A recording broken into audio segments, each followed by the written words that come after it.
Fresh was number one again. That's 5 weekends in a row now. It's pretty amazing. Pulled in $13.3 million this time around. 28 years later, The Bone Temple debuted in second place. That made $13 million. Zootopia 2 kept chugging along. That placed third with a haul of $8.8 million. And then rounding out the top 5, we have The Housemaid, and fifth was Marty Supreme. Blake Lively has added high-profile attorney Sigrid McCauley to her legal team as her lawsuit against Justin Baldoni moves closer to trial. So, from what I understand, she is the female Marty Singer. Okay. She is a celebrity lawyer. She will handle public and media communications. Lively's other attorneys spoke with people praising McCauley's experience speaking truth to power, citing her work representing Jeffrey Epstein's victims. The trial from Lively's 2024 lawsuit over her experience on It Ends With Us is now scheduled for May this year. McCauley had said, it is a privilege to get to work with Blake Lively's world-class legal team on a case that is at its core about a woman who is subjected to a hostile work environment and is being attacked for standing up to protecting herself and other female coworkers. So, yep, that is she is part of the team now. So she's got some power help. Starts in May. Lamar Odom was arrested Saturday in Vegas, charged with DUI and 2 traffic violations. Authorities allege that he was driving more than 41 miles an hour over the speed limit and failed to maintain his lane. He is scheduled to appear in court in Nevada on March 17th. So this guy has a history. Yeah. Here's the deal. You know, obviously you can call a rideshare, and even if he did decide to get behind the wheel while inebriated, going 41 miles an hour over the speed limit is just about as stupid as you could possibly Absolutely. Now, he is contending that he was drunk on sobriety. No, that's what it was. And there was just a general He's just happy. euphoria. Yeah. He's previously spoken openly about substance abuse, including a 2013 DUI arrest and rehab stint. In his 2019 memoir, Darkness to Light, Odom detailed his 2015 overdose, writing, "My heart stopped twice," saying that it made him realize I couldn't live the way I'd been living. But he decided But maybe I can. just dabble in it a little You know bit what? over the weekend. Yeah, I thought about it. Maybe I can. Wow. All right, so Francois Arnaud came under fire from rabid, heated rivalry fans, after which he unfollowed the entire cast of the hit series. A follow-up is after a day away, Arnaud has refollowed his fellow actors, but he didn't do so quietly. Arnaud posted a series of photos of co-star Hudson Williams throwing up his middle finger, plus one selfie of him doing the same. Francois captioned it saying, "Learning from the very best." So what's the step-off for all this? I don't know. He unfollowed, and I don't know why. All right, which I actually just started watching the show over the weekend. Which character is he? Don't know, dude. Haven't watched it at all. Okay. Yeah. All right. I'm enjoying it so far. These are two good-looking hockey guy. players who get into a relationship. Yep. It's all the rage. It's been a big hit. But he is. Are you liking what you're seeing so far? So far, listen. They say it really depicts hockey in a really pretty cool way. Yeah. I think the way they film the games, hockey is kind of like a secondary thing going on right now. But this guy is not one of the main characters. Like, so the step-off point is you basically have the number 1 and number 2 prospects in the world, right? Who just so happen to be and they have gay. a heated rivalry. And they have a heated rivalry on the ice, and then obviously a very, very secretive relationship off the ice. On the ice and between the sheets. Yeah, so this guy plays Scott Hunter. And all right, we just pulled up a picture, so now you know who he is. Yeah, and the other guy plays Hunter Scott. He plays Scott Hunter, who plays for the New York team, and you kind of meet him when they're playing in an all-star game, and so you don't know that he's gay, and nobody knows that he's gay. Are they using real team names, or are they using fictitious? No, fictitious. Okay. Yeah. So, but like real cities, right? So, the one player plays for the Montreal team; they're the Montreal Metros, and then the other guy is for Boston, and then this guy Scott Hunter plays for New York. New York doppelgangers. Yeah. All right. Well, for whatever reason, he unfollowed, and now he's back. And I'm really digging his story arc as well, because listen, you have to understand that, like, in the whether it be the NHL or the NFL or Major League Baseball or whatever NBA, UPS. there are statistically has to be gay players playing for those teams, and it's unfortunate that they can't live their lives the way they would like to. Yeah, openly. Openly. Yeah, and so they're exactly. just doing everything in the shadows, and so it sort of shines a spotlight on that. But it is very, very dramatic, and it is spicy. Very spicy. So the actors have they've made good over this. So right. everybody's happy. We don't know what happened, but everyone's happy. Drew Barrymore is in some legal hot water over the Instagram post. Last week, a lawsuit was filed alleging that she used a copyrighted song in a post promoting her now defunct Flower Beauty brand. The post in question happened in March 2023 when Barrymore posted a video featuring the song You Make Me Happy by the singer-songwriter My Sun and Stars. Barrymore's post was a promotion for her flower brand, which the lawsuit filed by a company called Instinct GmbH. Not familiar. That claims to own the rights to the song. Claims were essentially they claim that it was essentially just an advertisement using an uncleared soundtrack. This has me alarmed because I like to go into movie theaters and record movies and then sell them on discs that I press. Oh, yeah. And apparently I'm violating some sort of law. Defendants have never been licensed to use the work at issue in this action for any purpose. The suit reads, defendants copied, publicly performed, and distributed the work synchronized to a video advertisement without the plaintiff's permission. So she used it for a post that was advertising a company. She used music in conjunction with that, and therefore they're saying you're creating an advertisement, and you have not gotten permission to use this. Do you know what they do? Then there are all sorts of things that have come along since then where you, and Marissa, you'd be better equipped to talk about this. But if, like, for example, when I was putting up the rollout of the No Sad Brew, because that was attached to a business, I couldn't post it on Instagram. In other words, there was some sort of gray area. Yeah, and then sometimes you can't drink, which I know you guys didn't drink in it too, but sometimes they're affected by beer and alcohol products. This would be like if it was #ad, you can't use somebody else's music. Got it. Per se. And they really love you to use their library. Yeah. All of this, I'm just sad that her makeup is gone. Yeah, how about that? Yeah. Her Used to buy it at defunct. CVS. Yeah. All right, so it's not often you see a royal driving themselves around. However, Kate Middleton, Britain's future queen, shocked witnesses last week when she drove herself to Windsor Castle to celebrate England's women's rugby team and the squad's World Cup victory last September. No word on why the Princess of Wales was doing her own driving, but the theory is that she lives less than 4 miles from Windsor Castle, and since it was a short drive, Guess what I get to do? she just wanted to do it herself. So She's doing donuts. oh my God. I wonder, when you go away on vacation and you come back and you get in your car and you drive for a little bit, imagine them. Yeah. Oh, Who virtually never drive. Who maybe haven't driven for years, and then they get behind the wheel and have to kind of get the feel for it Reacclimate. all over again. So It's so funny. I just got done watching Mobland. It's all set in London, and it still throws me off when the person's sitting in the passenger seat and it's actually the driver's seat. Like, it just doesn't make sense to me. My mind can't comprehend it. For a brief minute, I was flirting with the notion, and it had been something that was going on, I guess, like in the 80s, where people were getting cars imported over from Europe, where you would have the driver's, the driver's side was the passenger side, and it was kind of a kitschy thing to do. Yeah. And I'm like, man, I know I'd probably enjoy it, but I'd probably screw up quickly, and it's not worth the risk. I wonder how UPS, postal drivers. They have to do that all the time. They have to do it all the time. And they're doing, so they drive to work in their normal car, and then they get into the other car where the driver's side is on the other opposite side. Like this. You know what they should do? They should get the McLarens because the steering wheel's in the middle. Okay. Yeah. I saw one in the city yesterday. It was this like really cool looking, it looked like a 4Runner, but like mini. And I was like, Matt, what kind of car is that?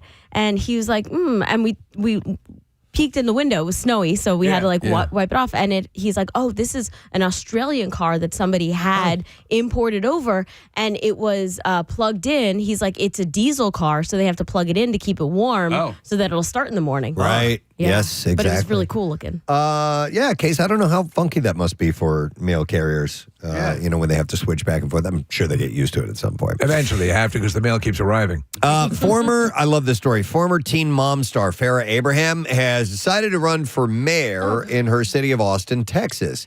TMZ interviewed her about the move into politics, but things got a little bumpy when they asked her why she was starting her candidacy so early. Seems that she was under the impression that the election was this year, when in fact, it's not till 2028. Oh, my God. That's a bad sign. You want somebody who's going to be there early, right? Yeah. The conversation got a little confusing until Abraham began to realize she had made a mistake. She requested that she do an interview with TMZ at another time, but the outlet pressed on, and she ended up saying, well, I love that I jumped the gun. Near the end of the interview, adding that she's excited for more stars to step up and run for office, whether that's local or federally. I'm super excited for more people to do that, she said. I like her platform slogan, which is, if you're tired of taking it in the ass, there's no bigger expert. So just a few years too early Yeah, that's on a the bad campaign move. trail. All right, so there were a couple of deaths in the world of animation that I wanted to pass along to you. A gentleman by the name of Roger Allers, Oscar and Tony-nominated animator film directed, best known for helming The Lion King in 1994. He passed away on Saturday, was 76 years old. Allers died suddenly at his home in Santa Monica, California, following a short illness.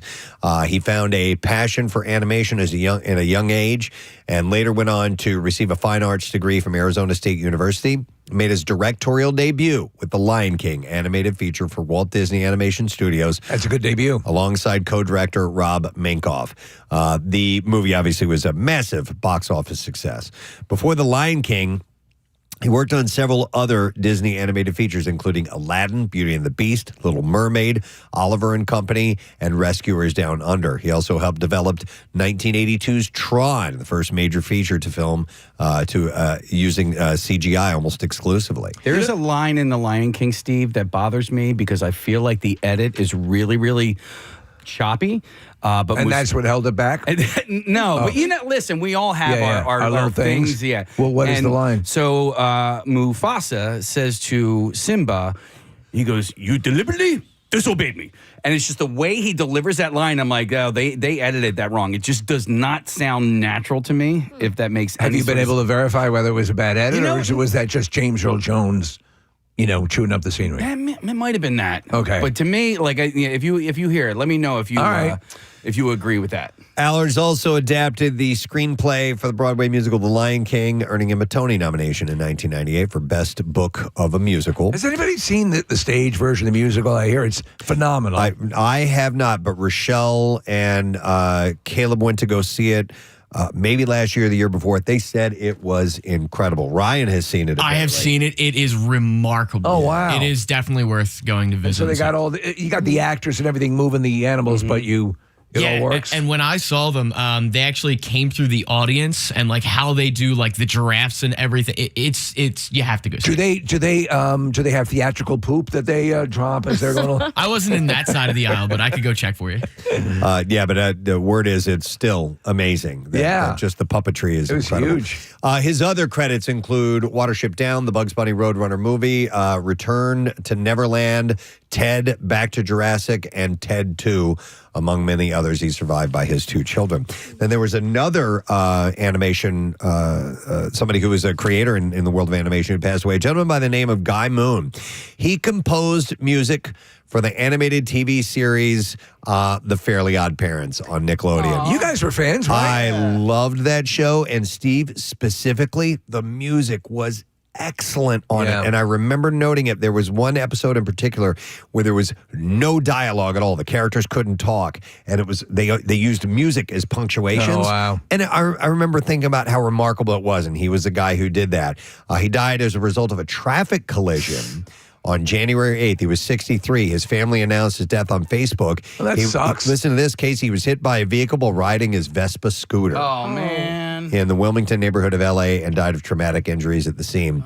Best known for scoring The Fairly Odd Parents, he was the show's composer from 2001 to 2017, scored more than 150 episodes. He was nominated for 4 Primetime Emmys for Outstanding Music and Lyrics from 2002 to 2004, and he won 3 consecutive BMI Cable Awards as well for Fairly Odd Parents.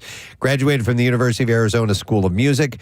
He also worked on the Fairly Odd Parents creator Hartman's other series, Danny Phantom and Tough Puppy. Other credits include The Brady Bunch movie, a very Brady sequel, Come On Get Happy, The Partridge Family Story, and The Fairly Odd movie as well. So that was sad to see on top of that. Good thing you got rid of your Vespa case. Yeah, seriously. Could be dead by now. All right, let's see what else we have. Lighter stories.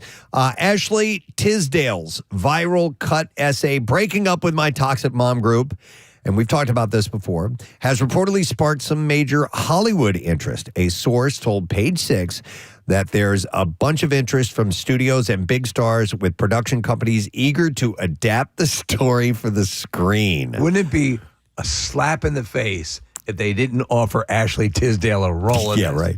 Another insider simply noted it's relatable to everyone. So the former high school musical star had written about leaving a mom circle that made her feel not cool enough. She detailed the emotional toll by recalling feeling totally lost as to what I was doing wrong to be left out.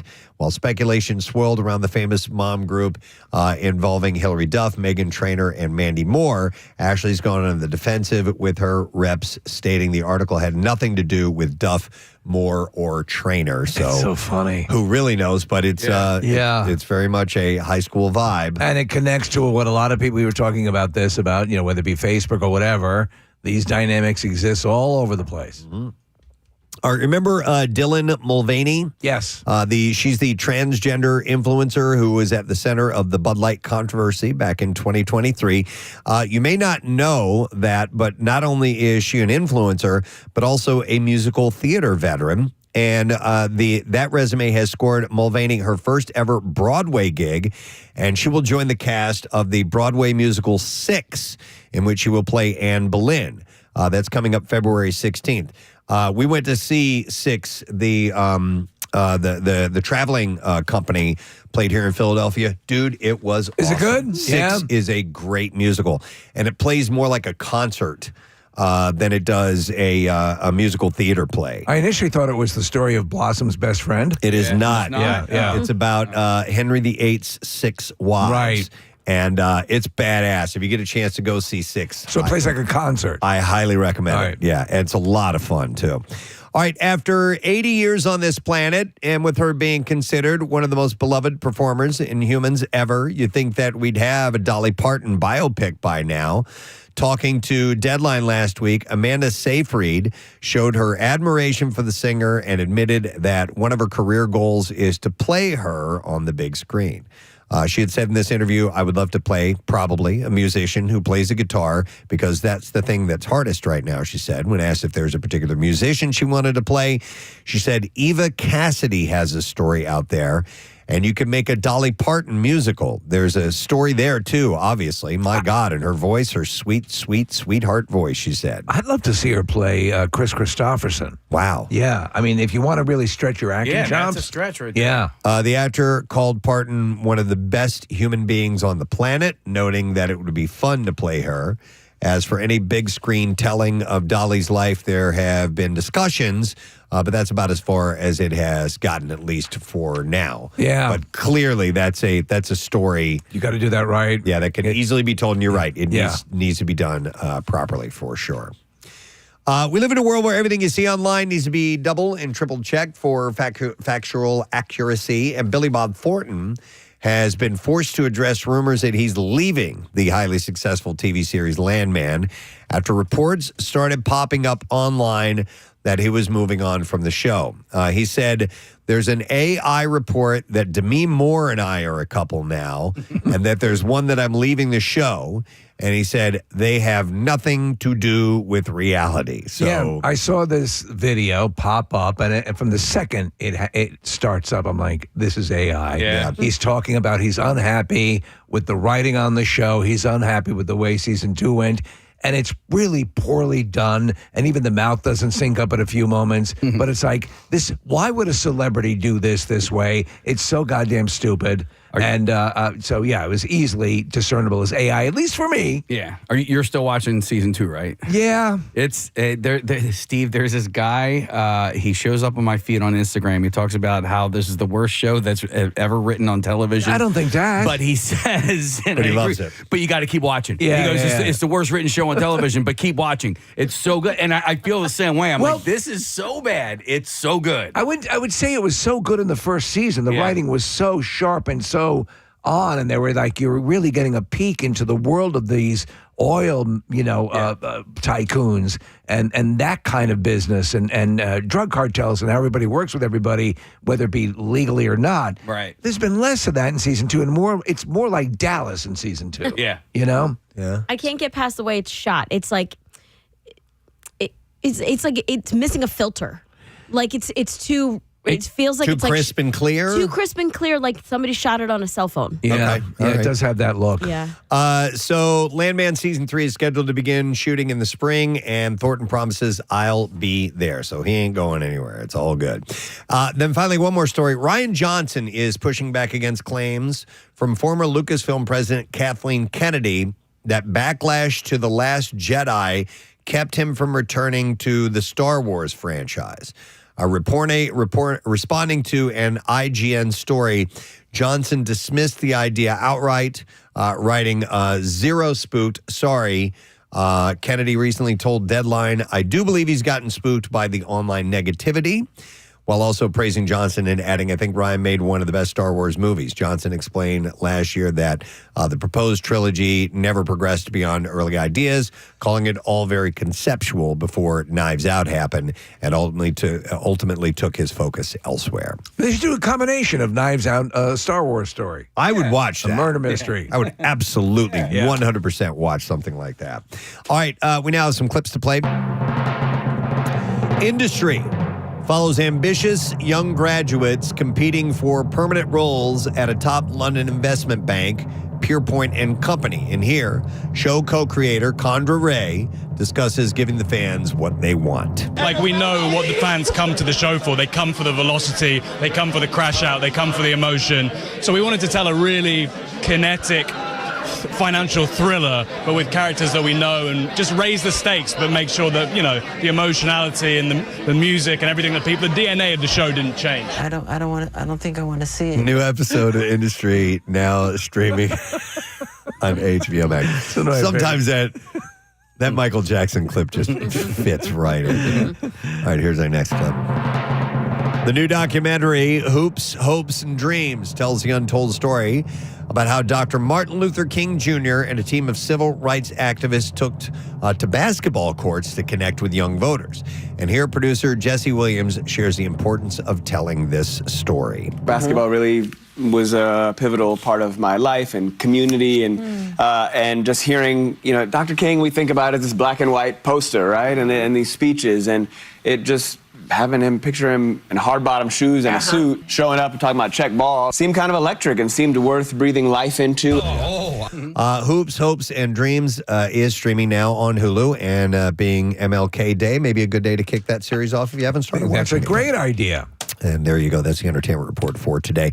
Welcome, friend, to this Monday morning with Preston and Steve show. We've got some technical problems we're trying to get past. We've had to shift some microphones around here to make this whole thing work, but it's coming together. We'll make sure that we've got it all in order as we progress through the course of the morning. And obviously, your progress is going to be a tad bit hindered by some icy roads. The main ones appear to be fine, especially the highways, the turnpike, and everything.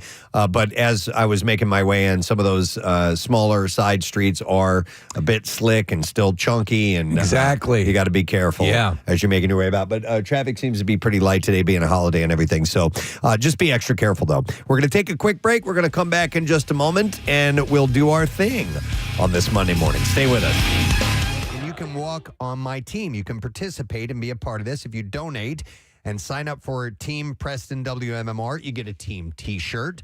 we will actually get to walk on Lincoln Financial Field. If you've always wanted to be down there on the field, Pretty cool. Chance to do that.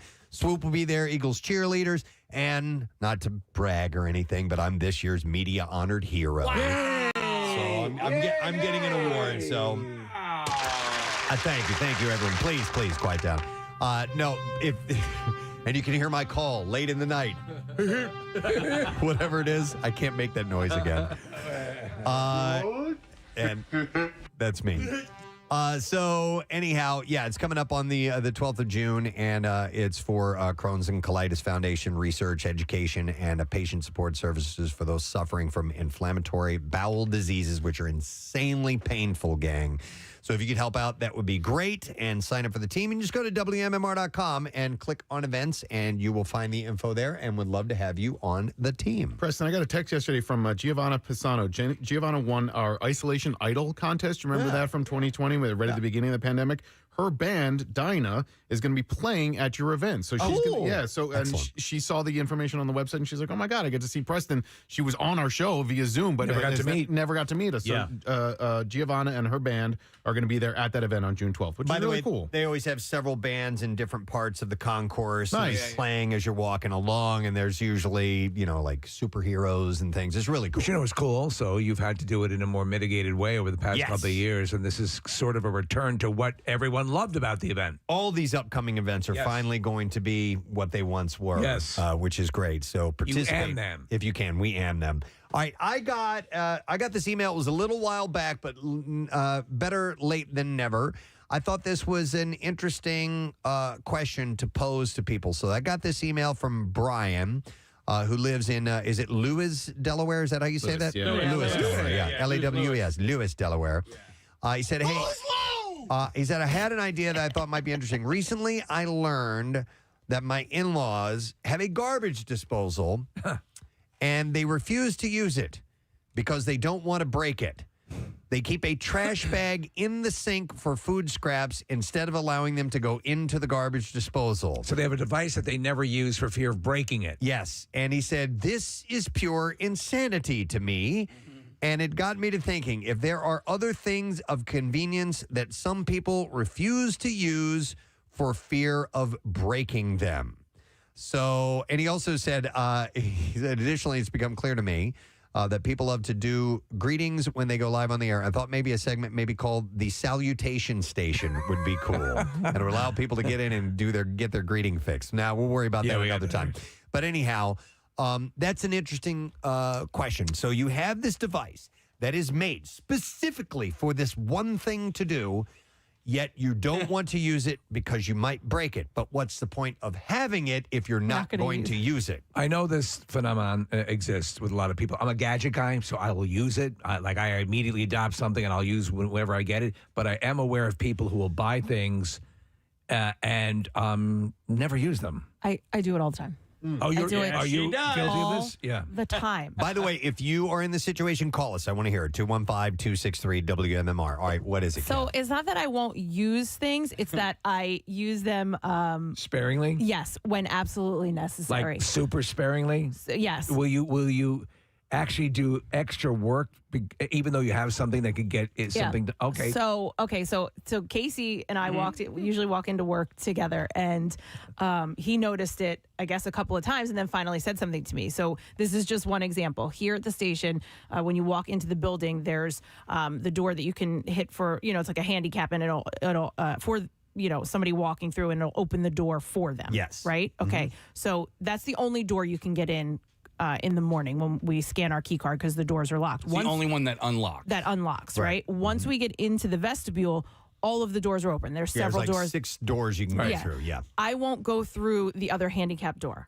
I won't open that handicap door because it's automatic. It's and the door I'm straight using, through, yeah. So I'm using that door opener. It doesn't need to be. So I'll just go over to the one that I pull with my own hand and open. Because you're afraid if you open it too often, it's eventually going to cause this to malfunction. Correct. Okay. I do it with my garage door opener at home. You don't use your automatic garage door So I opener? will go out my front door if more often than not, because if I use the garage door opener so much, eventually it's going to break, right, guys? Oh, wow. Meanwhile, wait, hold on. I had to have it replaced because it did break after 13 years. So 13 years.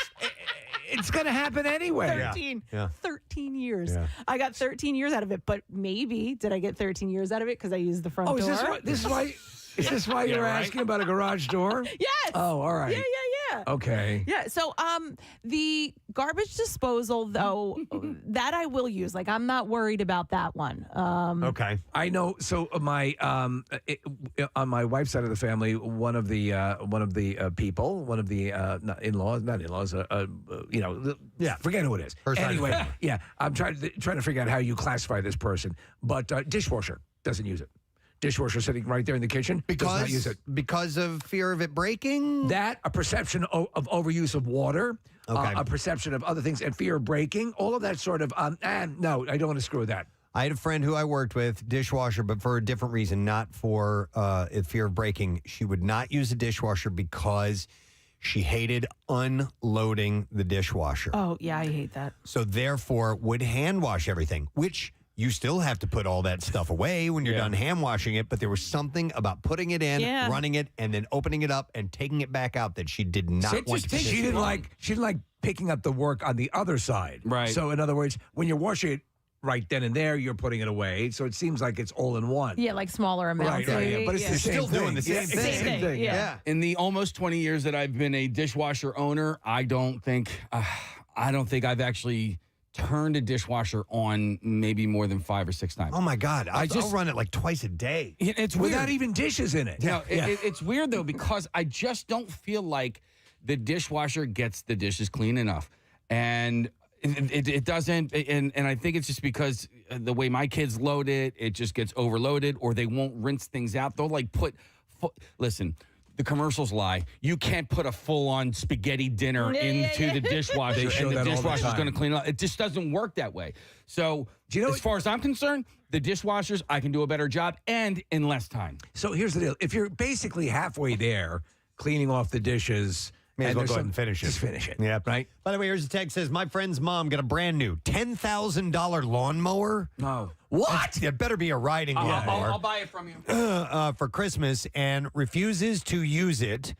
Uses the old one still because the new one looks too pretty and doesn't want to mess it up. Listen, I get that. I'll do that. I'll use the older item until so here's one, a hair dryer, right? I bought a new hair dryer and they're fairly expensive, but I still have I still have a little bit of use out of my old hair dryer. So I'm trying to get until that completely dies, and then I'll start with the Get new rid one. of it. Yeah.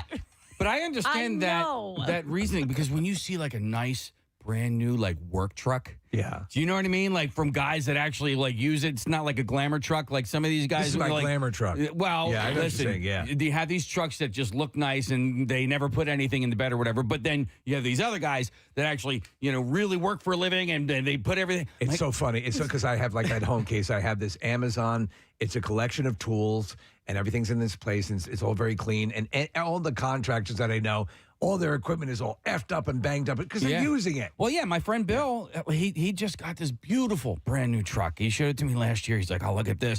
You open the door, the little the stool comes out. Little things you step on. Step stool, yeah. Yeah, I'm like, this is gorgeous. But how long until it's just all dented and scratched? Yeah. Here's a text says, my father refused to use the AC in the car when I was a kid, and still to this day, because he doesn't want to fix it if something goes wrong with it, no matter how hot and humid it is outside. But wow. But you're not using it. It may as well not work now if you're never going. I'm at work. Stop calling me. Sorry to bother you, Joanna. What's up?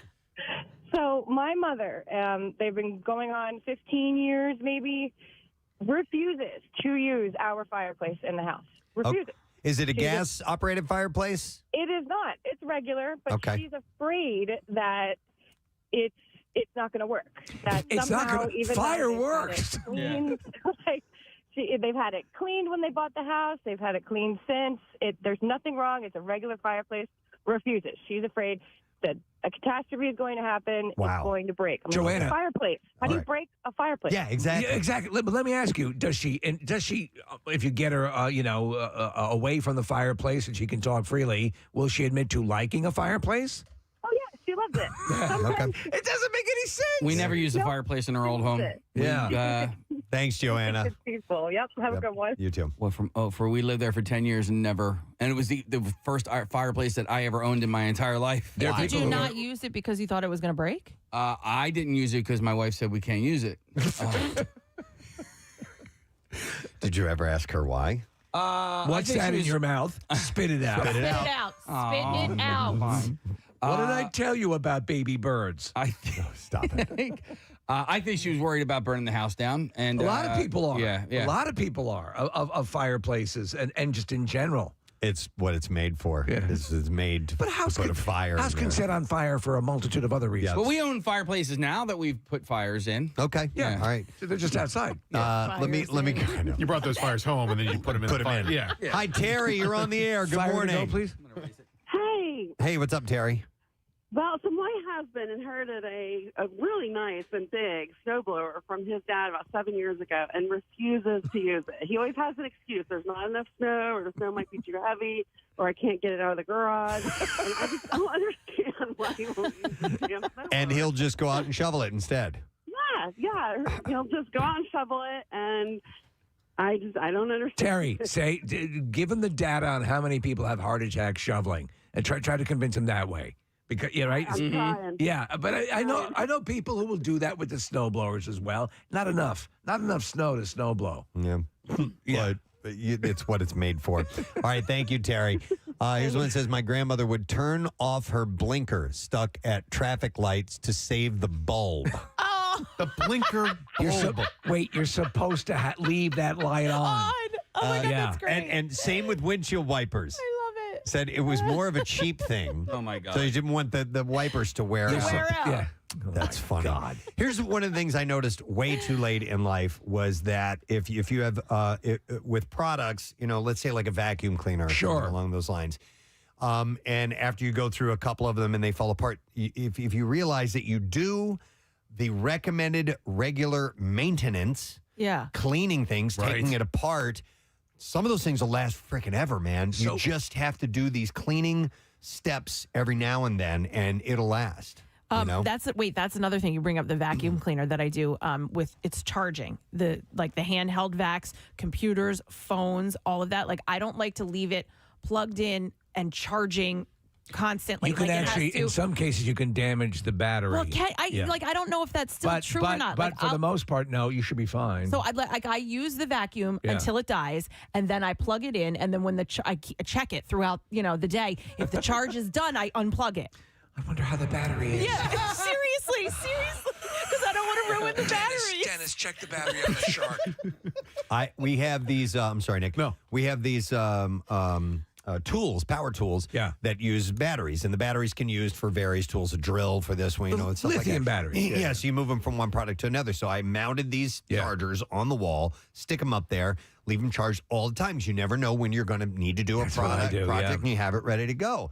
Well, I don't know who was doing it, but every now and then someone would unplug the charger, and I would go and need to use the battery.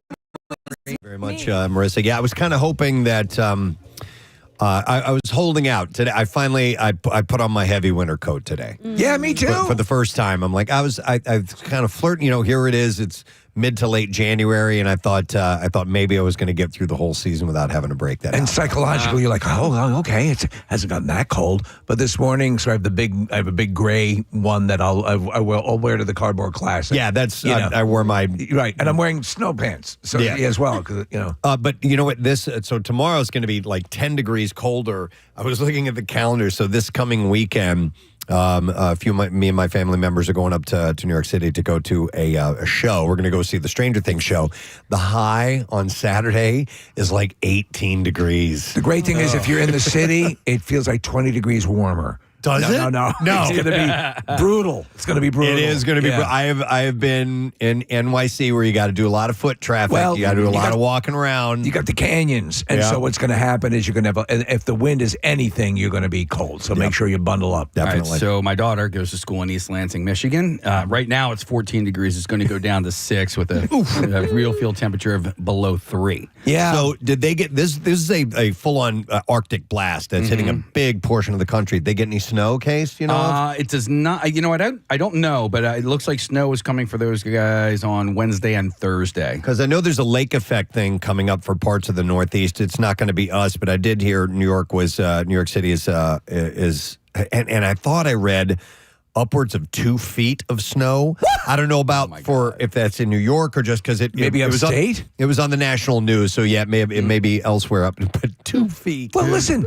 So Friday going into Saturday, I was hearing a light dusting. Yeah. Yeah. And More than and I thought. More than I thought. Yeah. And it became my brother-in-law happens to be down for the weekend, and he gave me the phrase I had not heard, but it's very appropriate. Nuisance snow. Yeah. It's not enough to snow blow. Oh, okay. And Yep. not enough, but you got to tend to it. Yeah. And that's what that was. We had a whole weekend full of nuisance snow. And we got more yesterday than we did on Saturday, right? Like, I guess so because there were 2 rounds. Remember, there was the morning round and then the evening thing or afternoon evening thing happened yesterday, which I wasn't expecting. We had a gathering, by the way, and to show you how detached I am, I'm like Claire put together it's just people who were interested in the kitchen, and this is this little thing.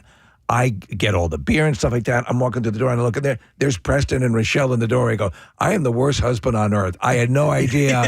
Steve, I didn't know we were coming until Friday. It was great to see you. I had no idea. And then I was talking to Casey on Saturday because we were catching up with some stuff, and I was like, yeah, I went to Steve's yesterday. He's like, really?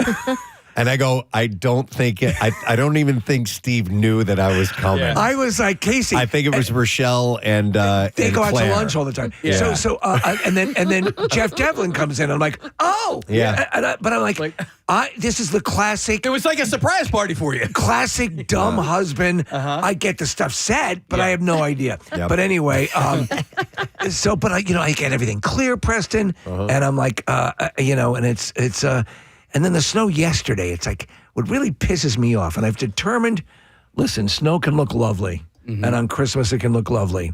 But for the rest of the time, it's Mother Nature's white diarrhea. I hate it. Hate it. I got out and drove around, ran some errands yesterday because I needed to. And I do have to admit, though, it does look very pretty. It looks great. It was the type of snow. It was wet enough.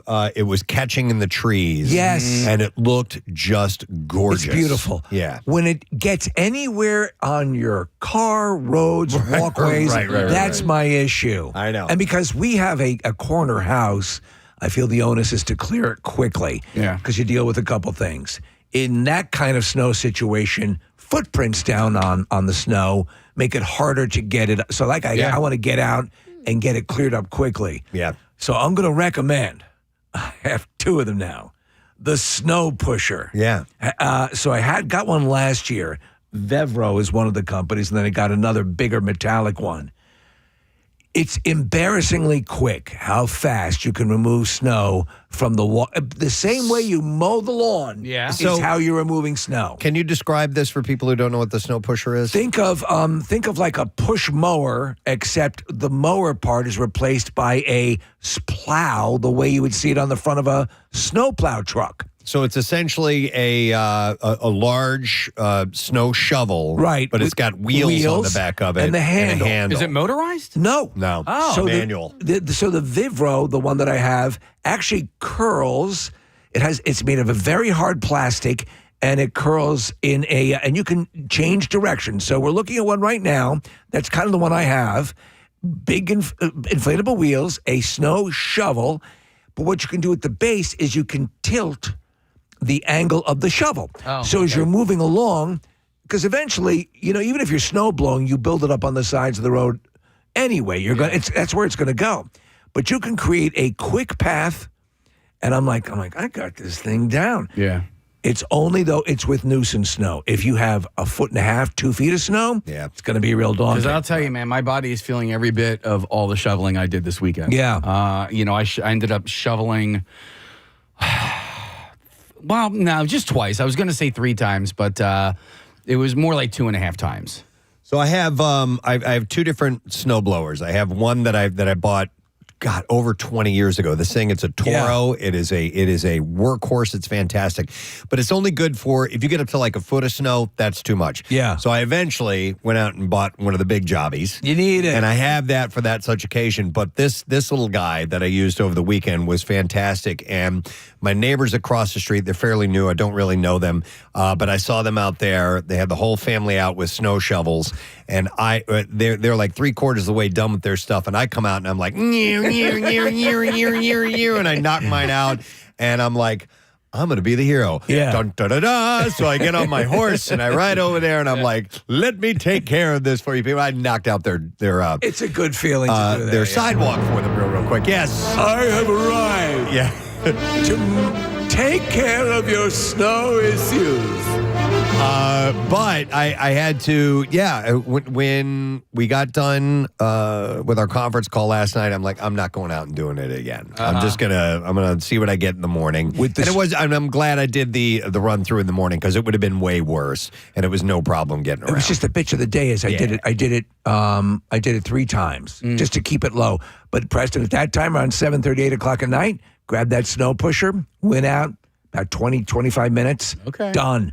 All the way around. Now, mind you, again, you need the right kind of snow for it. Right. But it's, I'm really happy with this thing. People were arriving at the house on Saturday thought we had a heated, patio. Oh, get out. It clears it so well. Well, luckily for me, and the things are like $50. Okay, that's not that bad. Luckily for me, I don't have sidewalks, but I do have a long driveway that kind of gets wide at the end, and that's a pain in the ass. Do you guys have Press, you guys park in the driveway, so do you clean the cars off first and then shovel?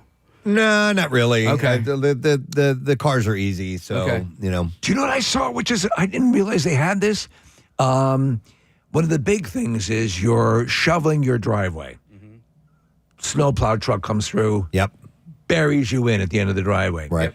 They now have snowplows that have this hook arm that comes out that goes, it's hard to describe it, but it raises and lowers as they drive by the driveways. Okay. And scoops the snow out away from the end of the driveway. Be pretty awesome. Yeah. If you guys remember where we used to live on a cul-de-sac, and every time it snowed, that's where the plow would push all the snow. Push everything down. It makes a wall. My house was. Yeah, because an impenetrable wall of snow. I was at the end of the cul-de-sac. So I used, and then, after, let's say, like the 3rd or 4th, maybe the 5th time, I'm like, screw this, man. Because I always thought I was doing them a solid, and I would park my cars in the driveway. I'm like, nope, I'm putting my car right here, right where you plow all the snow. That's a good idea. Because that's where I park. Yeah. That's not a bad idea, actually. It was good snowman snow, by the way. I saw some world-class snowmen as I was driving in this morning. So that was pretty cool. I had a very nostalgic Sunday, and I think it was because Matt and I just walked around in the city yesterday. Somewhere in the afternoon, we're like, should we just get outside and walk around? And we were soaked, but it didn't matter. Yeah. We stopped by some bars. We were watching football, and I was like, back oh my to the God.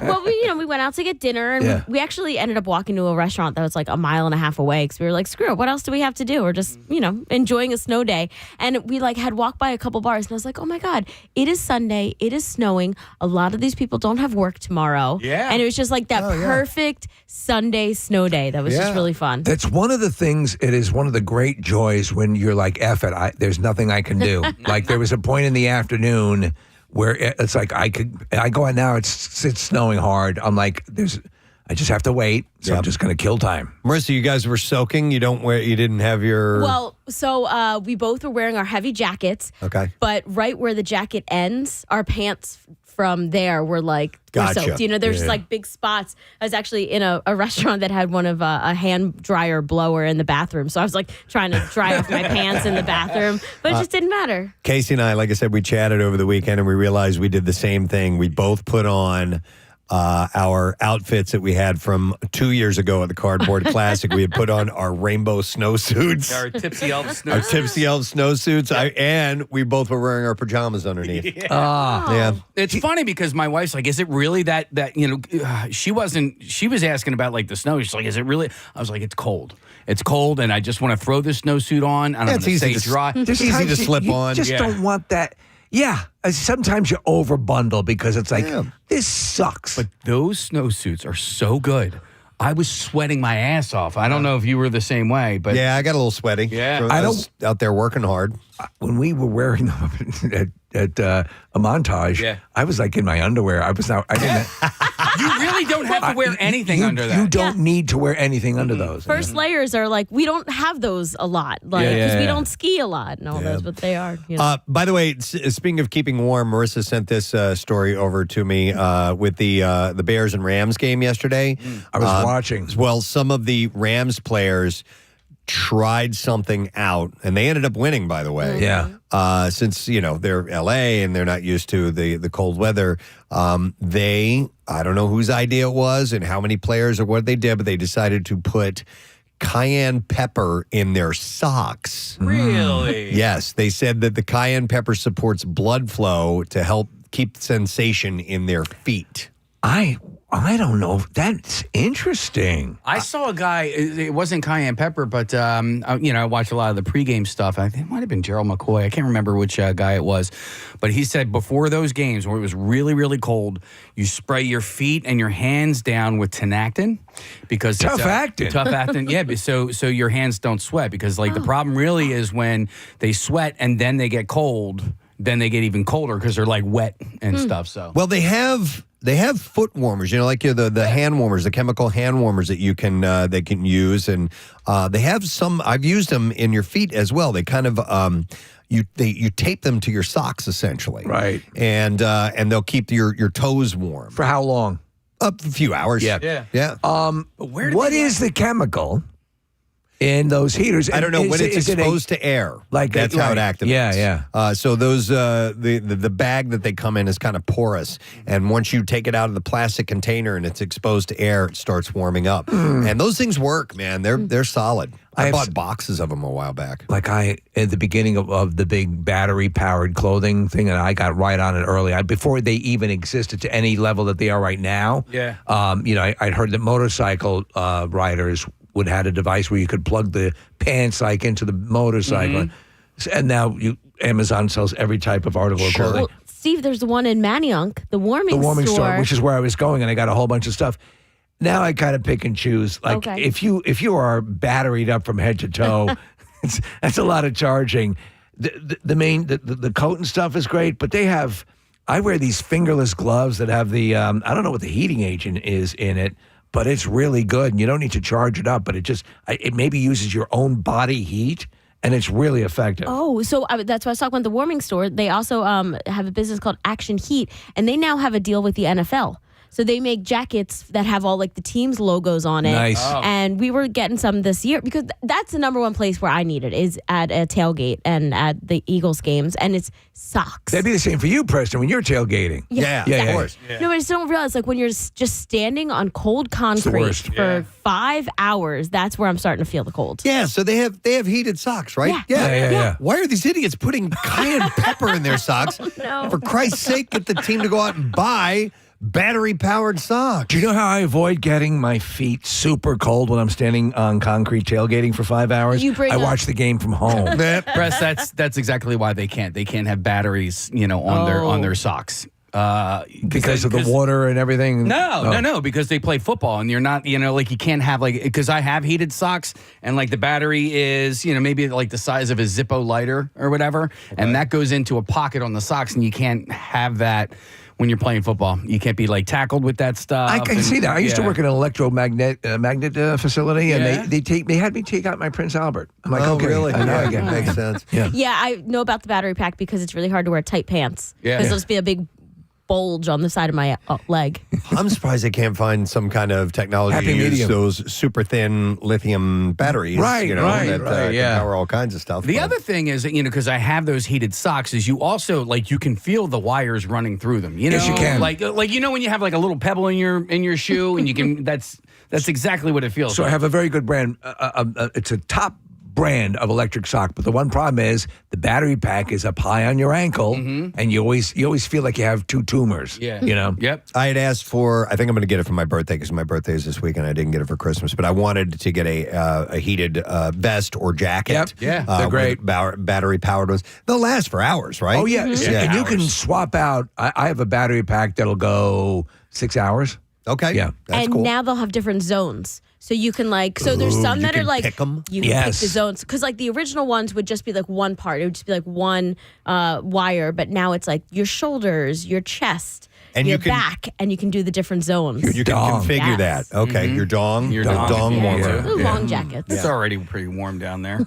I got a heated vest for my birthday. Steve got it for me. I'm a good guy. I totally forgot. Claire probably got it for you, and I didn't know. No, you gave me an Amazon gift card, Oh, and there then we I go. bought Thank a you. heated vest with it. But But the drive-in this morning didn't seem like once I got on to the Northeast Extension, it was fine. It was just like driving with wet conditions. How close are you to your?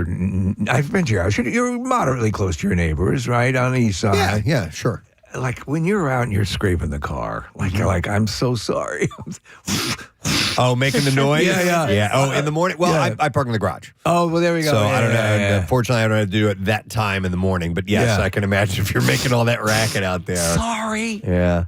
But it was a little bit more than I expected. I didn't think I did because they've been forecasting flurries here and there, and that's kind of where it was. Well, thanks for saying that because I thought I missed it. Even more of a dumbass because how did I miss this? Yeah. Well, please remember to clean off your car because there was a guy in front of me on my way into work. yeah. Every single window, back windshield completely covered. Yep. Every window. I'm like, how are you actually driving Well, right now? it's illegal. It's Yeah. illegal also not to clean off the roof of your Yeah. car. Yeah, but I was at Marissa, same thing yesterday. I was the car in front of me, the entire back window. They didn't touch it.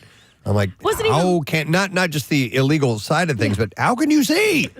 By the way, whitewashed. if you have a new car, any car within the past, I guess, 10, 12 years, that's all censored out. Yeah. The second there's ice around it, bing, bing, bing, and you get all these alerts because it now is looking for things it can't find. I'm like, I know it's ice. Yeah, the first thing I did when I woke up this morning was I went out to my car, turned it on, turned all the defrosters on. But I had also, I cleaned it off last night, and then I put the windshield wipers up so they didn't get iced onto the I forgot onto the to do windshield. that. Yeah, I forgot to do that.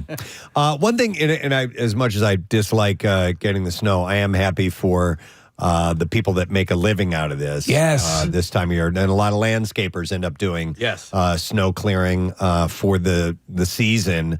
And so they must be pretty happy. I wonder. So you have the state, right? I assume. Yeah. But then you have the indies, Yeah. right? Oh, so yeah. do they pick up? Oh yeah, they all have contracts and stuff like that. But I mean, Yeah. like, will they be? I don't think they do the streets. Will they be ever right? And for example, in a real situation, are they periodically solicited to do? They kind of call them in like the side streets? militia Yeah, or something. right. That's a good question. I don't know if it ever got to like emergency levels. Right, because That's a good there's so question. many. You got to figure there's so many goddamn side streets. We live on a corner, and the main in front of us is always done, but we're like 7 out of 10 times on the side. Right, It right. takes a while at least before it gets done. My son's friend, not my son's brother, but my son's friend. He works for a landscaping company. 18-year-old kid, and I just saw him at the gym last week. He's a landscaper, but he's 18. So when they go out and they do this stuff, he's the one with the shovel. Everybody else has the snow blowers and the plows. And I'm like, you just you got to pay your dues at this point. Tell them to look into a snow pusher. Yeah. Case, I did that for a couple years during high school. So, because at the firehouse, a bunch of guys were landscapers or would have plows, and they would do that as side work. You have, your whole contract list, and you know which driveways you're going to, and they would kind of just like pick up they were like, hey, who wants to come with me? And I was the snow shoveler. I would go and I would shovel good money. the sidewalk or the walkway. up to the Tiny house. little Marissa out there with a snow shovel. Yeah. I can't believe they make you do that. Well, a side gig. I'd get some money on the side for I'm it. surprised they Yeah. didn't have you with a harness pulling the snow plow. I don't see a whole lot of kids going door to door asking to shovel your sidewalk or driveway. Does that happen? In still? my neighborhood, it does, and good. I've taken care of it. But a lot of times, I'm so impressed by their initiative that I'll float them a few bucks and say, "Good for you, to get out and do this." That's great. Like really. Courteous guys coming up and trying to, make a couple bucks. I worked my ass off, and man. they have guns. But no, I mean that was cash money when it snowed. You would do that? Yeah. Okay. Absolutely. Just like in your neighborhood, go door to door? Yep. Yeah. No, it's a good way. And listen, if they did it in my neighborhood, I'd pay them in a heartbeat. It's here, knock yourself out, man. It's initiative. We have kids around. They're in college, but they offer gigolo services, and they'll come around. I mean, I think it's awesome. Yeah. But yeah, seeing them out there doing that is very inspiring. Yeah, so it's we're gonna warm up. Tomorrow's cold, so it's a hard freeze. This is gonna stick around for a little while at least. So by the time we get to Thursday, the high's like 51. So any kind of real problems on the road is going to be gone by then. Yeah, but then it gets cold again going into the weekend. I have no idea if there's more snow on the way or not. We like this for montage for the Cardboard Classic, and a nice big base, obviously, well in advance of Cardboard Classic. We're a ways off from it, but signups are happening right now. And if you have not heard, we have our prizes: $1,000 for first place for best design, $750 for second, and $500 for third. And then we have a couple of others that we've added for the best screwball peanut butter whiskey sled. That's $1,000 right there.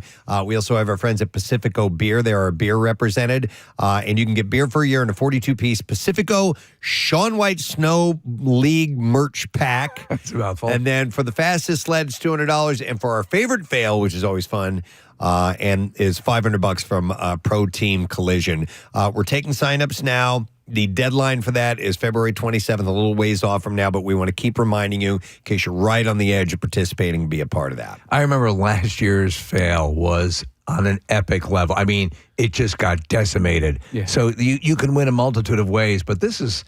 Listen, we're also trying to kind of iron out any issue that's been an issue for the past couple of years to make it even better this year. I think it's going to be fantastic. So, yeah, Preston, a good coat of snow like this, it's going to make it great. You can go to WMMR.com, get the details, and get signed up. And even if you're not going to enter a sled, just get your plans ready for being a part of the event. And there's all kinds of stuff for you to participating in.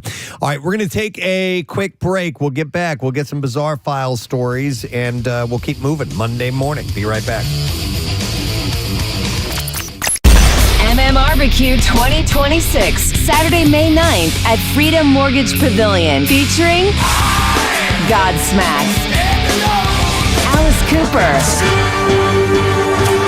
The Hooters, Everclear, plus Des Rocks, Cami Kehoe, Lilac, our local shots opener, The Circus Hearts, and the Preston and Steve side stage with live band karaoke with Sidearm.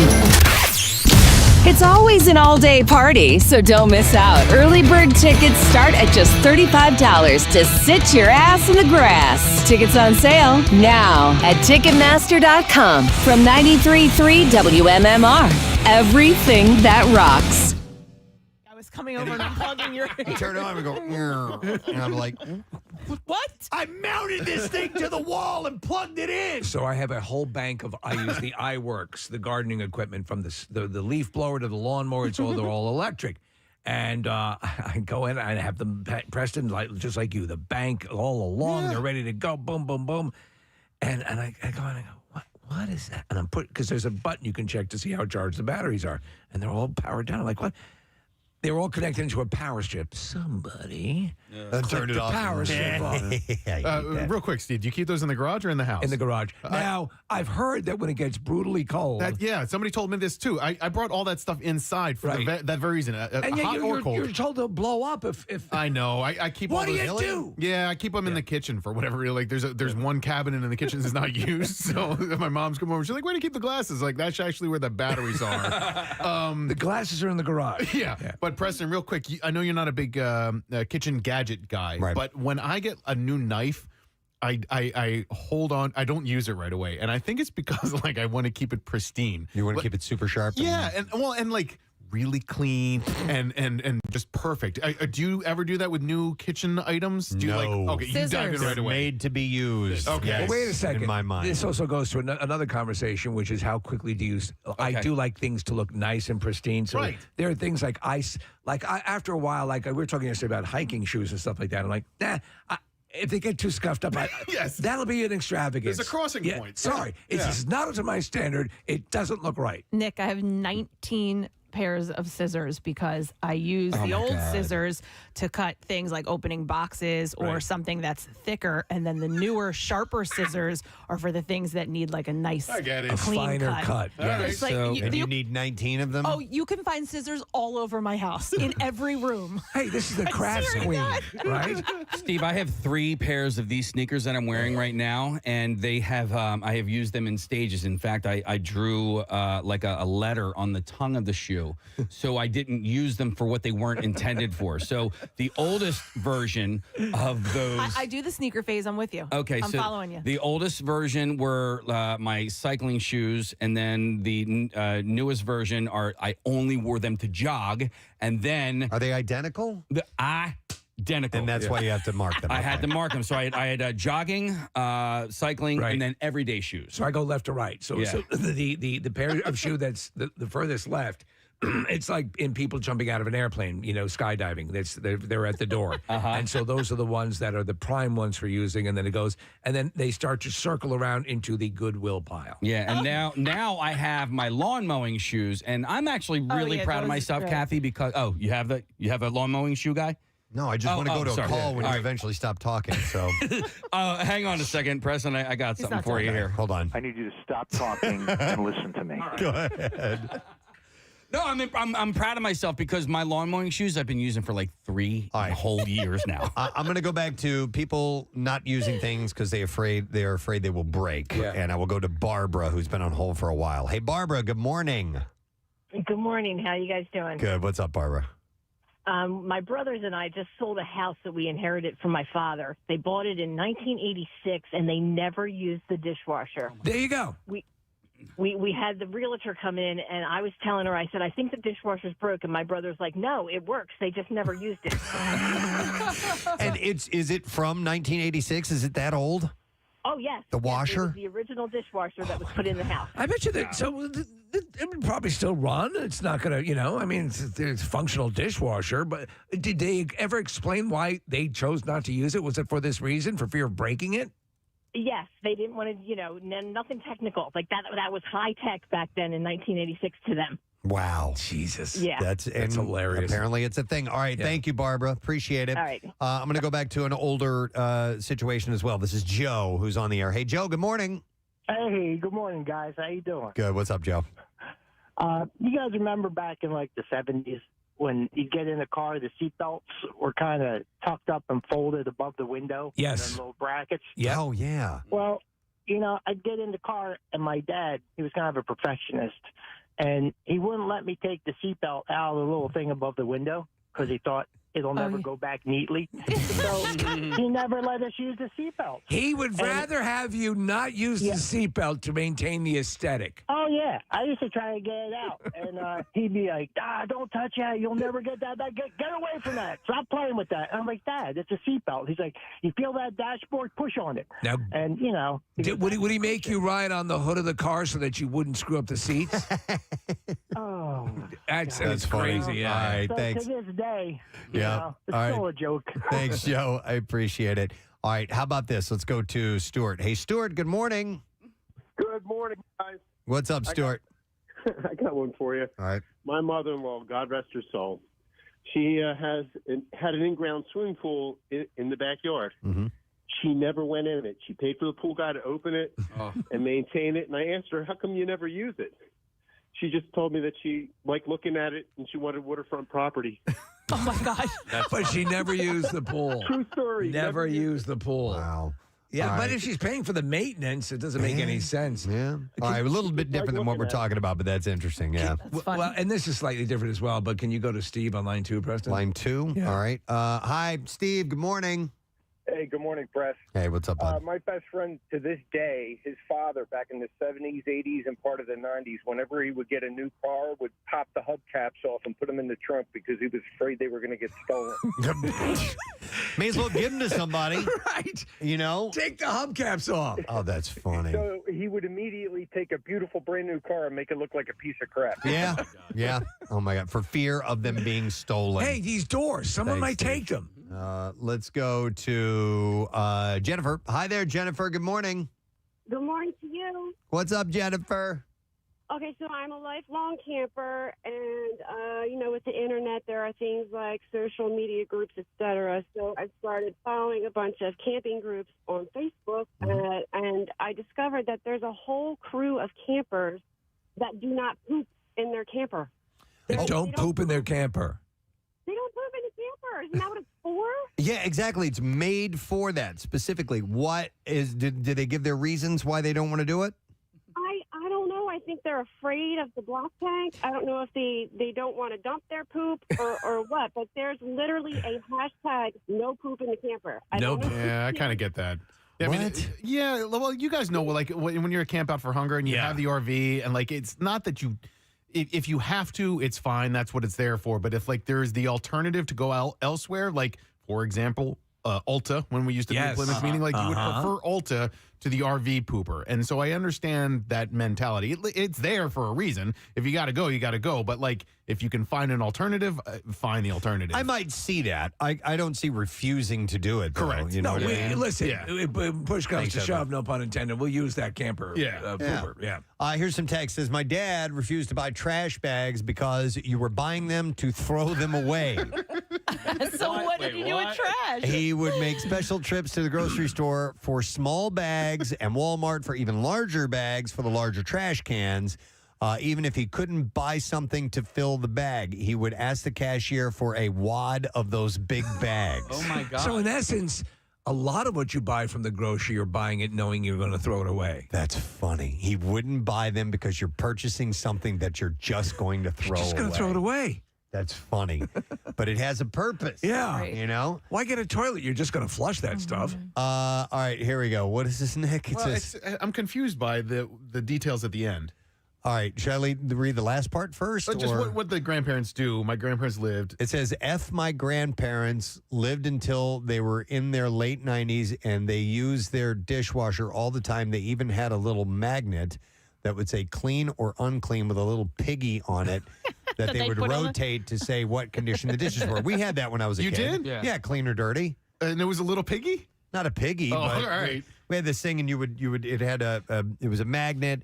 It had it said dishes are, and then it had a little chain to another piece underneath it that you could flip over that would say clean or dirty. That's cool. I like that. And that way you wouldn't have to guess when you're standing at the I sink. could have used that yesterday because I loaded dirty dishes into a clean dishwasher. Yeah, that sucks. Hey, how often do you change your bath towel? Like, do you use the same bath towel over and over again? Yeah, I do. Yeah. Like a week. Yeah. Maybe. Oh, dear God. Something like January that. 1st is what Yeah, I do. I do the same thing only because it's clean. I'm drying myself with clean water on a clean body, and so I don't feel like it's as dirty, and I don't feel like loading the hamper with laundry that is I'm that unnecessary. way. Okay. You're not a barbarian. No, You're not I am alone. not. You're not alone. Kathy thinks it's disgusting, Yeah. but Not just do you, sometimes you have to be careful of the smell and mildew growing. oh sure, yeah. Yeah. I mean, well, I hang it up to dry, Yeah. to air dry, so like line dry. Over the after that. TV. Yeah. Are you once a week? Kat? How often you wash them? No, like probably every other day. Man, that's a lot. Yeah. Let's Sorry. see. Let me go to. I use the washer. I have no problem using that. I have Frank on the line. Hey, Frank. Good morning. Gadzooks. Gadzooks. Frank, what's up, man?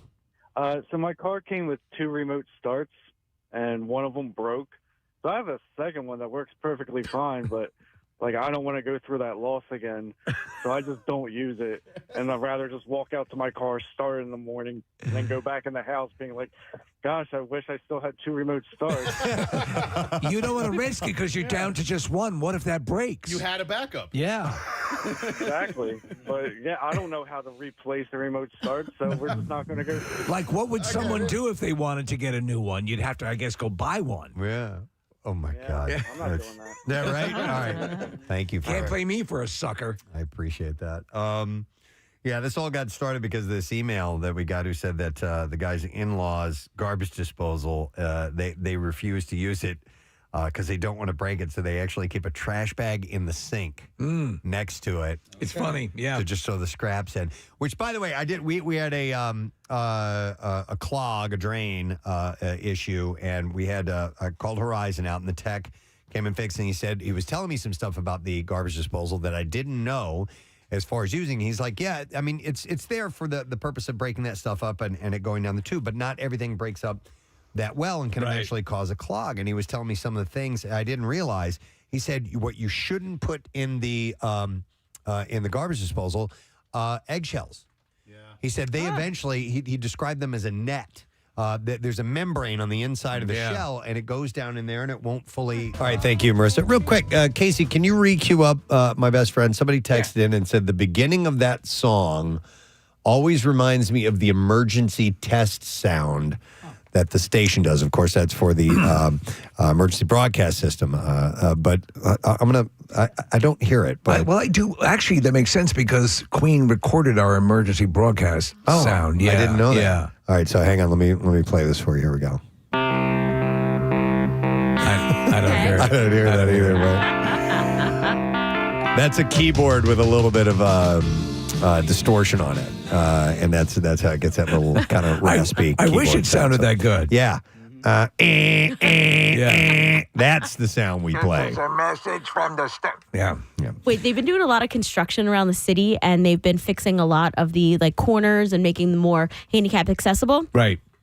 And they have recorded with tag to the lights, instructions. Okay. It'll say for visually impaired people. For visually impaired people, it'll say left to Chestnut Street is now clear. Oh. How do I get you guys to record it? Because whoever the guy is, it's very much just a person who is not a broadcast professional. Marissa, forever. The official voices used for things like the emergency broadcast system. You hear them on TV. Why don't they just spend a couple bucks, brush them up, and get somebody to do use some quality equipment that is clear and understandable, and usually somebody's got some kind of a weird either accent or just the emergency preparedness system. like that. It's very Philly. Yeah, the this person is recording only it. a test. Yes, This is only a test. I know what you're talking about, but that's a good question. I would volunteer. I would waive my fee. Yeah, I'll do it for free. Okay. Yeah, if they want me to do it, I would be happy to do that. But I agree, there needs to be a change. All right, real quick before we get into the B file, shout out. This was sent to me by Ted Baker or Theodore Baker. He says, "Hey, Gus Who's birthday was Wednesday, January 14th. My bad. Gus is from Philly, but lives in Millsboro, Delaware. He listens to your podcast every day. He owns the Riverside Inn. I get a free beer if he hears this shout out. Did I already do this? Yes, you did. I hope you got it. So I guess maybe 2 beers. He must have resent this. All right. Well, anyway, there you go. 2 beers for you, Ted. There's your second shout out. He's now an alcoholic. Here's a butt plug. It says, hey, guys, my name is Lauren Cohen. I'm the founder and the president of Fishtails Animal Rescue, a Philadelphia-based 501c3 focused on, this cutoff. So, okay. On my email account, when I was reading the email, I had to keep scrolling way over to the right to read it because it was formatted as such. And when I went to print it up, it's left out most of the text here. Here, I have it for you. You do? Yes. You want to read it? I can. Okay. Find it. Now All I'm right. excited. It's like a mystery. My name is Lauren Cohen. I'm the founder and president of Fishtails Animal Rescue, a Philadelphia-based 501c3 focused on animals with medical and special needs care. We're hosting a small retro prom themed fundraiser on February 21st to raise funds for rescue animals who often have nowhere else to go. It's simple, community-focused evening, dancing, Connection, silent auction, raffles, and support for animals. Yep. No All right. speeches or press component. Given your longtime support with local causes, I want to reach out to see if you might be able to show some small support, whether that's a brief on-air mention or a social post. The event is now posted on WMR.com. Okay. And it is at Starbolt, which is in Fishtown. It's a great little spot on February 21st. February 21st. So there Very you go. nice. Plug-o Rooney for Yes. you. All right, and then one other one I was requested, and this, it says, hey, Presbo, I know you're excited about the 3-day weekend. We're working today. The reason I'm emailing you is because on January 23rd, we are beginning our local acoustic music tour to raise funds towards the American Cancer Society Pancreatic Cancer Research, which unfortunately took my mom away from me. Other than raising funds, the purpose for the tour is for people to come out to our shows with no cover charge, have a nice night out with zero worries and no stress. It's all about good vibes, positive energy, and love for all, no matter who you are, what you look like, where you're from, what you believe in. This tour hits a special place in my heart because of everything. It's because of what it's representing. And I was just curious if you're able to do a butt plug for the event, hopefully to reach as many people as we can to spread our message. And they write, I really miss my mom, and I pray that one day no one will have to feel what I felt losing the most important woman in my life. This is from Sketchy Rufus, who texted him. I know that name, Sketchy. You know that name, Sketchy Rufus? Yeah. All right, so the show is going to be at the Engine House Bar and Restaurant, and that's all that I know, that it's on January 23rd. So no other information was given other than this, and there's going to be a bunch of bands that are going to be playing there as well. So that is coming up on the 23rd, 7 p.m. at the Engine House Bar and Restaurant, and that is in Pennsville, New Jersey. I don't know if you have this, there we go, proper sound. And I heard this over the weekend. For the first time, a milestone was reached in cancer care. Did you see the stat pop up, Preston? No. 70% of people now who have a cancer diagnosis make it to the 5-year survival mark of all cancers. It's the first time ever. Wow. That's good news. It's pretty amazing. Yep. So, well, I just wanted to hit that, and good luck with the event, and we hope everything goes well. All right, B-File time, and it is... WMMR presents Preston and Steve's Bizarre File. Brought to you by the Bagster. You can buy yours now at any home improvement store. Just $29.99. You fill it up, they pick it up on your schedule. The Bagster, Dumpster in a Bag by Phil Gone. This story is out of Kentucky. A man was arrested Friday after allegedly driving away in his ex-girlfriend's car while she was upstairs at Pikeville Medical Center waiting to give birth to their child, and what authorities are calling a pretty clear preview of how well the future custody arrangement's going to go. Yes, it doesn't sound good. Christopher Moylette arrived at the hospital with his ex-girlfriend in active labor. He reportedly told staff as they ushered her into the hospital that he wanted to be present for this meaningful moment. I'm going for brewskis. Approximately 9 minutes later, security footage captured him sliding from the passenger seat into the driver's seat of the victim's vehicle and departing the premises at a speed witnesses described as highly motivated. Hospital visitation policies had required Moylette to wait in the car rather than accompany the mother to her room, a restriction he apparently interpreted as a suggestion to go ahead and take the whole vehicle. The footage shows him sitting in the passenger seat for several minutes before making what investigators are calling a bad life choice. When the victim managed to call Moylette from a hospital bed, he allegedly informed her that it was, quote, none of her business where her vehicle was. He then hung up in a move that legal experts say may come up again during custody mediation. Moylette was located and arrested the following day, some 30 miles from where he'd left the mother of his child on her own to figure out home transportation from the maternity ward with her newborn child. He's been charged with receiving stolen property and theft by unlawful taking, both valued between $1,000 and $10,000, which does not account for the emotional damages that will be incurred when explaining this story to his kids someday. And to think she was going to give him the #1 dad mug. Yeah. A man has officially become the fastest human being to operate a garbage receptacle on public roads, a distinction that previously did not exist and arguably still should not. Michael Wallhead of Britain has claimed the Guinness World Record for motorized trash can velocity, besting the previous mark by nearly 10 miles per hour. Michael Wallhead, who describes his creation as literally the most rubbish project he's worked on, set the Guinness World Record at 55 miles an hour. Holy hell. Yeah, he's since gone to push it up to 66 miles per hour because records are for cowards and terminal velocity is for engineers. The can is named the General Waste after the General Lee from the Dukes of Hazzard because it's bright orange and because the rejected alternatives were Bin Diesel, Light Bin McQueen, and Gone Bin 60 Seconds. They use the term bin for trash cans in England. The vehicle itself is technically a tricycle with delusions of grandeur. The driver enters by climbing inside, folding into a seated position with knees against the front panel and gripping the handlebars installed between the legs. One foot rests adjacent to the engine, close enough to experience what Wallhead describes as burning through the shoe. Neon lights and a wheelie bar have been added for reasons not specified in the engineering documentation. The lights made the speeding bin much easier to see on the road, but no easier for the average motorist to comprehend. Safety procedures are what experts might charitably describe as evolving. Wallhead reports falling out of the bin once at approximately 30 miles an hour, striking his shoulder on the ground. Since the incident, standard protocol has been, and these are his exact words, if it does topple over, to tuck down inside and let the bin slide. So he managed to break the record, and the theoretical top speed of the trash can is 79 miles an hour, according to calculations, and Wallhead appears determined to validate it personally. So he's going to try to push the envelope. Pretty amazing, especially with all the wind resistance on this thing. Yeah, I mean, since it stands up so tall like that, yeah.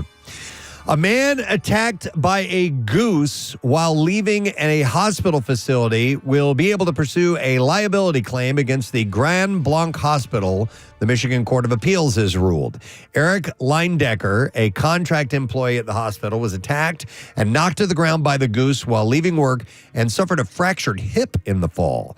A security guard who drove him to the emergency room told him that the goose had been living on the hospital premises for several days or longer and had been, an ongoing danger to people walking in the area. What are you looking at? Later at the emergency room, an employee told him that she had been attacked by a goose a week earlier and reported the attack to the hospital.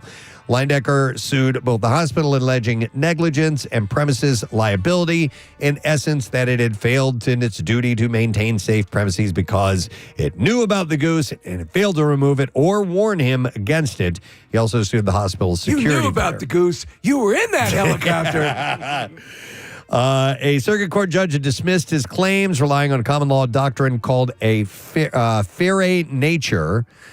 Basically, that property owners aren't responsible for the actions of wild animals, but it is since going to go back to court, and it will now return to the circuit court. They do get very territorial, and there have been more than one cases of a goose or a swan that picks up in an area and attacks people going in and out of buildings. Yeah. So what we're saying is the basic law is the building owners are not responsible for what nature does. Right. But in this case, there might be some wiggle room. Well, yeah, that you need to warn, at least tell people. Right, put up a right. sign, say, warning, Yeah. crazy goose. Beware of the goose. Well, they especially get territorial when they're protecting like a nest with eggs and stuff. And, Yes. and that'll happen here in this building.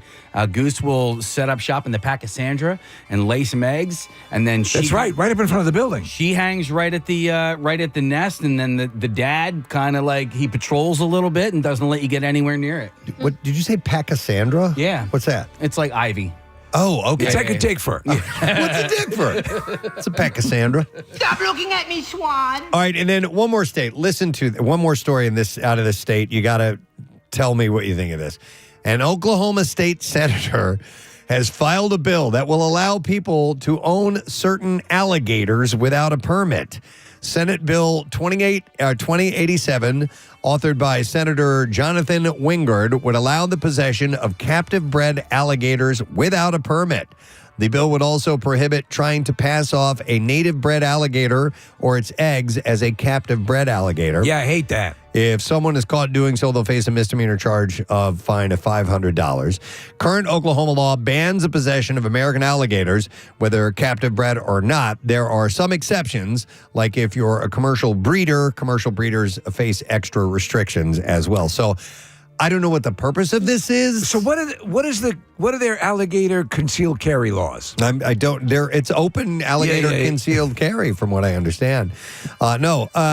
City of OKC ordinance also bans the ownership of crocodiles and alligators. Why are they so worried about it? This guy? I know. Yeah. What is the ongoing Oklahoma? issue with alligators in Oklahoma? No idea, but that's why it ended up in the bizarre file this morning. With that, we'll take a break. We'll come back in just a moment. It's a Monday morning. It's a little tricky on the road, so make sure you be careful. We'll be back in a second. Resolve, and it will...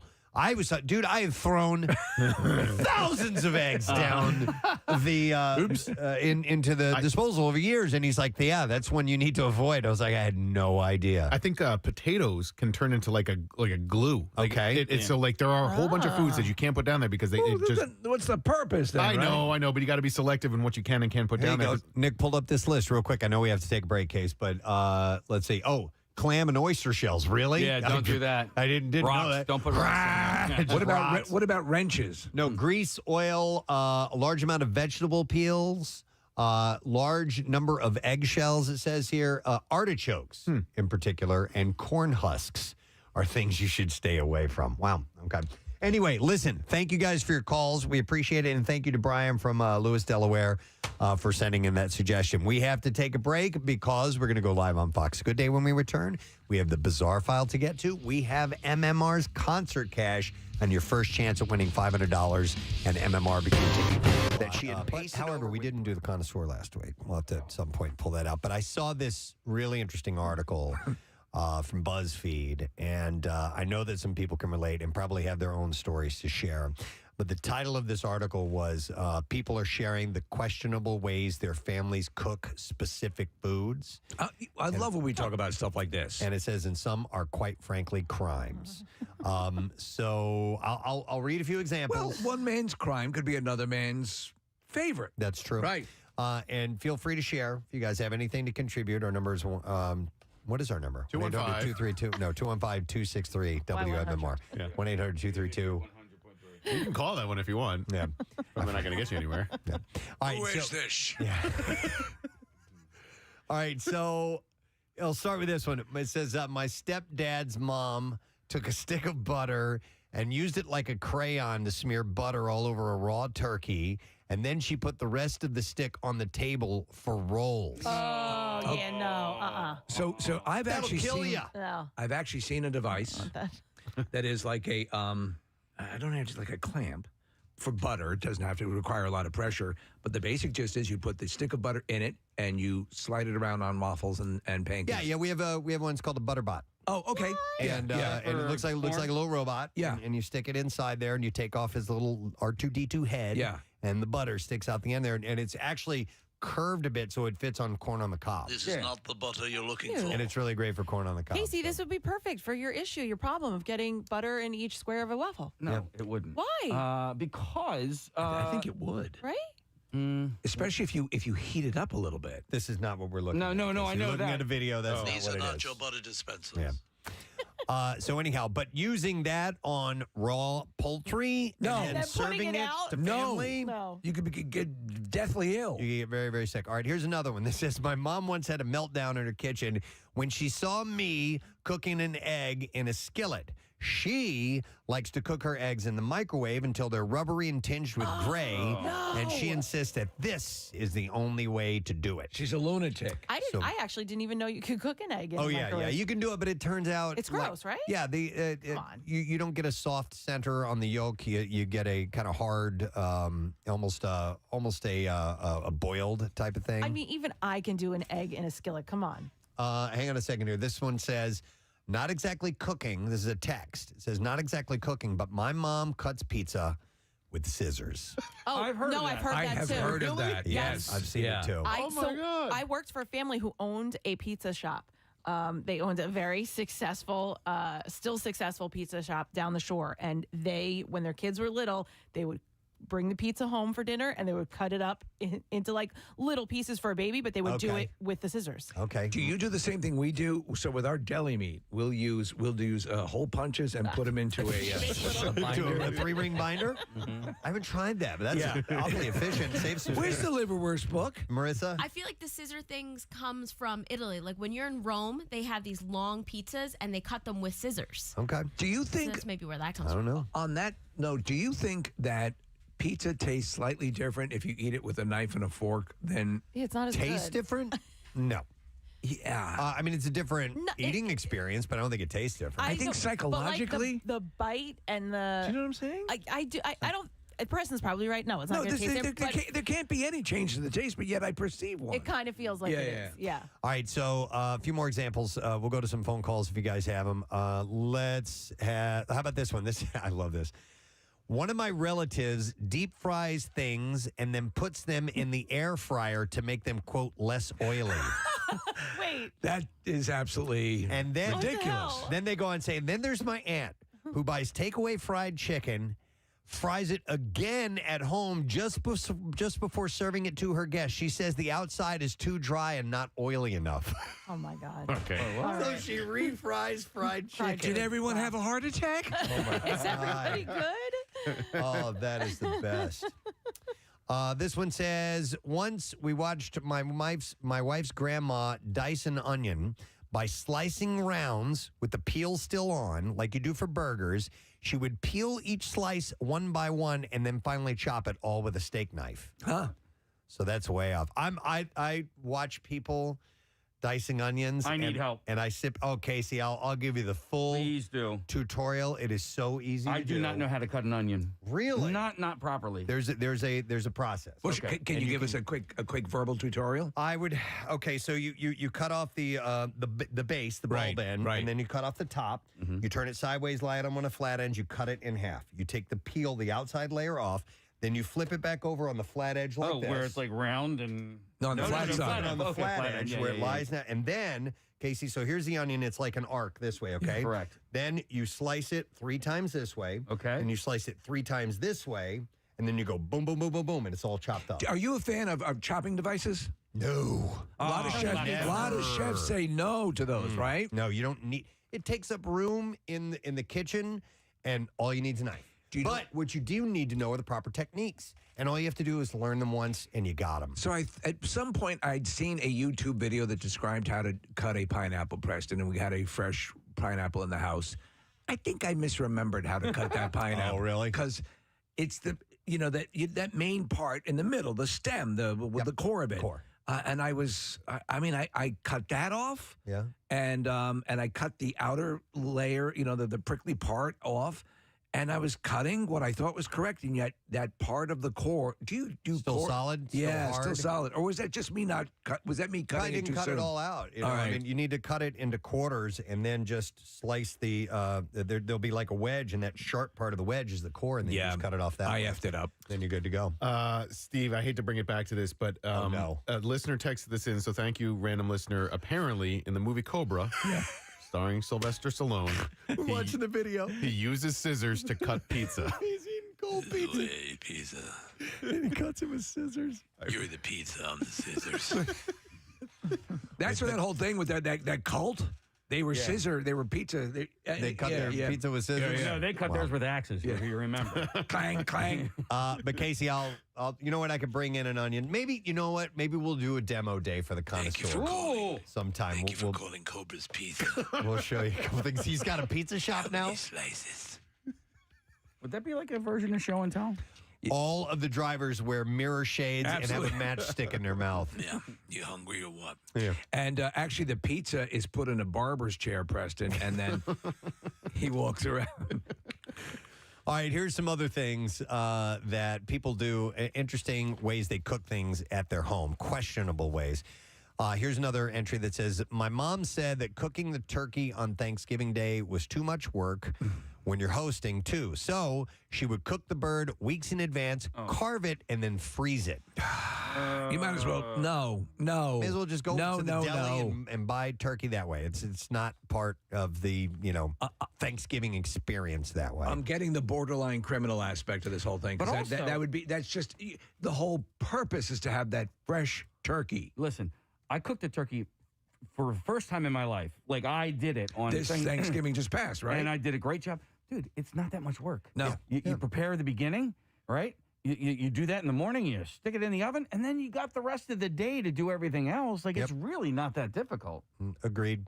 I like this one a lot. It says, my family calls every small grain-like food in large quantities rice. Wait, what? Quinoa, that's rice. Couscous, that's rice too. Couscous. So I love couscous. They just call it rice. By the way, couscous is like 1,000% superior than quinoa. I'm a quinoa fan. I'm not saying I don't like quinoa. It's completely different. It's better. I mean, if you're going It's like for pudding is the best version of steak. But that's like saying you like pasta better than rice. Yeah. No. Yeah. I think it's more like saying you like risotto better than rice. And milk duds. No, couscous is a pasta, right? Yeah. That's right. Quinoa is a grain, I believe. I believe you're correct. So they're two different things. So Okay. so rice and risotto are both grains. Your quinoa is in my couscous. Your couscous is in my quinoa. I kind of liken them to be almost the same thing, even though they're not. I Right. guess. Okay, so you're like these guys. Yeah. All right, so here's another one that says, my mother-in-law proudly makes this one very specific chunky salsa, and it has raw diced carrots in it. I have no idea where she got that recipe from, but it's bland, it's watery, and way too crunchy. I had carrots in a salsa one time, and Were they raw? Yeah, chopped. Okay. Raw carrots, and when I saw it, I was like, "No, this is going to be terrible." It wasn't bad, and I don't know why it was done. Like maybe for nutrition reasons or whatever. I was not completely turned off by it. Do you know what? I pretty much hate carrots. I don't hate, but I find them bland. And the only thing, but however, I love carrot cake. Yeah, well, that's not really carrots. Now, are you talking about There are carrots diced up in it. just are you talking about like raw carrots, Yeah, or do you steamed like carrots. them Nah, baby carrot. I'm not a big roasted? fan. Yeah. Okay. Maybe we need to roast some for you in some good olive oil. I love carrots. I yeah. do too. Any I could eat form. them with every meal. Mhm. Yep. So let's go to some phone calls. I want to go to Frank. We're talking about questionable way that people prepare things in their kitchen at home. Hi, Frank. Good morning. Good morning, it bitches. Good morning. What's up, buddy? All right, this infuriates me, and I'm about to ruin everybody's morning. My fiance's aunt, she prepares soup separately. Just getting ready for this next segment. A reminder, though, if you got a little extra time today, why don't you peruse the website, WMMR.com. We have tons of things going on. And the Camelback Mountain ski tickets we still have on sale. So that's $40. And it's open to close lift ticket to Camelback that you'll end up getting this 12 hours to enjoy. 39 trails, fully lit night skiing, high-speed lifts, largest ski resort in the Poconos. You can go to WMMR.com/deals. And obviously, there's plenty of pack powder. Remember that commercial? It was from years ago. It was like Powder. Yeah, that's a powder. Yeah, we would always hear that repeating over and over. There was powder. By the way, there's powder, and then there's pack powder. Yeah. Or is it powder, pack powder is one thing? So I would think to me, it seems if you're packing powder, it's less. It's less powdery. Less powdery. Yeah. So packed powder is just like packed regular snow. Yeah, right. Powder's powder. Yeah. But a manwich is a meal. Fresh powder. Pa. All right, well, we'll ruminate on that and get back to you. But in the meantime, we need to expand our minds and knowledge at the Just Sayin Institute. The Just Sayin Institute, home of the Marissa Magnata Mini Mount Snow Removal Service. By the way, Marissa, she stepped out of the studio for a moment, but she was showing us some videos that she took of herself 15 years ago in Manayunk, where it was a really, really big snowstorm, and she and her friends are riding bikes down. I don't know if it was levering or one of the really, really steep roads. Crazy. Yeah. Insane. Suicidal. Yeah. So. You said, what was you were saying? I could never do this now. I can't do that anymore. I can't do that anymore. I will risk permanent damage in my destroyed knees and so on. So, all right, well, tell my wife I love her. We're going to start with this. NASA will soon run a high-stakes fueling test on its Artemis 2 rocket, a practice run that must succeed before 4 astronauts can fly around the moon. The U.S. Space Agency inched the 11 million pound space launch system and mobile launcher to a Cape Canaveral, Florida launch pad on Saturday.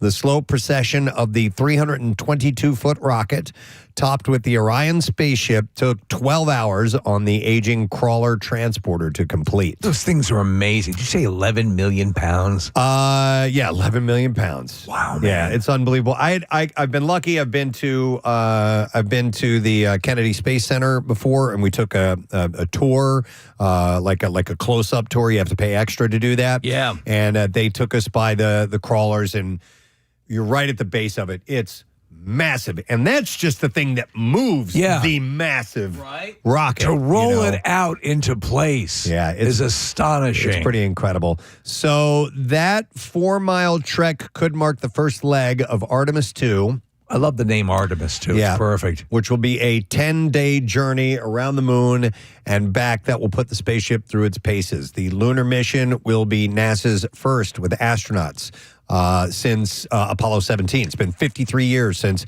anybody has been up that close to the moon. It's been way too long, and I know that you are. I assume you're like me. I'm out of my mind excited for this. Oh, very much so. So the astronauts include Victor Glover, Christina Koch, Reed Wiseman, and Canada's Jerry Hansen that will be aboard. No Katy Perry? No Katy Perry on this one. No, she did go up in the Orion. On that mission. The Orion, right? Oh, Case, I'm sorry. I don't have is your microphone not on? There you go. In the Blue Emu? In the Blue Emu. Yeah. So the Blue Horizon, was that it? Yeah. All right. So the Blue Waffle. The so-called, they're calling it the wet dress rehearsal. Oh, man, that's hot. Will load the Mega Moon rocket with 700,000 gallons of ultra-cold liquid oxygen and liquid hydrogen propellants and take the countdown all the way down to 29 seconds before liftoff. You guys wet yet? How this test goes will shape the flight timeline and determine whether launch opportunities Go Squirt Go in February remain in play. So wait, when's the launch? It's going to be February 2nd. Ooh, that's exciting. If it remains, if everything goes right, that can 12 always days before Valentine's Day, Preston. Can always change. So during the test, teams will fill the rocket and rehearse every major step of launch day fueling.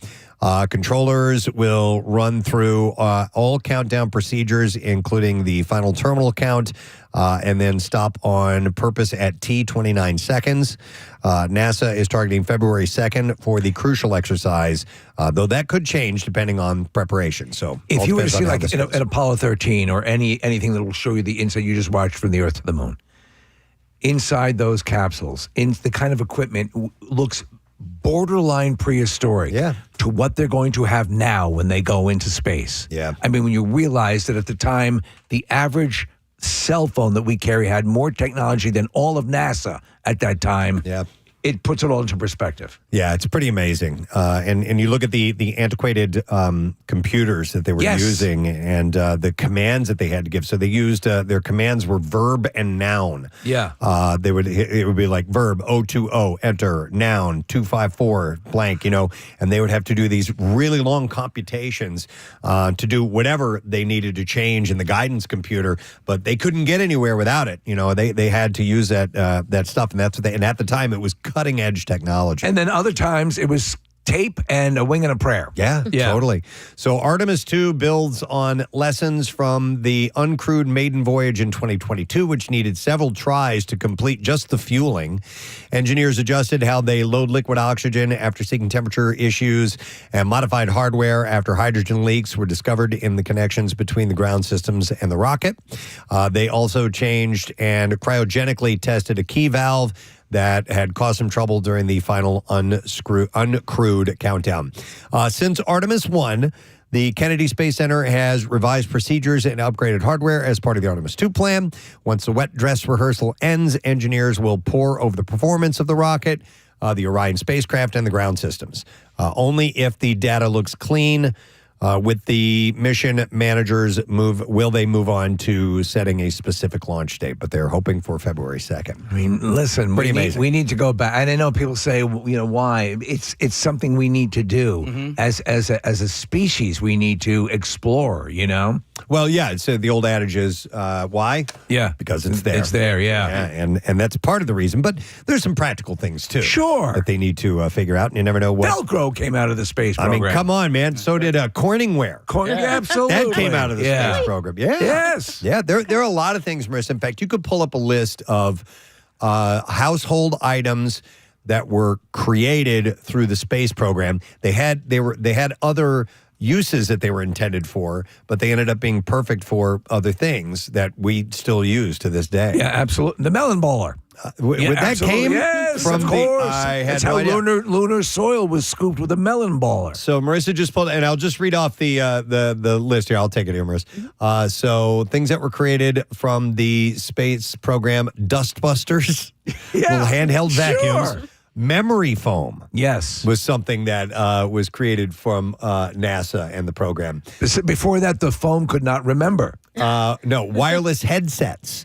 Modern running shoes, water filters, scratch-resistant lenses, freeze-dried food, baby formula, treadmills came out of the program. I mean, the double-headed dildo. Wow. Yes. Oh, my God. That was originally part of a retro rocket. I did not. And they repurposed it. And they repurposed a double-headed dildo from the space program. Houston, I think we have another use for this. Wow.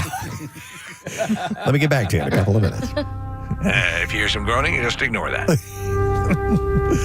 So anyhow, they're doing those. They're getting the full what they call the wet dress rehearsal underway. We talked about this last week about the resort on the moon or things of that nature, and the projected cost of what it'd be to go there. I don't think, obviously, in my lifetime, I'm not going to make it. But I mean. How exciting is that? And maybe for some people, don't give a rat's ass. But for me and for you, it's been part of science fiction lore forever. Yeah, it's pretty cool. All right, some other things and discoveries from the Just Sayin Institute. The Incan Temple of the Sun in Cusco has long been a visual and cultural jewel of the ancient empire. Why is this in Costco? But no, not Costco, Cusco. Oh, I'm sorry. Cusco. But there's even more to admire below the ground. Recently, archaeologists confirmed a long-held rumor, the existence of a labyrinth of underground tunnels extending out from the temple, sometimes over a mile in length. So if you watch any of the ancient alien shows or History Channel shows, this has been something. This is one of the long believed, but now we have verification. Yeah.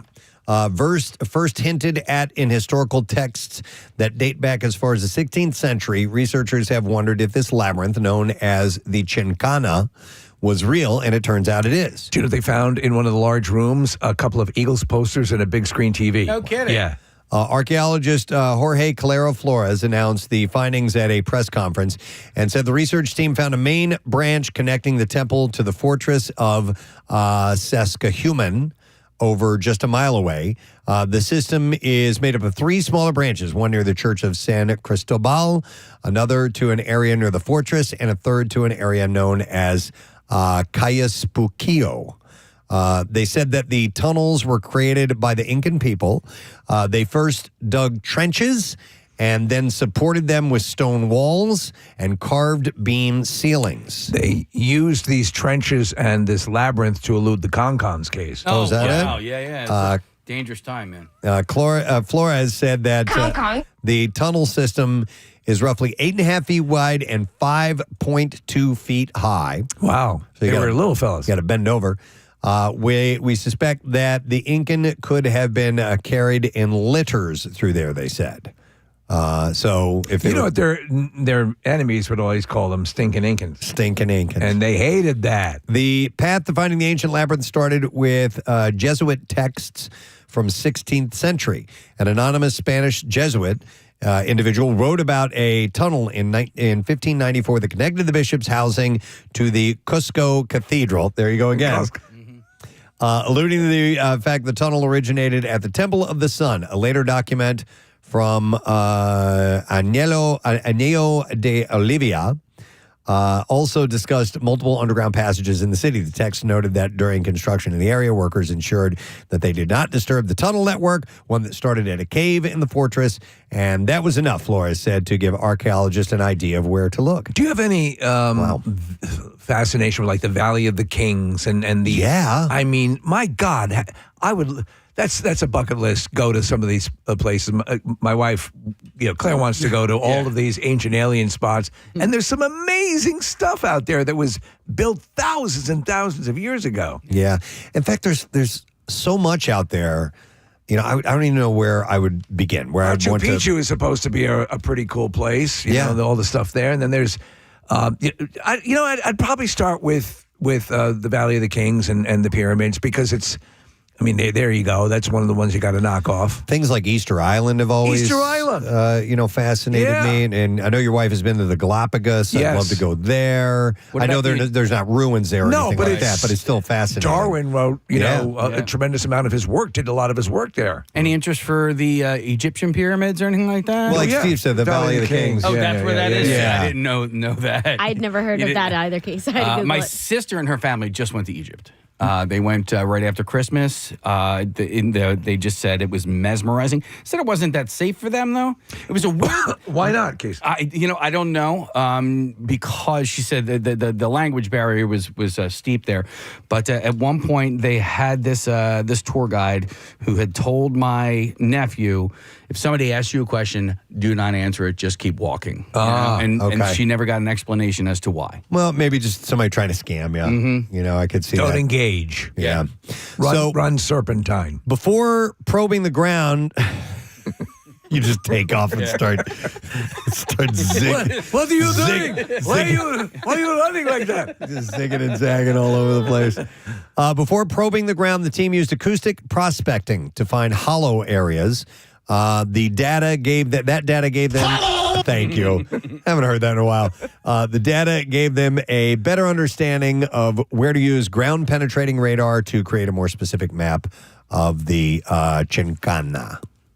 Researchers believe the tunnel system was an underground representation of the above ground street network of the ancient Incan city of Cusco. Cusco. Yes. To some people, this does not matter, but I mean, just spend some time with the History Channel on the weekend, and there are all these ancient mysteries and so on. And a good portion of them are not predicated on alien stuff, if that's not your thing. A good portion of them are just based on this incredible town was carved out of stone with a precision. Like, all that alone is amazing. Yeah, the engineering stuff, ancient engineering and what some cultures were able to achieve, I find very impressive. With the rudimentary tools and things like that. It's cool. I'm a moron because I can't remember the name of this town, but they had a system of aqueducts and viaducts and all their ducts. Yeah. But I mean, the way that it worked on gravity and they still marvel at how the engineers were able to. It was Pottstown. Pottstown, that's it. Yep. A lot of people don't know that. That's what they did. The pots to collect the water. Are you talking about like in Mesopotamia? Because I know There's that a Mesopotamia. because they. There's another one that was one that I had not heard of. When you were saying that, I was thinking about Rome, like the Rome. Yeah. Yeah. If you want to. Yeah. No, but I was thinking because of irrigation systems. I know Mesopotamians were the first to. And they ran all around, do that. Yeah. All right, well, we're going to move on to something else. Let's get into the medical field for a moment. Good. My expertise here. Yes, Casey's pre-med. Don't take Tylenol was the message from Donald Trump when he and Health Secretary Robert F. Kennedy Jr. announced in September that women should avoid Tylenol during pregnancy due to what they described as links to autism. The risk had not been substantiated by robust scientific evidence when Trump issued the warning, and now a group of researchers have responded with what may be the most thorough analysis yet of the existing science on the topic. Their review, published Friday in the medical journal The Lancet Obstetrics, Gynecology, and Women's Health, found zero link between acetaminophen, the active ingredient in Tylenol, also known as paracetamol, taken during pregnancy, and autism, attention deficit, hyperactivity disorder, or intellectual disability. The authors said that they undertook the research in part to clear up confusion after Trump's statements, since an untreated fever can pose health risks to a mother and baby. Dr. Francesco D'Antonio, one of the paper's authors and a professor of fetal medicine at the University of Chieti in Italy, said after this declaration, there were a lot of mothers who that were scared to take paracetamol. The day after this declaration, actually, we had a massive increase in phone calls and emails from women. The report's main takeaway is that acetaminophen is safe during pregnancy, according to Dr. Esmail Khalil, another of the paper's authors and a consultant obstetrician and fetal medicine specialist at St. George's Hospital in London. She said it remains to be the first-line treatment that we would recommend if pregnant women have pain or a fever. The 7-person team behind the new paper from the UK, Italy, and Sweden used 3 methods to evaluate studies published through September. And then it goes through very detailed all the steps that they went through to test everything out. And all 3 methods led to the same conclusion. There's no link between Tylenol use in pregnancy and neurodevelopmental disorders. So if you need to take it, you can. Yeah, as you were going through this story, I was trying to, I was like, I wonder, if certain countries have like a higher rate of autism in their, and they do. And so I was just looking this up, and it looks like South Korea, United Kingdom, Australia, and Japan, and Canada all have the highest rates. And because nobody knows, or at least as far as I know, nobody knows what causes this. If it's people, and it's something that remains a mystery and deserves a thorough, on many levels. It deserves a thorough discussion, a thorough investigation, and it should involve everyone in the room at once, because people just become leery. And obviously, when you're dealing about something like this and how you treat it, I mean, years ago, the company that owned Tylenol created a second company that is just Tylenol itself. Oh, really? And many read that as a sign that they were trying to draw away the likelihood of lawsuits. But we don't know if that's the case. If not, maybe Tylenol was the biggest seller and it needed to be a company unto itself. I don't know. Yeah. But I also think that, it's something that only began to be diagnosed not that long ago. Right.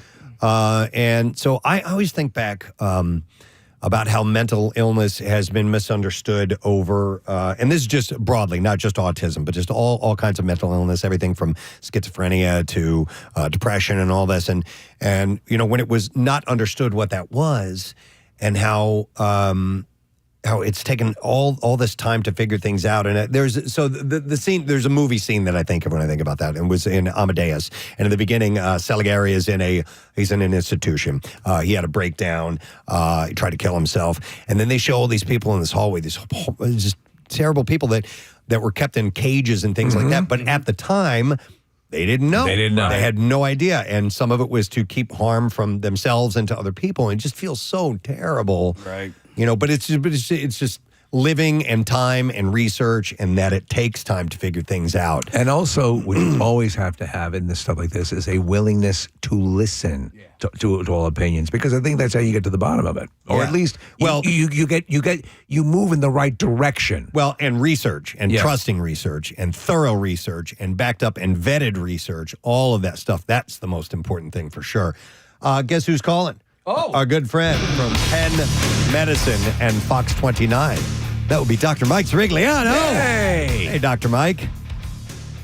Oh, my God. Listen, 2 things. 1, in God we trust, and everyone else show me the data. And 2, more importantly, she blinded me with science. All right. So, listen, when it comes to this whole thing with Tylenol, there's something that people need to understand. One is there a cause and effect, or is there an association? So there are a number of studies that have shown maybe an association with acetaminophen, aka Tylenol, and pregnancy-related kids having ADHD and a few other things. So the bottom line here is that if you're pregnant and you have a fever or you really need it, you can take Tylenol, but you use the lowest amounts for the shortest amount of time. Right.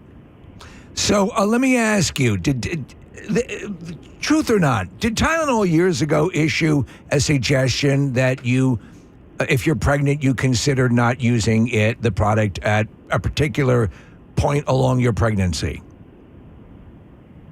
Well, let me put it to you this way, Steve. There is nothing that is safe in pregnancy for fever and inflammation. Tylenol is the safest one.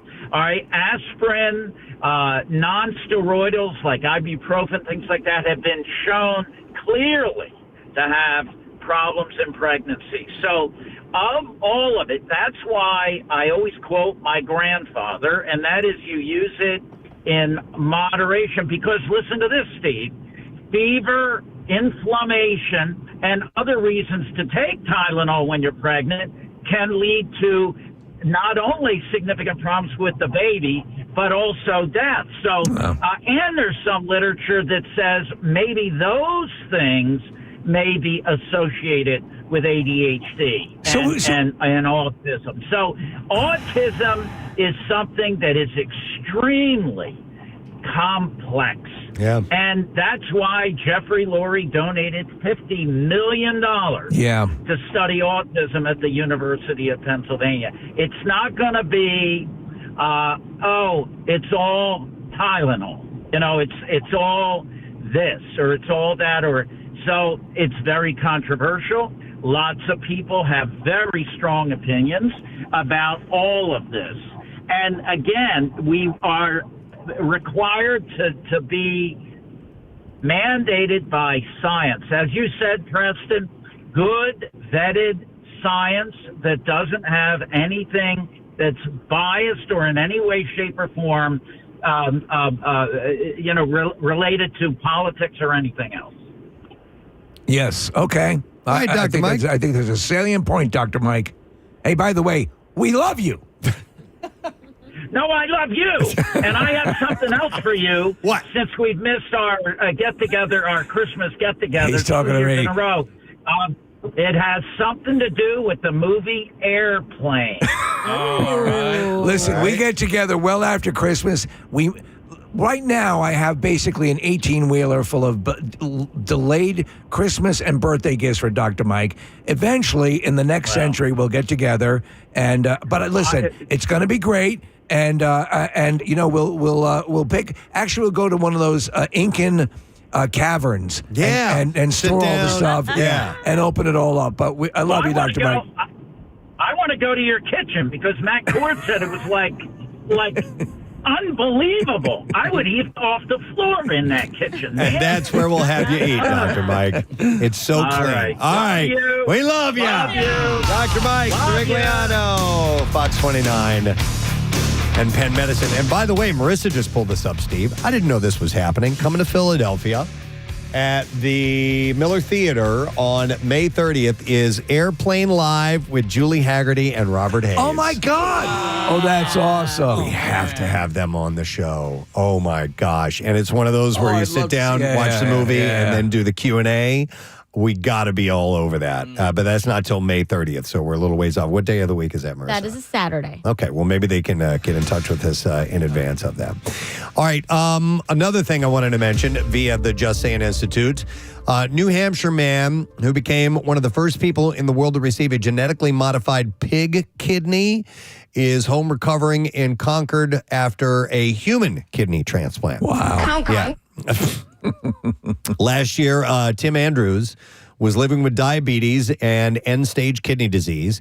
He lived with the pig kidney for 271 days before his body rejected the organ, and it was removed. And days ago, a near-perfect match for a human donor was found, and Andrews underwent transplant surgery Tuesday at Massachusetts General Hospital. His doctor said that he will never forget giving His doctor said he'll never forget giving Andrews the news. How cool is that? It's amazing. That's excellent. You want to see a couple of these, but that's very promising. Yeah. So this is, it was temporary. Yeah. It was just to have him hang on until, they could find a perfect match. But doctors say that animal organs could be the answer to keeping people alive and healthy while they wait for human donors. Which is great. I wonder, Steve, where the progress is at the growing organs for transplant using stem cells and things like that. I know there's research, and I know they do crazy stuff. They've had some levels of success in certain areas, but actually growing like complex organs.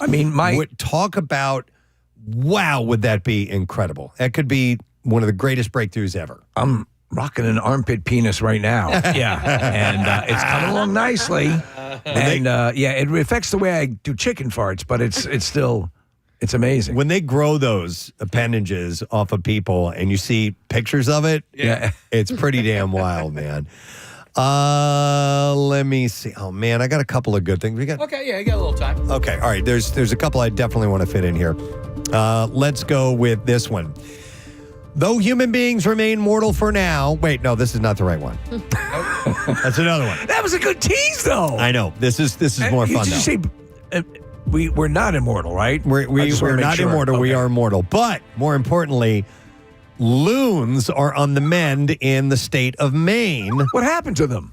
Filling more of the state's lakes and ponds with their haunting calls. Although conservationists say the birds aren't out of the woods yet. I was out snapping the necks of loons. Crazy old bitch. Maine is home to a few thousand of the distinctive black and white water birds, the East Coast's largest loon population. And conservationists said that efforts to protect them from threats help grow the population. What? An annual count of common loons found more adults and chicks this year than last year. The group said that it estimated a population for the southern half of Maine at 3,174 adult loons, 568 chicks. Audubon bases its count on the southern portion of Maine because there are enough bird counters to get a reliable number. No, man, you have rigor mortis. It's a boner, you crazy bitch. The count is more than twice the number when they started counting in 1983, and the count of adults has increased 13% from 10 years ago. It's a lovely sound they make, isn't it? I love it. It's on Golden Pond. Yep, I love that. I can't stand it. It's driving me out of my goddamn mind. Why did we move here? I've been to Maine twice, and we went to one of them. We stayed in kind of like a camp area, and in the evening we would go outside. Yeah, suck face. And we didn't suck face. But we would hear the loons, and it was so magical. It was so cool. That's a classic sound of the sunset and the not sound of the sunset, but the visual and the sound and all that stuff. Yeah. So Maine lawmakers have attempted to grow the population of loons. I like to smoke meth with. So loons in the background. Maine lawmakers have attempted to grow the population of the loons with bans on lead fishing tackle that the birds sometimes accidentally swallow. It's true, yeah. Laws that limit boat speeds have also helped because they prevent boat wakes from washing out nests. It is still too early to know if Maine's loons are on a sustainable path to recovery, and the success of the state's breeding loons is critical to that population at large. Maine has thousands more loons than the other New England states, with the other 5 states combining for about 1,000 adults. The state is home to one of the largest populations of loons in the U.S., which has about 27,000 breeding adults in total. We're thinking about going back to Maine. Maybe Maine sometime is gorgeous. this summer. Yeah. It really is. It's beautiful. I want to spend more time in Portland. Okay. We did a little road trip up to Canada and came down and only spent like half a day in Portland, and I think that city has a lot of time to explore. I've been to Bangor and Bar Harbor. Those are the two places I've been to in Maine. And loved them both. Yeah. We did the Stephen King tour. Did you go to his house? Yeah, we went to his house. Did you go in Pretty his cool. house? Did not go in. Get out of here. I'd like to have gone in his house. But there were lots of people outside taking pictures and stuff like that. So Maines are on the increase. No, did I say loons. Maines? Yeah.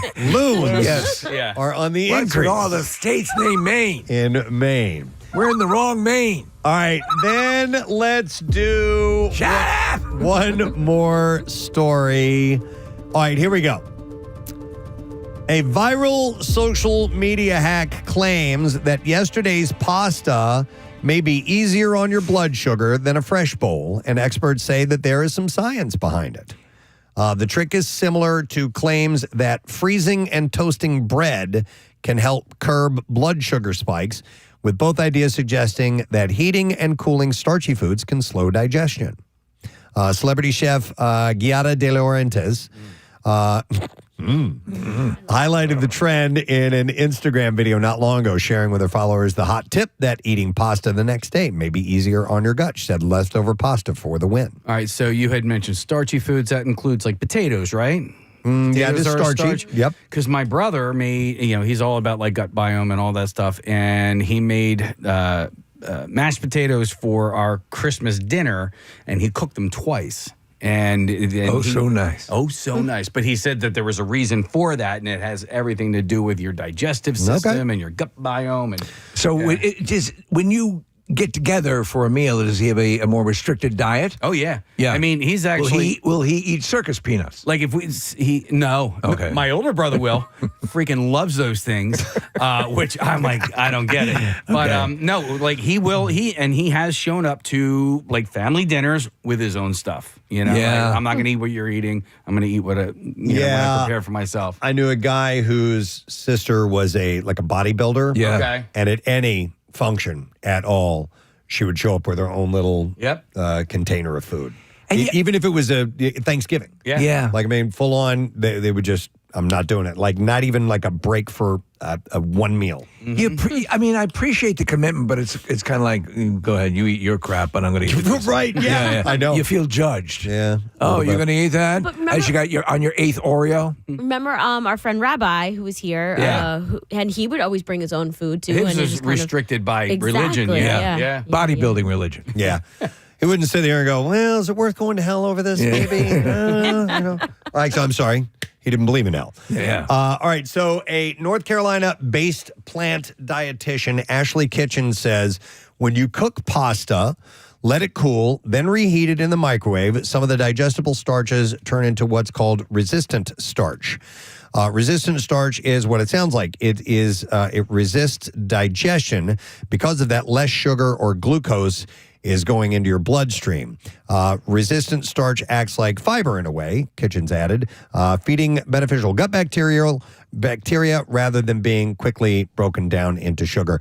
I think the benefit you get from this is nominal from what I've read. Resistant starch forms through a process called retrogradation. Nutrition experts say when pasta is cooked, it starches gelatinize and become easy to digest. After chilling in the refrigerator, ideally for 24 hours or more, some of the starches reorganize into a structure that the body cannot fully break down. As a result, refrigerated and reheated pasta delivers fewer digestible calories and leads to a smaller rise in blood sugar after meals, according to nutrition experts at the Ohio State University Wexner Medical Center. Oh, I swear by those guys. I'll tell you this. I am a fan of cold pasta. Yeah. I'm a fan of reheated pasta. Cold spaghetti, literally. I love cold spaghetti. I have, all that stuff. I used to eat SpaghettiOs cold out of a can. Yeah. Not a problem. And that's some fine spaghetti. We went out to dinner on Friday night, and the menu was amazing, but I got spaghetti and meatballs. Almost, Steve, specifically because I knew I wouldn't finish it, and I would have that to eat on Saturday. And you're at a Chinese restaurant. I was at a Chinese restaurant. Well, something similar to this, I have always cooked my pasta al dente because I heard that it's easier to digest. So if you boil the crap out of it and it's a little mushy and it's soft when you're finished cooking it, I don't know, it does something not as good in your system. It's actually more difficult to digest. Okay. You would think of it. No, I'm saying if you're saying you're making it softer, but it's actually it seems counterintuitive Yes. to what it's actually doing. So, okay, yeah, that would make sense. Yeah. Interesting. But I Did you didn't notice realize- a shift in the quality of your boom boom? I haven't noticed. I've been doing it for so long. I'm probably just used to it now. Okay, all right. So resistant starch contains roughly half the calories per gram of regular starch and passes into the colon where it feeds beneficial gut bacteria, according to a 2024 article from the Medical Center. Studies suggest the effect is real, but depends on the person, especially people with diabetes. Research from the University of Surrey in England also show lower blood sugar and insulin responses after eating pasta that's been cooked, cooled, and reheated compared to freshly cooked pasta, especially when prepared al dente. It's not a guaranteed hack, and the effect varies, according to Lori Wright, an associate professor at the University of South Florida College of Public Health. She said it can modestly blunt or shift the glucose rise, but it does not make pasta free from a blood sugar standpoint. The approach may be helpful for people who are maintaining their blood sugar, including those with diabetes, but is a tool, not a cure-all, she said. So it's just another little thing you can do to help out here and there. Who's going to do that? Yeah.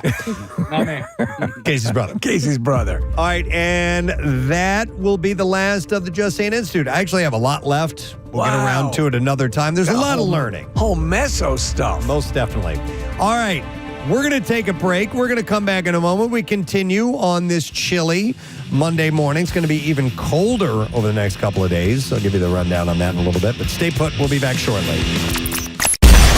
Barbecue 2026, Saturday, May 9th at Freedom Mortgage Pavilion, featuring Godsmack, Alice Cooper,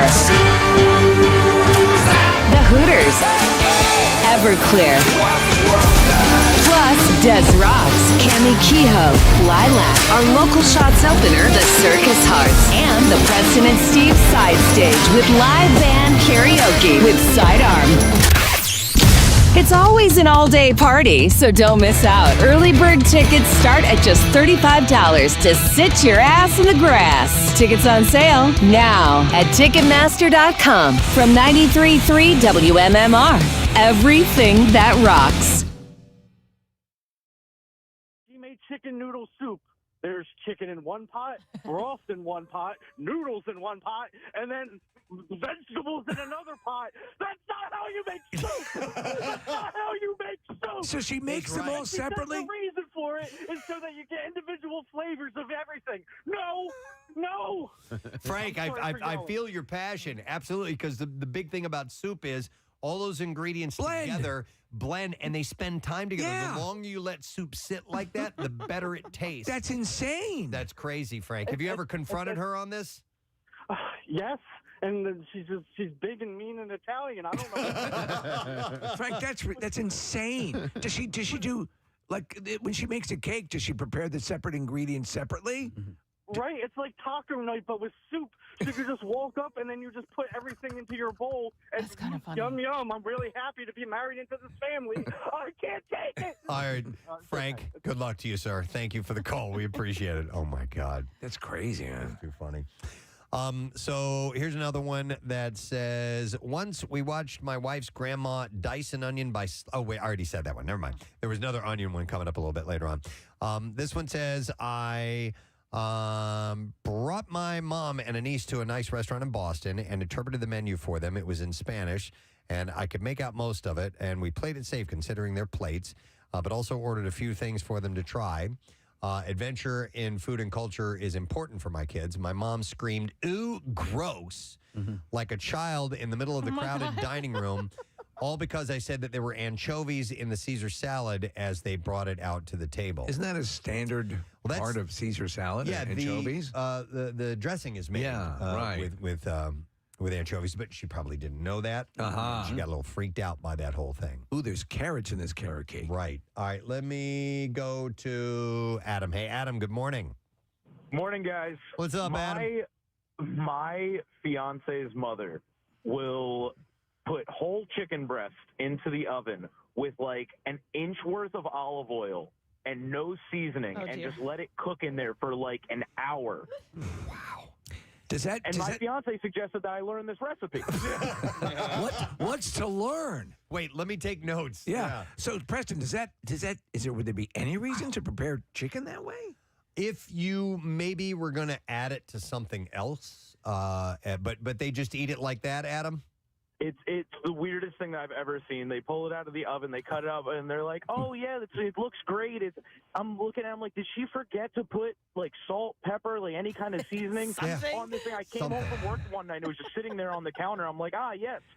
Are they treating it like Preston, like focaccia bread, where you're dipping it in? Everybody just takes a piece and then they dips it in the olive oil. Oh man, that's super duper bland. Thanks, Adam. I appreciate it. Yeah, you would do that if you're going to add it to something else, maybe. But even then, you at least want to give it a little bit of salt and pepper, Something in there. Let's see here. This one says, my mother-in-law. These are all mother-in-laws. Questionable ways that they prepare things in their kitchen. My mother-in-law cuts every single vegetable up with a paring knife. Now, a paring knife is really small. Yes. She said it's horrible watching her struggle to cut large items like potatoes and onions. But she just sits there and insists that a small knife makes it go faster. Yes. But then again, he says she also boils chicken in water in the microwave and eats it too. Boy, that's about as bland as you can get too. So smaller tools will make the job go quicker. So like a really tiny lawnmower. Right. Yeah. Exactly. Try that. Yeah. It'll speed things I'm up. gonna quite cut a my bit. time in half. No. You need a nice big knife. No, I'm going to dig out this pool with a spoon for some things. And by the way, always sharpen your knives. I think the rule is a dull knife cuts people. A sharp knife doesn't, because a dull knife won't. You can move. Jump. It'll skip around and not cut cleanly, and you can cut yourself. What are your kitchen knives of choice? Are you using the Guy Fieri? Yeah. We have the Guy Fieri. They're pretty amazing. Yeah, we got what's called the Battle Station from Guy, and we've had it for, I don't know, 8 or 9 years or something like that. Yeah, they're really good knives. We just got those colored ceramic knives. How are they? I love them. Because I see them advertised on QVC occasionally, and the guy who appears to be a chef seems to really love them. Yep. Very sharp? Yeah. Okay. One last quick question. Do you have to sharpen those ever? I don't think so, right? I don't know. You're asking this guy over here. I don't. I've never dabbled in ceramics, so right? I'm not really sure if they need to be sharpened or not. Here's another one. Says, my stepfather's an absolute toddler about food. A literal 60-year-old man who still throws tantrums when my mom doesn't make him what he wants for dinner. One of his normal practices is to eat slices of white American cheese straight from the packages. Sometimes he just takes slices out of the package and stuffs them in his mouth. And I think these are the individually wrapped ones. Yes. Because he goes on to say he spent all of last summer insisting that every pack of cheese that my mom got was bad, but they were all totally fine. Our conclusion, we think that for the first time in his life, he actually smelled the cheese before inhaling it. So if it wasn't wrapped tightly in that package, because those, like the Kraft ones, like they barely have any scent to them at all. And you get a real cheese, it's going to have a really strong scent to it. All right, Tony has a crazy way of making soup. We're going to go to Tony. Good morning, Tony. Good morning. How are you? Great. What's up? All right. So someone else was talking about making soup separately. Yes. I have a texture thing. So I like the taste of the soup greens, like celery and onions and things like that, but I can't stand the texture. So I boil them in the broth, and then I strain them out, and then I kind of pulverize them into their own soup, and then I add it back into the broth, and then I boil the noodles, and then I add the chicken. Okay. So you don't like texture of vegetables, so you just kind of puree them and make them into a liquid. Yeah. Yeah. Okay. Huh. You're still going to get the flavor. That's interesting. That's probably a Bill Weston way, right? Yeah. So you know what? In fact, here's this same one. It says, my dad hates the texture and taste of most vegetables. He passed this down to my brother and me. So my mom always made us this awesome salsa that was completely pureed. Yeah. I was very confused by chunky salsa when I was old enough to notice it at other people's homes. Huh. I didn't know people didn't like the texture. Well, I guess, Rochelle. Texture's a big thing. The reason she doesn't like mushrooms is the texture of them. Me too. She can handle the flavor. She can get mushroom flavored stuff, but if she gets the pieces, It's like I've been on that roller coaster with avocados. So I like avocados I initially liked. And then I did not like them. I did not the texture, and now I kind of like the taste, so I can handle. I think I'm coming back as the pendulum swings. But man, there was a period like I couldn't stand the feel of it in my mouth. What about, Kathy, mushrooms, no dice for you? No, I can't do mushrooms. But I'm okay with the avocado. Like I don't. I know. That's kind of slimy too. It's a little different. It's a little different. Yeah, the mushroom is so. Yeah, I don't know. Avocado's so almost slimy. creamy in nature. Yes, and I'm okay with creamy. I'm okay stuff. with the Yeah, say it clearly and into the I'm microphone. okay with creaming. What about mushroom flavor in general? You don't like it either, or? I don't know that I would hate it. I don't. What would be mushroom flavored? Do you I like don't know. I don't think sauteed mushrooms on like a hamburger? Oh yeah, I do. that's Oh, awesome. absolutely. So like a cream of mushroom soup. You know, I mean, Nah. there are No, little but there pieces, are chunks in there. Yeah, no, I can't. but they're do very, it. very What tiny. about split pea soup? Something like that. Oh, I'm okay with that. Yeah, I'm fine with that. Casey's not good on. My wife despises it, and I love it. Yeah, the only one I've ever had is like a canned split pea soup. Oh, you If I had it homemade, You got to I have think free maybe. range.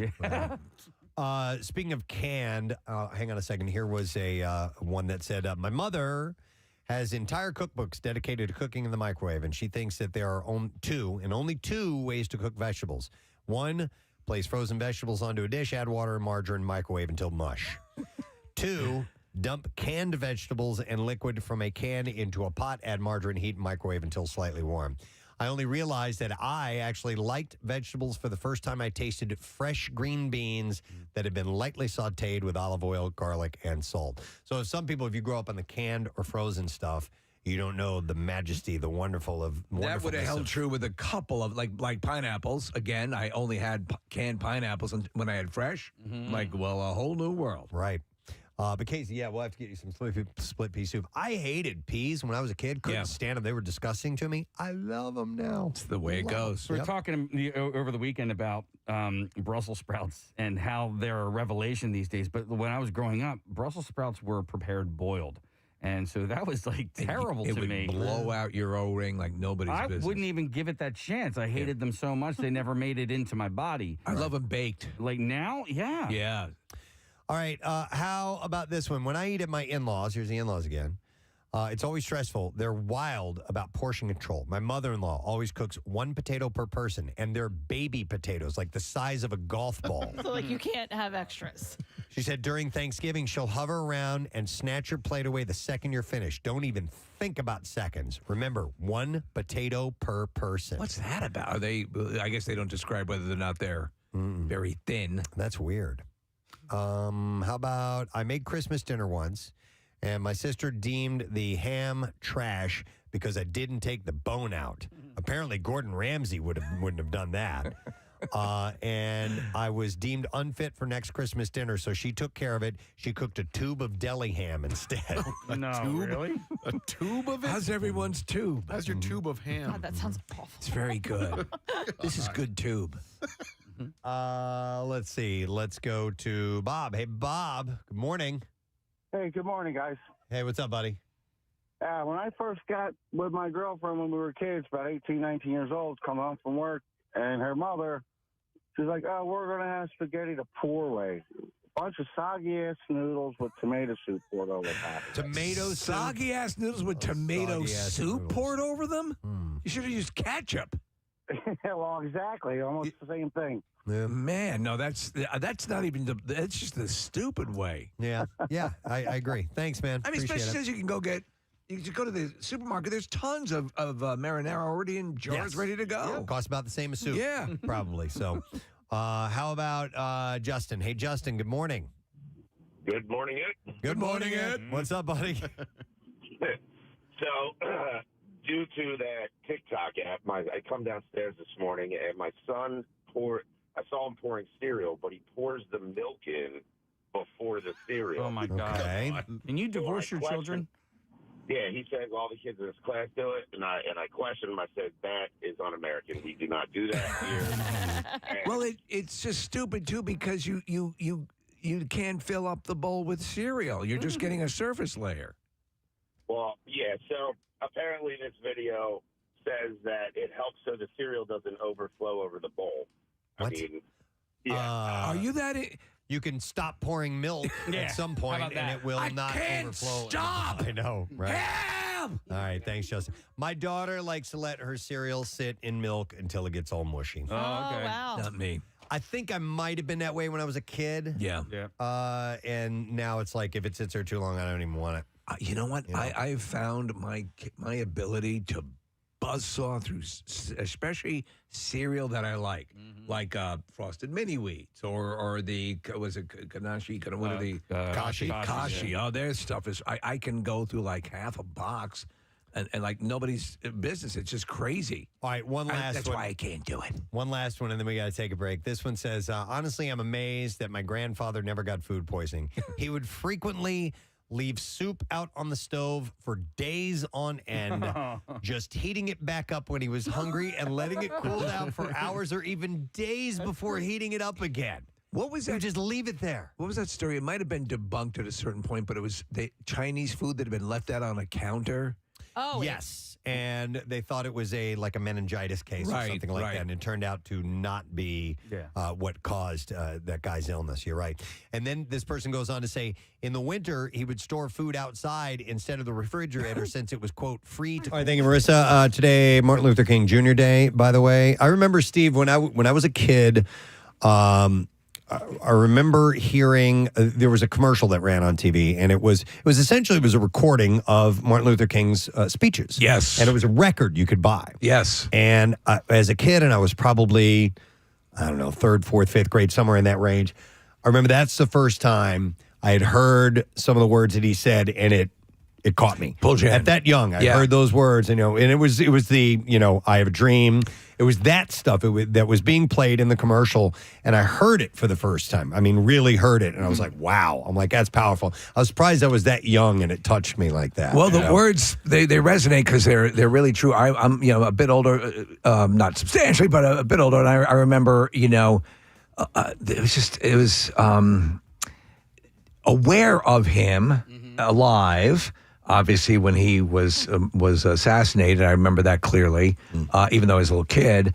But yeah, it was always such an amazing thing, when we'd study him in school, and periodically now I go back. If you want, his ability to take control of a large group of people and inspire and uplift through his oratory was, many people say second to none. I mean, and that's an amazing capability. Thank God he had it. I forgot what movie it was depicting that time. It might have been actually about RFK, but they showed a scene where JFK was listening to MLK speak, and he's like, "That guy's better than me." Mm-hmm. He's like, that guy does a better job. Hey, that's good. Oh, he's good. Oh, yeah. Oh, yeah, that's good. Yeah.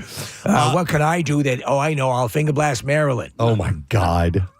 Oh, my God. You were good at that. Yeah, he did that. Yeah. Besides today being Martin Luther King Jr. Day and a day of service, it is also Elementary School Teachers Day today. Wow, another day. So thank an elementary school teacher if you had. They're all off, though. Do you I know they are all off.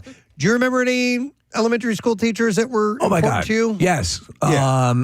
There was my second grade teacher, probably the one... Mr. Pilling in sixth grade was very much into literature, and he happened to align with a lot of the stuff that my dad was interested in and wanting me to read. I always liked the teachers that fostered what you were interested in. I mean, that ran a tight ship, so to speak, but allowed you to be you. I didn't like the teachers that tried too hard to be your buddy. But Mr. Pilling was not that way, but he was like a classic Miyagi type. I think I just now realized I can name you every single grade school teacher I had. Ms. Oberman was kindergarten, Ms. Spring was first grade, Ms. Mayfield was second grade, Ms. Dorn was third, fourth grade. Come on. I don't remember. Mr. Harris. Yeah, I don't remember fourth grade. Mr. Kryshak, who never used underarm deodorant in the fifth grade, and then would always hold his arm over the door when you walked in and count the kids. Mr. Pilling was sixth. Mrs. Cross was my kindergarten teacher. Yeah. Mrs. Emilio was my second grade teacher, then my first crush on a teacher. And then I went to a number of different schools. I forget the teacher I had in California. And then I got jumped around a lot. I think it was my fifth grade teacher. Her name was Ms. Shipman. and it came really close to saying SHIT when you would say her name. That was always kind of fun. Who was the typing teacher that everyone was sure was in Playboy? Oh, wow.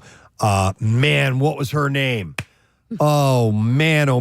That was 7th grade. So I was in junior high by then. Now you call it middle school. But wow, Steve, I don't know. You know what? I will go back. I have my yearbook from that year, and I will go back and tell you, because the word was she was in Playboy, and she was hot, without question. And supposedly somebody had taken her either her pictorial or her centerfold or something like that and put it on the door to the classroom one day. That was the rumor. Whether that's true, I have it doesn't no matter. idea. It sticks. We had Miss Cascown was the art teacher. Yeah. And this was in high school. So, this is the hormones are raging. Yes. And I was a good artist, and I was a little bit of a Miss Cascown teacher's pet. But I remember that. And there was a guy who was on the other side of the coin, was like model good-looking guy. Yeah. And I'm sorry, but the girls in the class did exactly the same thing. Yeah. Swooning. Sure. Yeah, absolutely. Yeah. I don't know why you think it's that hard to name all your teachers from grade school. To me, that's like, He says he can. He did. Yeah. I don't mean it like that. You're not surprised by him remembering it. I'm not surprised by that. So formative. Oh, okay. Yeah, It's yeah. formative times. Formative years. Yeah. Yeah. And you spend an entire year with these people. Yeah. Yeah. Oh. I was out to dinner with some friends, a big group of friends, and we had met this other couple, and I had nothing to talk to this couple about. And randomly they said, "Oh, our son plays the violin," and I was like, "Oh, I played the violin when I was in grade school." And I went to Morristown Friends, and they're like, "Oh, well, we lived in Morristown." I was, and then I was like, "Oh, well, Mrs. Edwards," and they were like, "Mrs. Edwards is my son's violin teacher," and we had this entire conversation about this woman who was my first grade teacher, and it was the best dinner ever. They can make a lifelong impact. We just visited her at the prison. She had just What retired. happened? She just retired, so congratulations, Mrs. Edwards. Oh, well, here you go. Yes. Here's a text. My 4th and 5th grade teachers both went to jail at Highland Elementary in Abington. You were joking. I was joking, yeah. There you go. You nailed it. Oh, wait. Is this the same person? Oh, it's the same person. All right. Somebody else texted, or is another text says, 2 of my elementary school teachers end up in jail. Casey, I think it's more exciting when your elementary school teacher remembers you. Yeah. Because imagine how many students they have. Yes. When we were down in Clearwater, my social studies teacher, Mr. Fogarty, came up to say hello. And I was like, how the heck do you remember me as a student? I was one little blip, and I think it was early in his career, and him and his wife had retired down to Florida, and I was like, wow, I can't believe it. The teachers we used to we had a gym teacher. Maybe talking about teachers that ended up in prison or should have ended up. Mr. Glazer, right out of Lolita. I mean, he was working. This is an elementary school, by the way. Yeah, and I think he finally ended up being pinged for that and was left the teaching profession. But for the most part, my years in school, I always had really good teachers who were really involved and trying to help, and it was rare that I had. There was one teacher that I didn't like at all, who was also the football coach. Yeah. And it was a subject that I loved, social studies, history. But he was such a little prick, and he was like a Napoleonic complex, and he was the coach of and wanted me to go out for the football team, and like out of spite, I'm like, no. Yeah, we had a guy that got dinged. He was touchy-feely. He ended up going to prison. He ended up going to jail. Wow. And he was the cool teacher. That's why I'm leery of the He was the one that had concert T-shirts hanging up in his classroom, which was totally unheard of at the time. Yeah, but that ended up happening. I love the Bay City Rollers. Big Air Supply fan. Nah, it was more Def Leppard. Okay, stuff like that. Yeah, totally about the leopard. So, all right, it's Elementary School Teachers Day, by the way. And Steve, I saved this for you. Today's National Popcorn Day. Wow! Ladies and gentlemen, today is National Popcorn Day. Probably one of 40 that they say is National Popcorn Day, but I'll take it. Yeah. One of my absolute favorite snack. Yeah. popcorn. Do you make it at home? Do you ever make? I do. Okay. Yeah, I will buy it prepared. I like the Smart Pop, the low cal.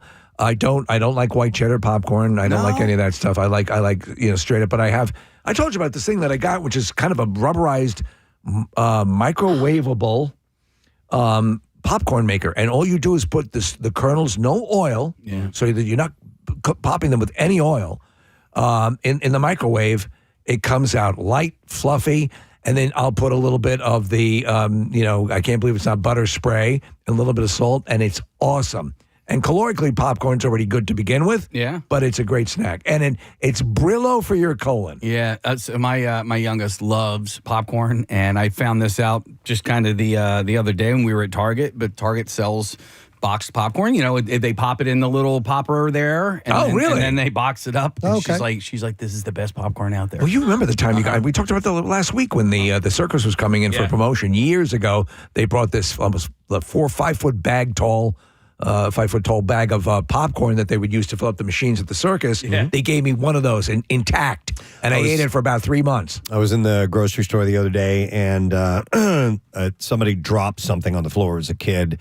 And I looked down, and it was, I don't know if it's the brand name or not, but it was a Jiffy Pop. Jiffy I guess Pop. they still make it. Yeah, they do. Like the little frying pan? Yeah, one? little frying, Those are little so much pan fun. on top of the stove. And I almost, because the kid dropped it, and he probably looked like 7, 8, 9 years old or whatever, and he picked it up and put it back in the basket, and I almost went over and said, dude, those are so much fun. Yeah. I felt like saying that to him because the kid was kind of holding on to it possessively as if he was excited about it. So I learned that they still make them because my friend was Drew Barrymore from Scream for Halloween this past year. Okay. And remember at the very beginning, she was making the Jiffy Pop? Yeah. How does the metal handle not get hot? It on those did get Jiffy hot. Pop? I It believe, did. if I remember correctly, the metal handle would get hot, so you'd have to take like a pot holder Okay. or an oven mitt and hold on to it while you're shaking it.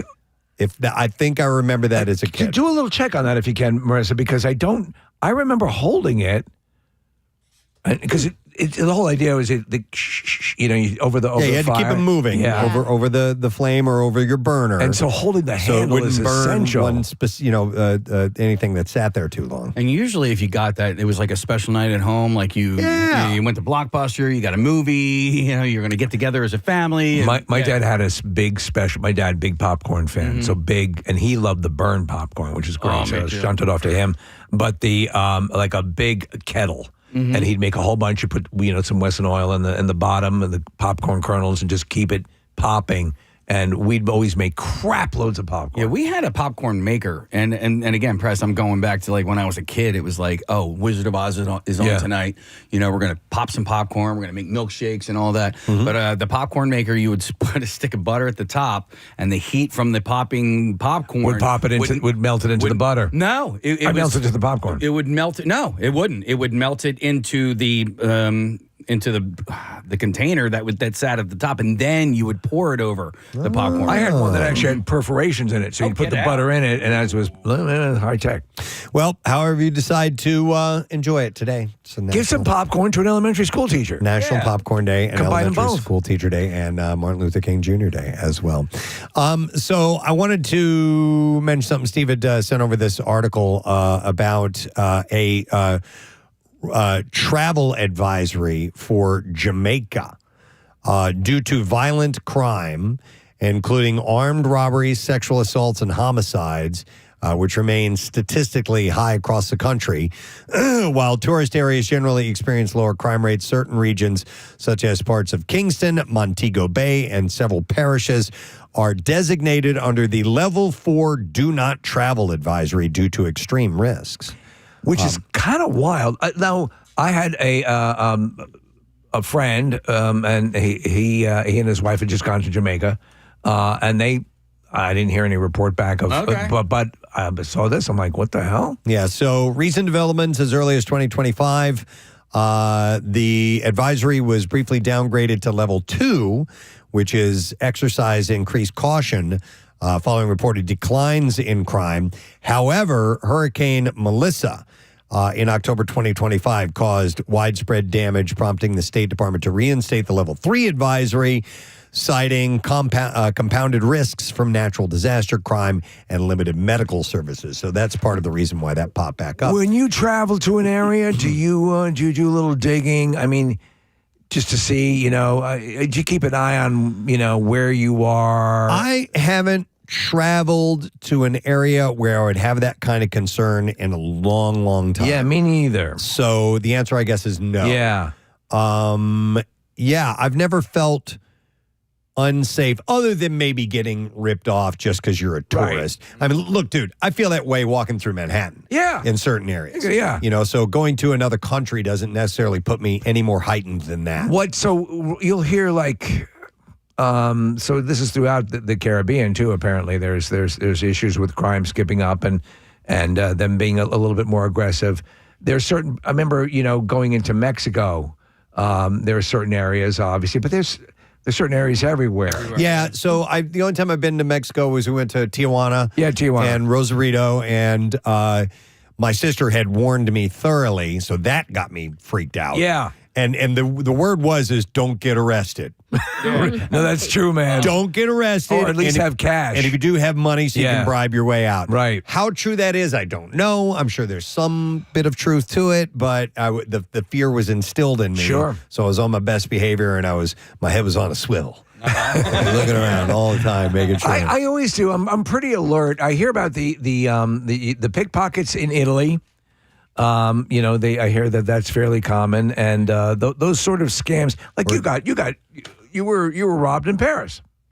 Yeah. Not in Paris, in Nice. Okay. In southern France. Yeah, 100%. We were sitting at a cafe, eating. My sister, and her friend had her either her backpack. I think it was a backpack slung over the back of the chair. Yeah. And a guy comes up and he starts speaking to us in French, asking for directions. He's holding out a map. We're looking at him going, dude, we don't know. We don't blah, speak. blah, blah, Yeah, blah, blah, blah, blah, blah. We don't speak the language. And all of a sudden he leaves and he runs across the street, almost gets hit by a car. Yeah. And we're like, whoa, where's the fire, buddy? Well, the fire was the fact that he took her backpack and was running out of there quick before we noticed it. And we didn't realize until we were done with the meal and everything. And it was a big fiasco. Stuff like that can easily happen. I get a lot of videos on my algorithm of, it's very common in Paris. You get on the train, and then like 6 people will kind of circle you and just get really close to you, and then get off at the next stop, and somebody has inevitably pickpocketed you. But there's a way to avoid that. You have to just be smart about it. Pickpocketing, I've always wondered if I'd be any good at that. Yeah. You know what I mean? Whether you could pull it off or not. Yeah. Well, because it takes big cojones to do it. Do you have a wallet case? Yeah. Can you put it in your back pocket? Do I have a back See pocket? if Preston can lift it from him without him noticing? Yeah. Just casually walking along. Yeah. And when are you going to start? Yeah, it's amazing. He's so good. So... It's got to, obviously, you have to bump in. You got to work on a team. You got to distract them, and you've got to, use a bumper, like you said, is another one. But the pros can actually remove your pants. The way they depict it in movies, though, seems so ridiculous. In the beginning scenes of Ocean's 11. When George Clooney is on a train and Matt Damon just kind of bumps into this guy, like you don't see his hands go anywhere. Right. Steals the wallet. How did he get that? Come on. Seems like it's just fake. I'm going to go to Gabby real quick here. Hi, Gabby. Good morning. Hi. Good morning. Hey, what's up, Gabby? Hi. This is the Gabby that works there. So hi. You work here? Where? Oh, Gabby, part of our Redhead. promotional staff. Oh, Yeah. Gabby. What's up, Gab? All right, so you saw something interesting? So yes, I was actually on a cruise in Mexico, and we were walking back to the ship in like a really touristy area, and this guy came up to my friend, and we were all walking like holding hands with our mom, and this guy came up to my friend and was like, yo, let's go back to my room, and tried to like literally grab her from her mom and bring her back to the room. So he's attempting to kidnap her right in front of you. Yeah, right in front of us, and we just started screaming like lunatics, and he kind of just walked away. Wow. That's terrifying. Now, and I assume, and this is in Mexico, you guys you didn't do any follow-up on it. You're just happy to get out and get away, right? Yeah, and then we were literally in one of the touristy cruise areas. Like, we didn't go off where they told us to. So this was right in the area where they're like, oh, yeah, you'll be fine. And Yeah. she almost got kidnapped right there. Listen, From, this is scary. and with her mom in front of her, which is the craziest part. Yeah, you would think that those areas are going to be less likely to be, patrolled by the criminal element, but I guess not so. How old were you at the time, Gabby? I was 16. Oh, wow. Ugh. Scary. All right, cool. Thanks, Gab. We'll talk to you later. Remember? Of course. Bye. We took the listener trip to Tulum. Tulum is in an area, the resort was nice, but as you're pulling in around the resort, it's not good. Oh, yeah, it's yeah. a depressed area. Oh, and driving through Jamaica specifically. Yeah. We took a trip to Jamaica and driving through. You drive through abject poverty on your way to this luxurious. We're going to a resort that you're going to stay at. And that's great. Kind of sucks, man. I but- wanted to talk to you, but I was eating my wife's fingers. Yeah. So, but they're saying Jamaica. So, on the opposite side of that, Berkshire Hathaway Travel Study has done a study into the safest countries for travelers in 2026. All right. Can I guess? Sure. Safe and Stan? I don't even know what that is. Safe and Stand? Oh, no, it is not Safe and Stand. So the rankings are based on a combination of surveys of American travelers and global safety data from sources including the Global Peace Index and the GeoSure global scores of the major cities in each country. GeoSure. So the Netherlands is number one for 2026. Climbing up from 14th last year. You've been, yes? I've not been to the Netherlands. I've been to Copenhagen. Okay. But I've not been Salty to old Queen of the Sea. Not to been to the Netherlands. I wouldn't mind doing that sometime. The European country gets high scores for the Global Peace Index and Numbeo. And one of the biggest things to watch out for in Dutch cities is people on bicycles, which are everywhere. Now, that was true in Copenhagen. There were bikes all over the damn place, which is pretty cool. Did you have any near collisions? No, fortunately. All right. Did not happen. But bikes get the right of way, right? I think so, Like yeah. above people, above cars, it is bikes number Above one. pedestrians? Yeah. I mean, when you're walking around, Yeah. they kind of just keep going. And coming in second place is Australia. Oh. Yeah. There you go. Didgeridoo. Thanks to low crime rate, stable political system, and gun control laws, it's pretty safe to get in and around. Now, the wildlife is another story. Yeah. In fact, I have a story in the Bizarre File coming up that might make you think twice. Of course. Yep. After Australia is Austria. Have you been to Austria? Yes, I have. It was gorgeous, isn't it? amazing. Yes. Oh, my gosh. We did that Danube cruise and gorgeous. Yep. Iceland is one of the safest countries for travelers. Want to visit Iceland, too. Yeah, me too. Yeah. Love to get there. Number 5 is Canada. Yeah. Huge.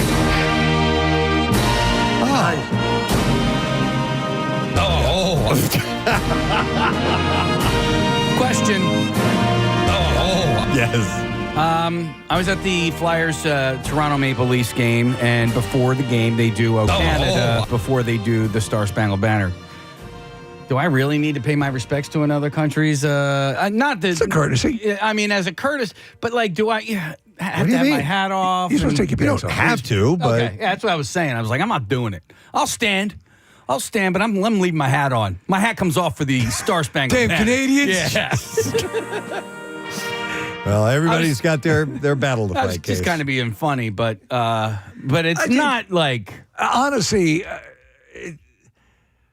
it's like, okay, we got this now. It's Yeah. Robert Klein used to do a bit about, what country man again? Oh, yes, the United States. But it's a courtesy. All right. Yeah, it's a pretty anthem, I think. I think so too. It Yeah, is. I always thought it was one to enjoy and stop and listen to for a moment.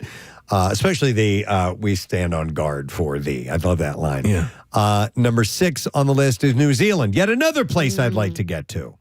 Long way to get there, though. That's the problem. Yeah, you just watched Lord of the Rings. I did. We went to a screening of it on Friday night in the theaters. Even after seeing all those orcs, you'd still go? You know, I think maybe off season when they're underground. The orcs are hibernating they're now. doing their thing. It's all right. The orcs are hibernating now. But I was trying to, while watching the movie, take in some of the sweeping shots and scenery. Yeah, the scenery that the hamlets. Yes, that you knew were not CGI. That this was actually Practical is the term. Thank you, Gandalf. What New Zealand looks like. But I've had friends that have gone there before and said it is truly amazing. I definitely want to see it. I mean, I became a fan around the time of the Hercules. Remember that series? Yeah. They were all shot in New Zealand. Yeah. It's top of my list. It's the one place I would move to sight unseen. I've never Really? been there. Okay. Yeah, Matt used to live there for like half the year. Opposite seasons when Really? snowboard, like during the summer, he would snowboard there. How long did that go on for? For like 3 or 4 years. And just the way he describes things down there, I'm like, all right, I'm sold. I'm done. To see you, Matt. But it's just so long to get there. Yeah. That's the only thing. Yep. How many hours is the flight? It's like 18? Something like that. 19? I think it might be more, yeah. So New Zealand is number 6 on this list of safest countries for travelers in 2026. And you have the United Arab Emirates at number 7. Can you drink there? I get lost. I don't think so. About countries in that region that allow alcohol or not. And I know that there are some where they've loosened it up in that if you are if you're a visitor and you're staying maybe in your hotel or your resort, that you can consume. Some of the more austere Muslim countries are going to be, but they will. I told you about there's I don't know where it was. It might have been in Abu Dhabi, believe it or not. Yeah. But it was a fully equipped, gorgeous bar, but it was all non-alcoholic. Yeah, the United Arab Emirates do not drink, but the people of Abu Dhabi do. You almost had it. Yeah. It's tough, isn't it? Here, Marissa found this article. It says, for visitors to most of the Emirates, it has been possible to drink in bars and restaurants for years. Non-Muslim expat residents need to get a license to buy alcohol from specific shops for consumption at home and, legally speaking, were required to carry that license if they wanted to drink in establishments outside of their own home. However, each emirate, despite being governed under the overall laws of the UAE, operates under slightly different rules. So you'll want to check ahead of time before you go if that's on your agenda. Check with your emirate. Number 8 is Switzerland, of safest countries to Beautiful. Oh. Dude. It's almost as good as Encore. Almost. Encore is a little bit.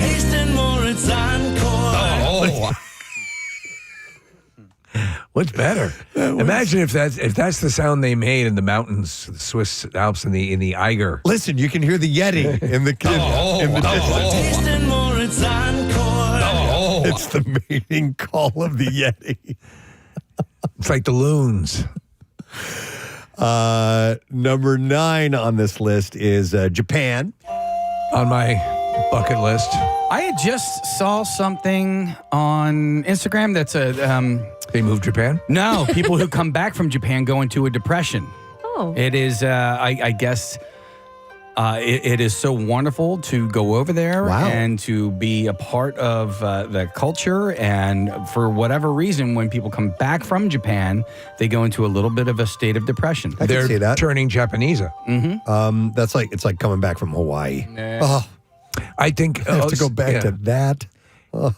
Yeah, it's a wonderful place to visit. Of course, the taxes are staggering because you're living in paradise. Yeah. But I mean, just coming back from that, I'm just saying it's tough to. Well, then don't leave when you leave Hawaii. Go right to Japan. Okay, probably a good idea. Just do a little round the world tour. So, and number 10 is Ireland. Ireland for safest countries for travelers in 2026. Now, on top of that, I saw this other article that kind of ties into this. This was through a Reddit thread, and it was people sharing the cultural and behavioral norms in their country, that might seem totally bizarre to outsiders. Okay. So I thought these were kind of an interesting peek at around the world. Here's one that says, I'm from South Africa, and we call our traffic lights robots. And it can be very confusing to foreigners. Never heard that before. In the Netherlands, which is number one on this list of safest countries, this person said, we're very used to having conversations so quietly and discreetly that no one else can hear you except the person that you are directly talking to. It's a skill almost all Dutch people have, but it can be very unnerving for others because you can be sitting pretty close to two people talking and have no idea what they're saying. Dutch people they really value their privacy. So I wasn't aware of that custom. Here's one that says, drive-thrus are really unique to the United States and unusual to the rest of the world. America has drive-thrus for everything. Drive-through coffee shops, drive-through ATMs, and even drive-through liquor stores. It's mind-blowing. So that's kind of confusing for people who may not be. So you wouldn't find, I've never, it's funny you should mention that, and I've never really seen anything like a drive-through over in Europe. Is coffee in Italy on your list? I don't know. Okay. I haven't gone through the whole list in a while, so maybe we'll find out. Why? Because the coffee experience in Italy is much different than it is here. We're used to grabbing a cup of coffee and just walking around with it. But in Italy, you get your coffee and you sit or stand at the coffee shop and you drink it there. So they don't do, as they say, takeaway. There's no to go. Oh, wow. Yeah. Okay. In Venezuela, a birthday kid will scream when they cut their cake. It is expected to be a blood-curdling scream. People laugh and ridicule you if it isn't loud or scary enough. And also it says our birthday song is like 2 minutes long as well. Oh. Interesting. Well, So that's to skip Venezuela. That's a custom. What would it be like at the Applebee's when they come out with the birthday cake? Right? Somebody wrote in and said, in Chinese culture, it's considered weird and offensive to use formal or polite language around the people who are closest to you. For example, it would be very strange to say the equivalent of thank you to a family member who passed you a dish at a meal. You show your intimacy with others by using brief, informal speech. Dickhead. Using polite speech puts distance between you. I see. So it's considered too formal, to say things like to someone who you're so casually used to being around. So there's a more obvious delineation between your friends, the way you speak. But that would be the same here. But even so much as just saying thank you, right, is still like I would say that to my wife for dickhead passing me something. So I don't know. Yeah, I still say thank you. Yeah. Here's one from Germany. It says it's tradition to throw porcelain, ceramic pots, and other fragile things in front of the bride's house a day or two before the wedding. The point is to break them into shards because it's said that these shards bring luck. Anything that breaks can be thrown except for mirrors, since superstition says breaking a mirror brings 7 years of bad luck. So they smash ceramics as a sign of good luck? I guess so. Okay. Yeah. It's like the thing when you, there's the old superstition of you purchase a car, and I've had, maybe it's an Italian thing, but a handful of change into the backseat floor. My Greek friend did that. Right. Oh, okay. Yeah. In Japan, convenience stores like 7-Eleven sell gourmet meals such as fully prepared bento boxes and freshly made onigiri. Are they called 7-Elevens? Onigiri, I'm sorry. What's that? Are they called 7-Elevens over there? I guess. I don't know. In the U.S., we have hot dogs and questionable pizza slices, but you'd really be hard-pressed to find a somewhat nutritious, fresh, and delicious full-blown meal from a convenience store. Yeah, but the hot dogs are good. They are good. I lived on them for a while. In most Muslim countries and in Israel, we start work on Sunday, not Monday. Our work week is shifted because Friday is the day of prayer. Do you know what that does then? Is it makes Saturday the suck day. Because Sunday, not that Sunday sucks, but Sunday is the inevitability of the return. Yeah. And so you really don't get, in the morning and in the evening, ain't we got fun? It just, Sunday has a thing about it.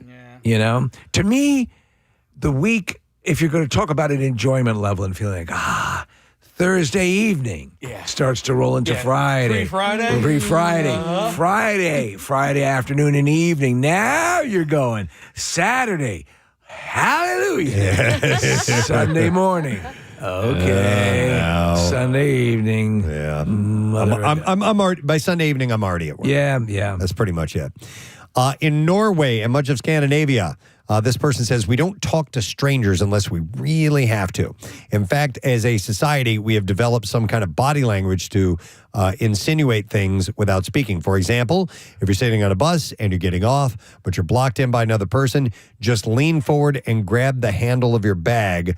The other person will know that you're asking them to let them out. I found and it says much of Scandinavia in the beginning here. So, we have family in Sweden.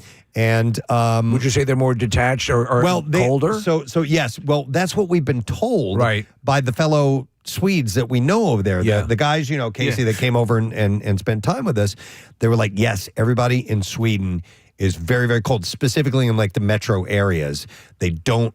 They just avoid each other. Right. And if you walk past somebody, you're not going to acknowledge them. Yeah, there's no like nod or hey, Swedish person. Hey, how's it going? Or hey, fellow Swede. Yeah, so I didn't realize that. I didn't pick up on that until they told me that was the case. So you must have, were you saying hi to people? Hi, good morning. Hey, how you doing? I don't want to talk to you. Press, was it in Sweden where they go, Yeah.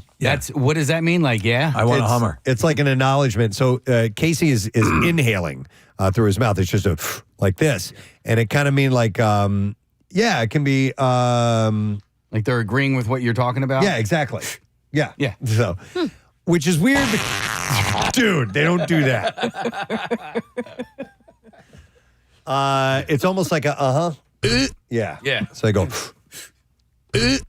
and so I last time they came to town, Adrian, Rochelle's cousin, was here, and I pulled that on him out of nowhere. He was like, "Oh wow!" Yeah, kind of blew him away. So means like I agree. Yeah, yeah, exactly. It can mean a few different things. Yeah, it can be a greeting as well, like "What's up?" Yeah, "What's up?"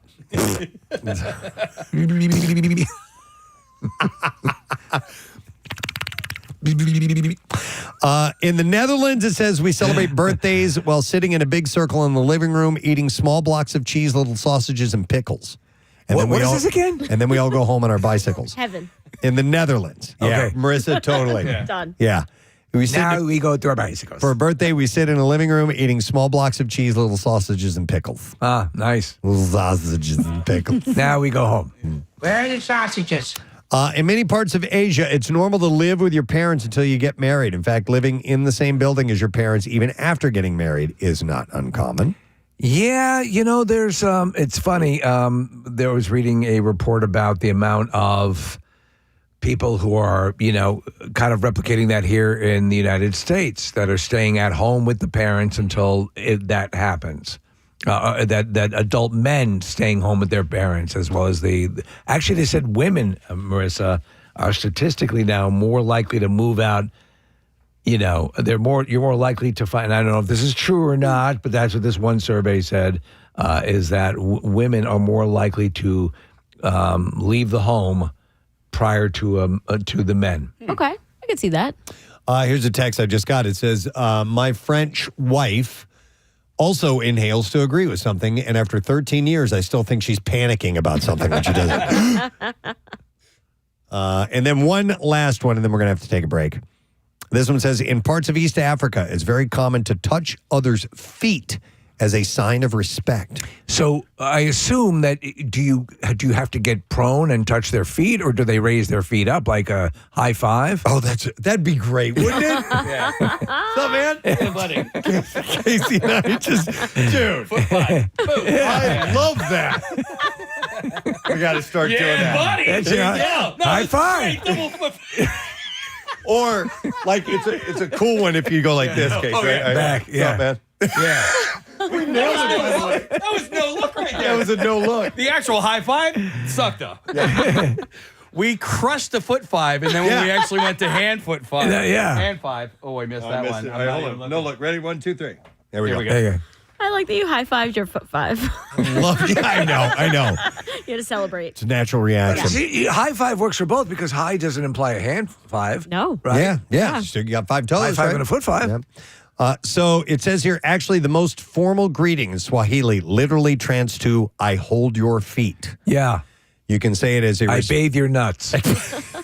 I think. Thank you. You are the kind of person I would bathe his nuts. I think the Beatles song was initially supposed to be "I Want to Hold Your Feet." And I want to bathe your nuts. It says you. I lost my space there. Oh, you can say it as a respectful greeting, even if you aren't doing it in the literal sense. I hold your feet. This might go back to like biblical times and, Jesus washing the feet. Right. And, Or when you say I hold someone's feet to the fire. Okay. I don't know if that has any connection to it at all, but maybe not. Holding someone's feet to the fire is making them take account, right? Yeah, I don't really know. So anyhow, just thought that was kind of interesting. It is interesting. So, listen, we do need to take a break. Taking a look at the clock here. We are going to come back in a moment. Some bizarre file stories are indeed on the way, and we'll reiterate the Word of the Week prize and all that good stuff. We'll come back in just a moment. So hang out. Except he continued to do this until it was in the 50s. Yeah. No, you can't do that. No, you don't want to do that. Maybe the dead of winter, yes. For safety's sake, you don't want to do that. I need you to stop talking. All right, we will stop talking. Damn it. Do I need to do this one, Nick? It's just impressive. This one says, my mother-in-law makes mac and cheese without milk, just cheese on top in a sheet pan and melts it in the oven. Never, is that it? Yeah, that's it. Yeah. She puts it on like a Macintosh computer? No. Anyhow, there you go. That's what I have for you in this little list. People with questionable ways that their families cook specific foods. Thank you for sharing. We appreciate that. We do have to take a break, but listen, cool thing happening tomorrow night. We have a screening of Doctor Strange in the Multiverse of Madness. Very exciting. And I have 3 pairs of tickets I can give away. So first 3 callers, 215-263-WMMR. Tomorrow night, 7 o'clock, UA King of Prussia. Movie doesn't even open until Friday. This is a big blockbuster movie. Oh, yeah. Absolutely. And let's get you into this exclusive screening. We're going to take a break. When we come back, we'll have your chance to win $500 and tickets to the MMRBQ with the concert cash. B-File up 2. Stay there. In less than 2 weeks, we'll be broadcasting live at Keenan's. That's right. For the Coors Light opening of the Jersey Shore, Eggs with Peg, the 5 different names that it has. All we know is that it's a party we haven't had in a long time. We're looking forward to it. Over the next few days, we're going to start to maybe pitch some ideas out there to you and maybe get some participants in some contests and so on. Try to lay in as much ahead of the show work as we can. Yes. We've had a whole bunch of time off. We're trying a whole bunch of new things. It can only turn into a disaster, but the kind that we enjoy. Our kind of disaster, your kind of disaster. Right. So that's coming up. And that means MMRBQ is this weekend, this Saturday, as mentioned just a little while ago. So just a little reality check for you there. All right. One of our favorite things is when we, as a show, are trying to figure out exactly what might be a topic of conversation. One of us goes, I have a question I want to ask on the air. Oh, okay. And that usually means I'm not going to tell you guys what it is. Right. We want to hear I'm just going to save it, and that's what we do because we don't like to, quote-unquote, ruin something ahead of time by knowing too much about it. And we just like to head into the unknown. And today's unknown comes to us from Kathy Romano. I'm telling you, my heart is beating so fast right now because I'm so nervous. Seriously? Yeah, I'm pretty nervous. Oh, I didn't know it was that kind of thing. All right. Wait. Does it involve a boy? No. So here's how I think I want to do it. I'm going to ask a question. Yes. Okay.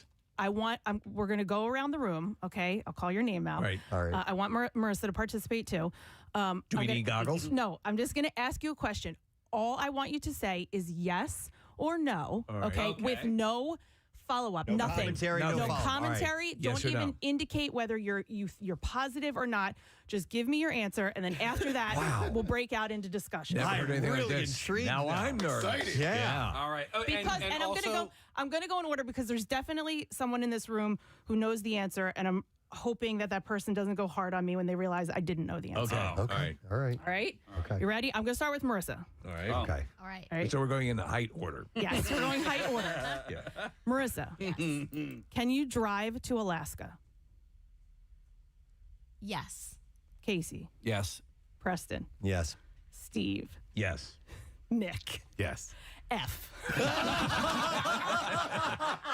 Stop it. Oh, my God, Kat. You poor thing. They're adorable, Who though. knew Alaska was attached to Canada? There's an amendment to this.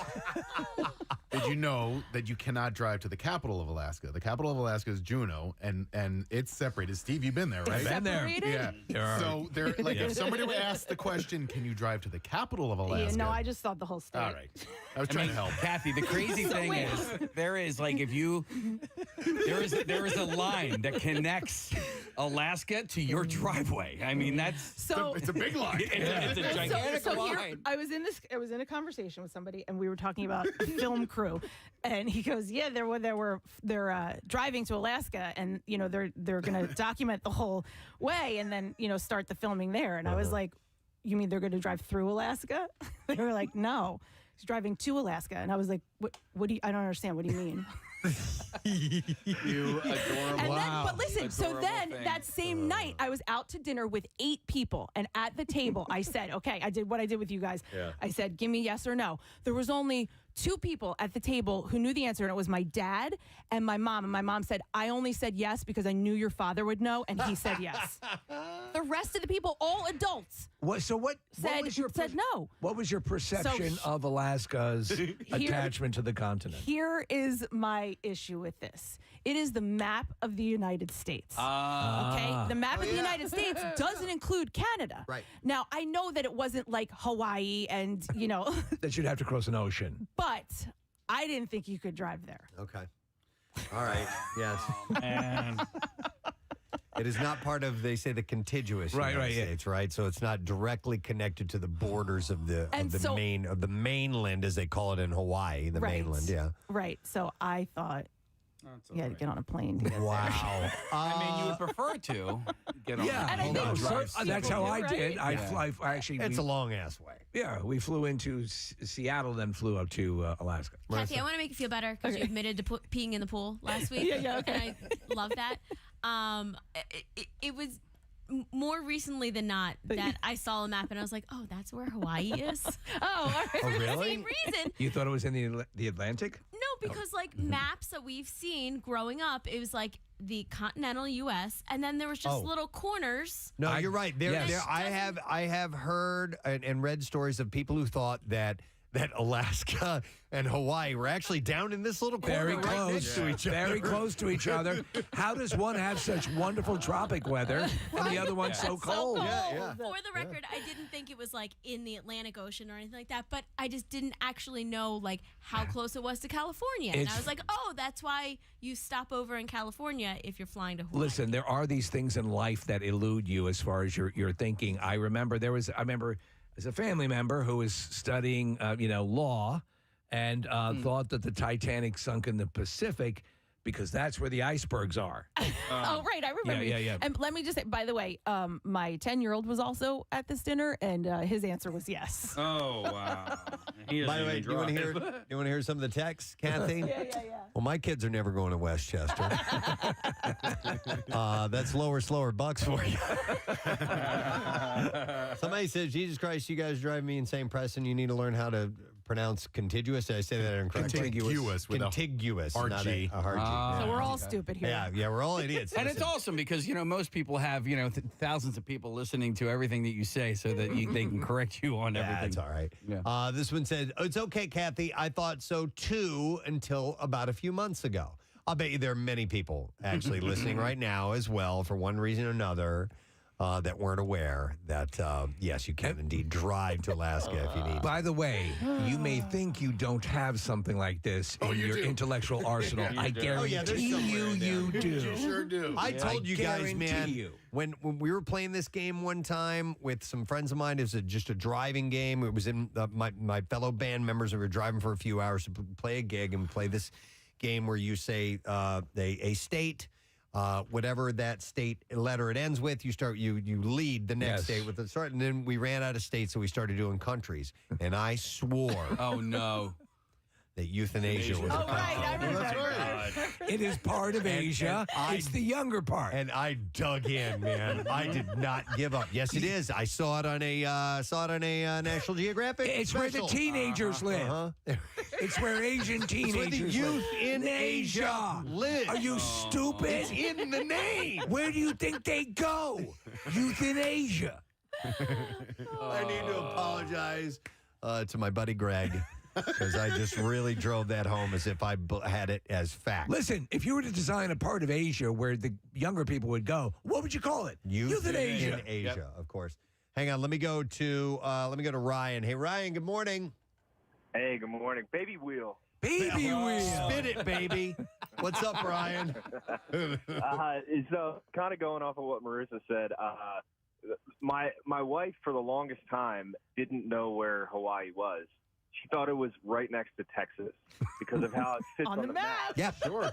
Yeah. Yep. So I totally understand, and I had to explain to her it's in the South Pacific and how far away it is, and that's where we went on our honeymoon. But okay. Oh my God, so That's funny. That is pretty Thanks, funny. Ryan.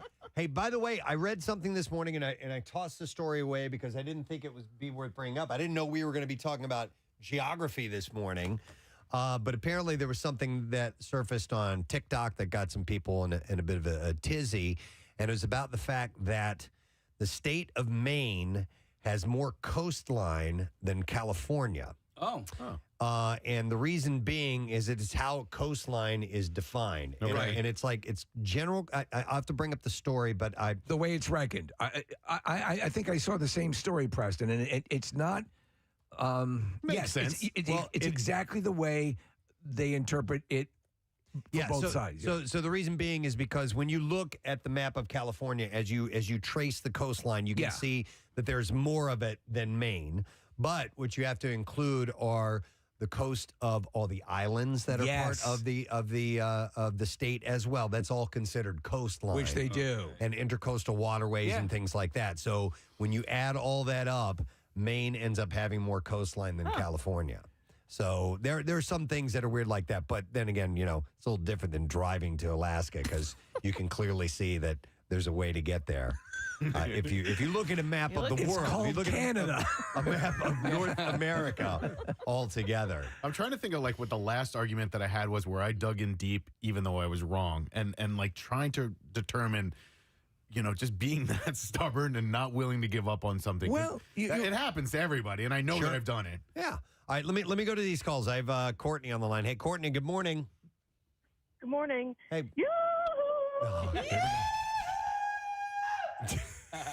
What's up, Courtney? So, a couple months ago, a friend and I were talking about a friend of ours that moved back home from Alaska, and I was like, wow, she had to pack all of her stuff in an airplane. That probably was like expensive. And she's like, you can drive from Alaska. And I was like, what? No, you can't. Well, it's out in the middle of Canada. Yeah, and Courtney, was it because of the maps that we've seen Yes. that have the little cutout of Alaska and Hawaii? Yes. Okay. There you go. You know, And it's that's what funny you though. thought. All right. Stop and think I'm with about you, Courtney. Thank you, people who Courtney. are like Yes. who believe that, Courtney, think, okay, well, we're going to Hawaii, but it's got to be like what about a 2-hour trip? Right. Yeah, right. Yeah. It's right there. It's right off Texas. Yeah. Hang on, completely different, but somebody who believed something for the longest time because of a name. I'm going to go to Mike. Hey, Mike, good morning. Hey, Mike. Hey, guys. How are you? I love What's that. up, buddy? So my cousin, she was doing a project on guerrilla warfare, and she was talking to my aunt about it. And then she asked my aunt, who gave the guerrillas the guns? Oh my God. Who gave the gorillas the guns? And she's also Westchester grad. Oh, Westchester. Oh my God. Wait, that's so seriously? Yeah. I love it, Mike. Thank you. When you're a kid, I could see you thinking, okay, the gorillas are fighting each other, but guerrilla warfare. I love it. It says my adult sister didn't know that New Mexico was a state. She thought there was Old Mexico and New Mexico, and therefore that it wasn't a state. So let me go to Kenny. Hey, Kenny. Good morning. Gadzooks. Gadzooks, what's up, bud? So we were driving, and it was a group of us. There was like 6 of us in a car, so it was 3 against 3. And I was team wrong that New England was a state. I was like, of course New England's a state. There's the Patriots. They have their own chowder. New England state, yes. Yeah, and it literally came down to, okay, we're going to name all the states. And we're like, and we're at 51. Okay. My bad. Oh, that's funny. That's hilarious. But you can see that, you make assumptions and it happens. Yeah. Hang on. Somebody who actually has driven to Alaska from Philadelphia. We're going to Sierra. Hi, Sierra. Good morning. Hey, how are you? Hey, good. What's up, Sierra? So back in 2010 or 11, I guess it was, my now husband and I, we actually drove to Alaska. We were going to move there for about a year. Wow. We drove there from Philly, and everyone that we talked to, we were in college at the time at Temple, and all of our friends were like, that's funny. Like, you can't do that. Temple too, Kathy, not just Westchester. You don't feel so bad. All college-educated people had no idea. Wow. No, I don't remember anybody that thought we could actually do it. Sierra, how long did that take? 7 days. We drove in the wintertime, and so we had to stop at night. WMMR presents Preston and Steve's Bizarre File. Brought to you this morning by Neumann University. And if you're ready to take the next step, you can advance your career with Neumann University's graduate programs. Flexible, supportive, and career-focused. Learn more at newman.edu/graduate. When Brisbane, Australia resident Rachel Bloor woke up to discover a carpet python curled up on top of her. God! She was a little rattled. The 8-foot snake crawled under her bed late on Monday evening. When Ms. Bloor felt something heavy on her stomach and chest, she initially thought that it was her Labradoodle. Hi. But when she put her arm on top of the covers, I love sleeping in. she felt something move in her hands. Ms. Bloor quickly woke up her husband and told him to turn the lights on. She said he told her, "Babe, don't move. There's about a 2.5-meter long carpet python on top of you." And that's when the panic set in. Her husband quickly took the 2 dogs out of the bedroom, and she said it was me who was left in there to deal with it. Okay. What was that? I don't know. Okay. From the other room, her husband told her that she would need to crawl out from under the covers. She said, so I sort of side shuffled out. You guys stay here. I'll get the coffee going. Once out of her bed, she guided the snake out of the window, and she suspects that it slithered up to the second story of her house, climbed through the window, pushed the plantation shutter open, and then curled up on top of her. It's kind of cute if you stop and think about it. Miss Bloor, who grew up on a farm, said she wasn't scared of the snake, and she was just glad that it wasn't a toad. She said, toads freak me out. Wow. She prefers snakes to toads. An 8-foot-long python on top of her. It is a little bit adorable because you got to figure he was just going for something warm, a little place to go. Babies. You're so nice and warm. I love you, Mommy. All right, in Massachusetts, a would-be car thief's unsuccessful attempt to steal a vehicle in Hyannis inadvertently uncovered over a kilogram of cocaine hidden in its trunk, prompting him, the guy who was stealing the car, to alert authorities and ultimately led to the arrest of the car's owner, 62-year-old Nantucket man, on serious drug charges. You're the best thief ever. The incident unfolded when a police officer was dispatched following a call from a man who reported discovering suspicious package containing white powdery substance. The caller suspected the substance was illegal narcotics. Upon arrival, officers met with the man, who was subsequently brought to police headquarters for a formal interview. It was during this questioning that the man's story evolved dramatically. He confessed that his initial account was fabricated. The package hadn't been found roadside at all. Instead, he had stumbled upon it while attempting to burglarize a parked vehicle for valuables. The man detailed his plan to steal the car itself. He explained using a screwdriver to pry open the steering column, aiming to manipulate the ignition cylinder and start the engine. When this failed, he shifted his focus to the trunk, hoping to salvage some items of value. The thing would appear to be a spare tire, discovered a Target shopping bag concealing a duct tape package. Realizing the contents were likely drugs and fearing that he could face severe charges if caught with them, the man panicked. Unsure how to dispose the find without drawing suspicion, he made the unexpected decision to call the police directly. Well, there you go. Does he get bonus points for that? I think he did. So also, does Target sell cocaine? He framed his call as a good faith report to help get rid of them. Guided by the man's directions, detectives located the vehicle in a private commuter parking lot. The Kia Forte was registered to Edward Gillespie. Surveillance paid off the following day. Detectives reportedly spotted Gillespie approaching the vehicle, proceeded directly to the trunk. Moments later, he exited and returned to the trunk again, lifting the spare tire to expose a hidden compartment where the drugs had been stashed. According to the police, Dr. Gillespie murders. According to police, after a brief examination, Gillespie closed the trunk and began pacing anxiously outside the car while making a phone call. He reopened the trunk a third time, this time methodically dismantling the spare tire as well. And detectives moved in. And they What a arrested him. conundrum, right? Yeah. The dude is just like, he goes, his legal ramification just skipped up exponentially if he's associated with the drugs. Gillespie was arrested on cocaine trafficking charges as the probe continued. I didn't see anything about the guy that called it in, who admitted he was going to rob this Why don't you place. just run along, son? So I don't really know how they ended up wrapping that one up.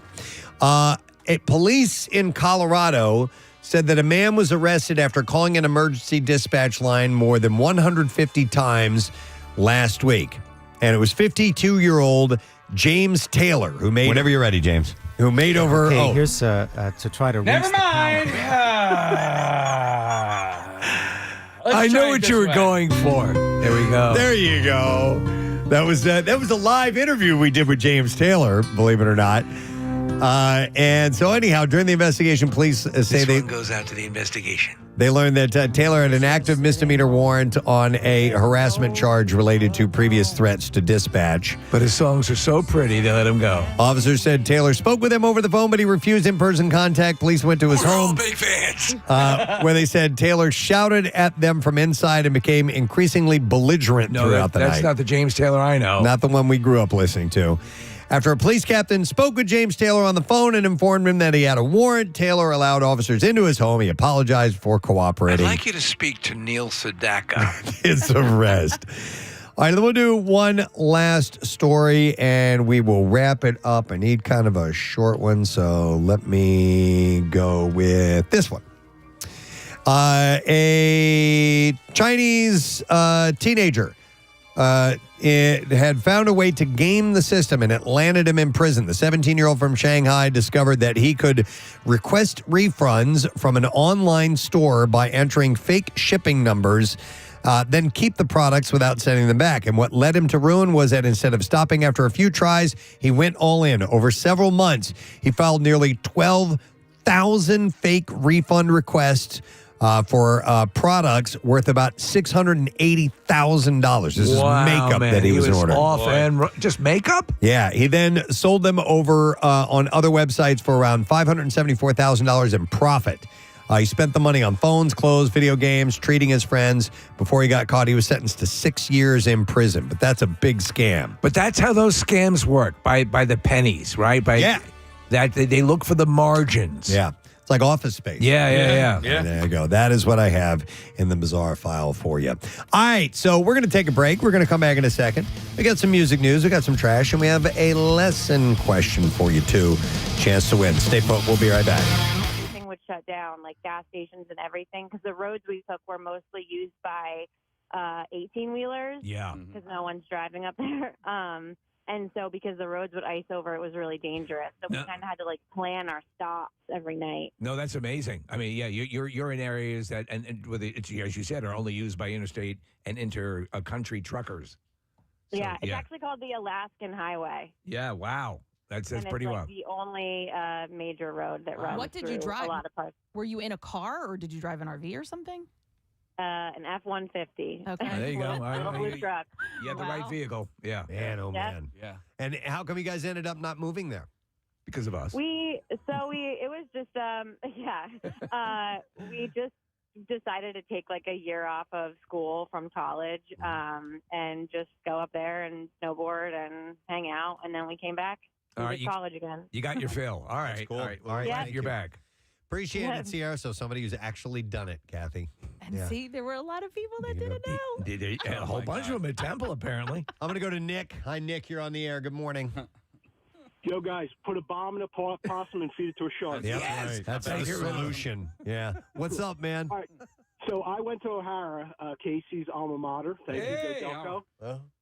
And senior year theology class, we had to do a project on different things, and this one girl picked euthanasia, which we were learning about. What you guys were just talking about was the mass killing of people. Right. She literally did her senior theology project on youth in Asia and stood stood up in the middle of the class and went 10 minutes into her presentation about it.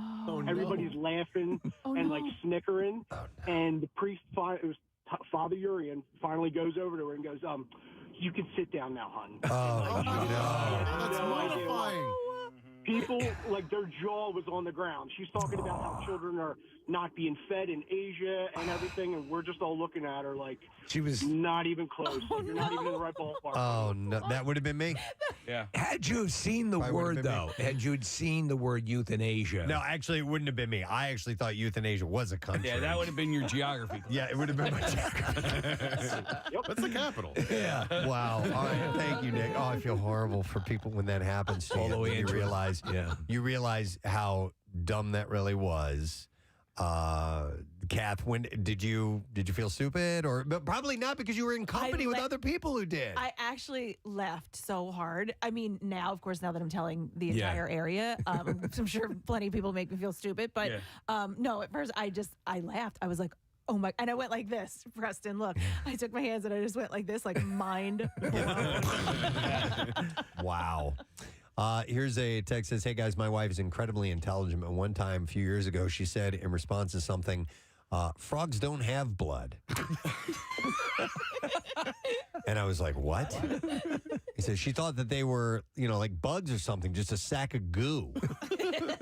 And I still tease her about it because I never win arguments. So that's from Mitch. Frogs don't have blood. For whatever reason, she had believed that. Wow. I think it's very easy with the amount of information you're asked to process throughout life that something will elude you, as you were saying, Nick. Something will get by you. Here, this text also says they thought that Texas was the biggest state because in those maps, sometimes Alaska is scaled down on the map, true. and you don't see that compared. It would take up too much space and take away from the, the contiguous United States. Contiguous. So God damn it, I'll never get it right. When they show it represented, and there are certain maps that will accommodate for the curve of the Earth, and they will show, they will show it in relative proper size. Yeah, you want to get the real size look at the globe because Greenland is not nearly as big as it looks like on the maps. Greenland is it's a big island, but it's not as big as it looks on a normal map. So like it looks like a massive continent. Yeah, if you look at a globe, you'll get the actual size. If you look at a map, you're going to get a distorted size. Let me go to. Hang on a second. You can't drive to Greenland, Kathy. Let me. Well, I know now because I was looking at maps all weekend. We go to Joe next. Hi, Joe. You're on the air. Good morning.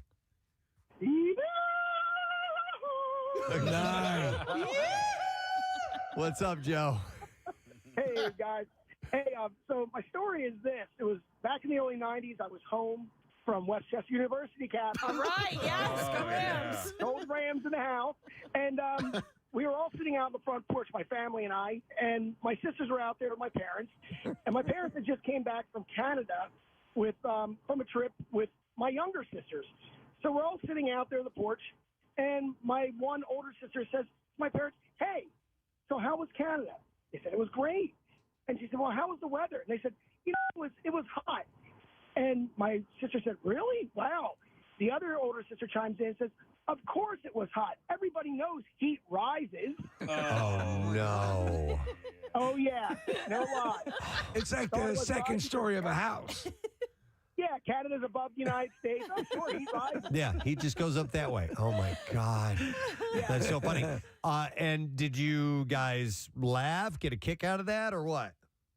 We laughed our behinds off, but we've gotten used to my sister saying like crazy outlandish things. Like she had told my one younger sister, "Don't stand next to the microwave; you're going to get radiated." Right. Well, that used to be a lot of people had that concern in the early days. Yeah. In fact, there is. Go ahead. But then with radon being prevalent, she would tell the one younger sister, "Don't go in the basement; you're going to get radon." The younger sister, being so young, thought there was a guy, must have looked like the Michelin Man, who lived in the basement, like Radon Man. Radon. Oh, that's funny. Ray Donovan lives in the basement. I love it. He was always making up crazy things. Thanks, Joe. Appreciate it. What is this one, Nick? It's just like a mispronunciation, but it's sort of like O-range or okay. C of E, This one, yeah. This one time, me and my friends picked up a pizza, and on the top it said Italian, and I looked at it and I said, "What is Italian?" My buddy goes, "That's Italian, you idiot." That is orange or fragile. Yeah. I did the same thing. My buddy was writing down in high school, and I was like, "What is Alabama?" And he was writing down Alabama. Alabama. Because that's where he wanted to go to college and play football. I was like, what is Alabama? I have Chris. Hi, Chris. Good morning. Listen, a-holes, I don't always use ranch dressing. Well done. Good. One of my favorite moments. What's up, Chris? Hey, how you doing? So, if you don't mind, maybe we could play the yes or no game here on my stupidity. Mm-hmm. Okay. Do we know why Pounders are called Pounders, the beer? No. Yes, I do. assume. I you know. pound them. Yeah. No, because of the. It's a pound. It's a pound. It's, Yeah. it's 16 ounces of liquid. I'm 39 years old, and I just realized that last week.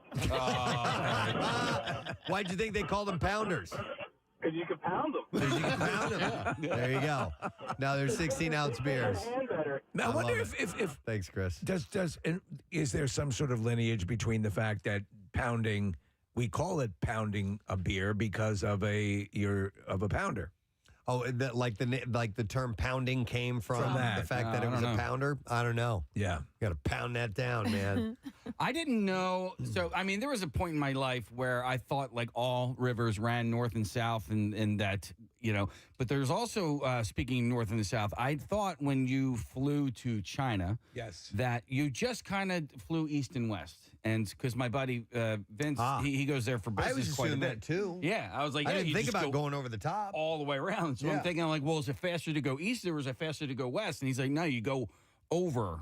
I was Right. like, oh, you can go.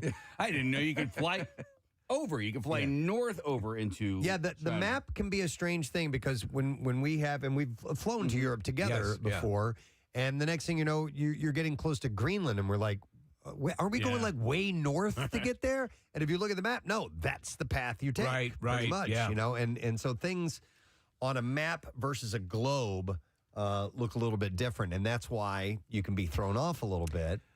By maps that you've seen. They were pointing that out. I was watching this special about the Titanic sinking and the perception of where things were. And the fact was the Titanic was going along a route that was, at that time, was highly trafficked. It was basically like two opposing lanes, one going one direction, the other going with maybe a 50-mile spread. So that was the way they were going through. But when you saw it depicted and where the ships were placed on the map, it seemed, that was spread out incredibly far, but it wasn't. Nick just pulled up a flat map of the world, and Greenland looks gigantic, Nick. Right. And it's called the Mercator projection. I couldn't remember the term earlier, but there was the reason why maps are stretched like that is because of in order to draw them flat so that you can see them in a rectangle. Yep. You have to stretch them up in the north and the south. But yeah, Greenland's not nearly that big. Antarctica's not nearly that big as well. Wow. Here's a funny text that came in, Preston. I want to find it. The Mercator projection was Rick Astley's first band, right? I did not know that. Yes. Wow. Let's see here. Somebody texted in and said, I thought that it was Roman Cokes, not rum and Cokes. Roman Cokes. Get a couple Roman Cokes over here, please.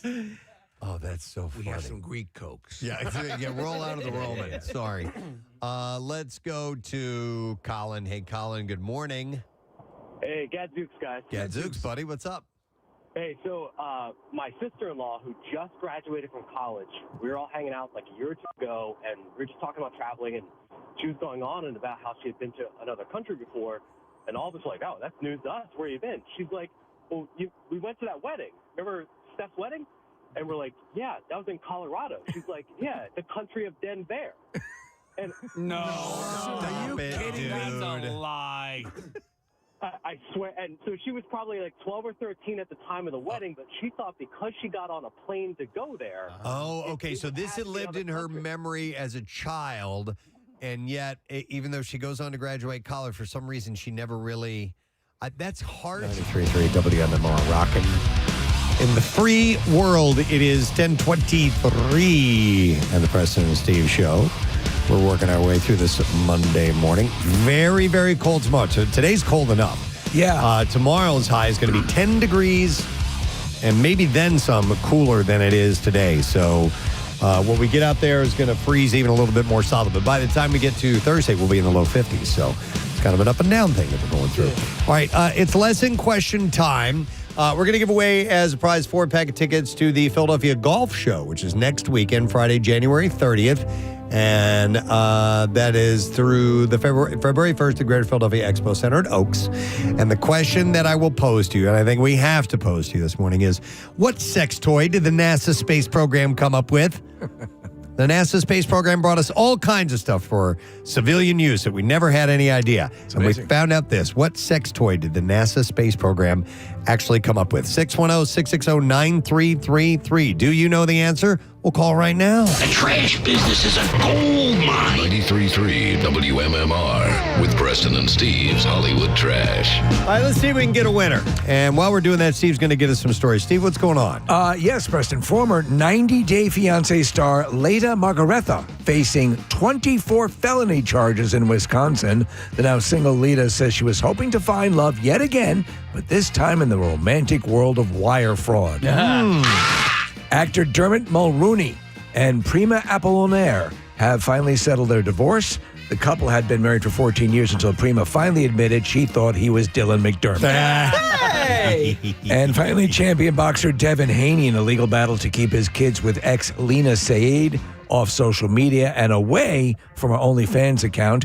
Haney says their kids got one look at her vagina, and that was on the way out. And that's your Hollywood Trash. All right, we're going to go fishing for an answer here. We need to find out what sex toy that NASA's space program invented, and we will go to Josh to try to get that correct. Hey, Josh, morning, brother. Hey, good morning, guys. What's happening? All right, we're looking for that answer. What sex toy did the NASA space program come up with? That would be the double-headed dildo. It's amazing. You would not expect that. Josh, hang on. Got yourself tickets to go to, in fact, a 4-pack of tickets to the Philadelphia Golf Show. It is next weekend, Friday, January 30th through Sunday, February 1st at the Greater Philadelphia Expo Center in Oaks. Purchase tickets today at PhiladelphiaGolfShow.com. Now, Preston and Steve's Music News on 93.3 WMMR. All right, couple of stories, three stories or so. 2 Bay Area rock bands are teaming up for a special Super Bowl weekend concert.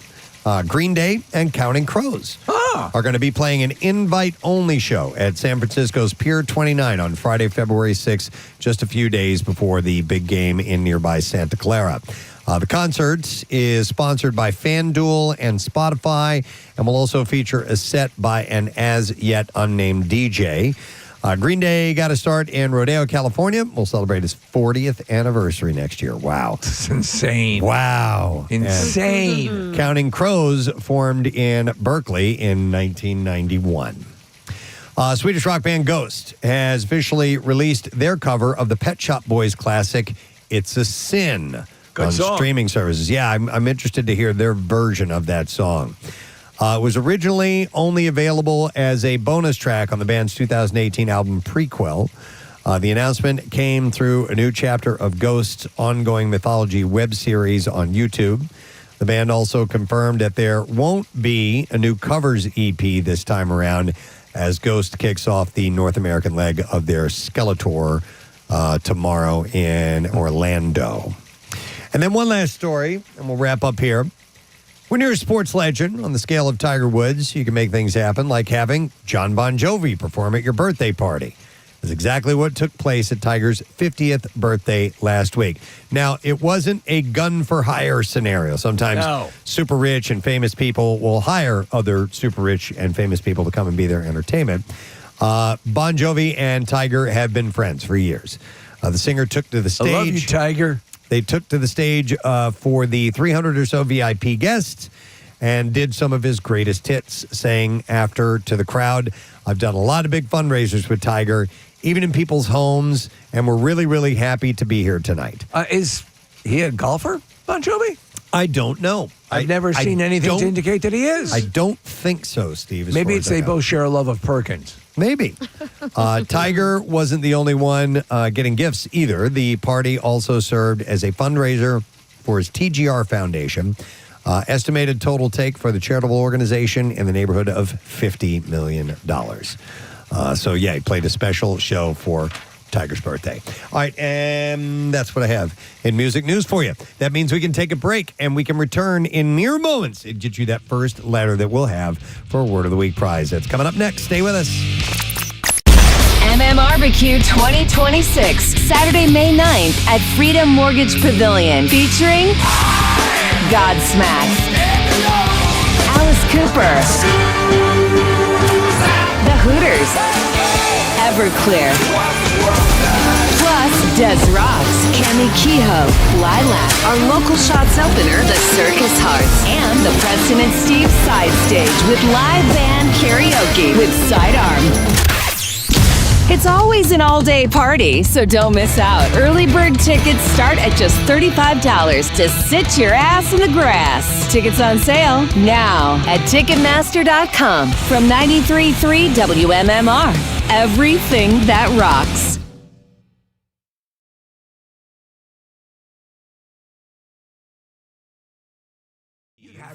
There's some other issues at work here. But wow. Was there any head trauma involved at any point? Did she fall too? It's funny you say that, but that's a totally separate story. Okay, all right. She's dissociated Denver. That's from the wow. That's reality of tough, Denver, man. Colorado. That's funny. All right, thanks, I find Colin. it hard that somebody wouldn't set you right on that. All right, this one I like. All right, so, and they, I have to spell this. They said they thought that prog rock, P-R-O-G, rock, was prog rock, P-R-A-G-U-E, and all the bands were from Prague. It says that I'm 32 and I have 2 master's degrees.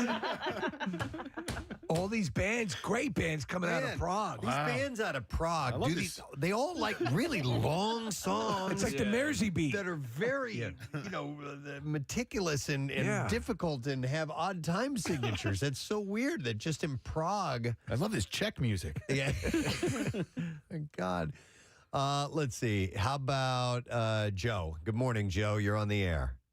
Good morning. Hey, what's up, guys? So I'm an RN at emergency department, and one of the guys I work with, he's about ready to graduate nursing school.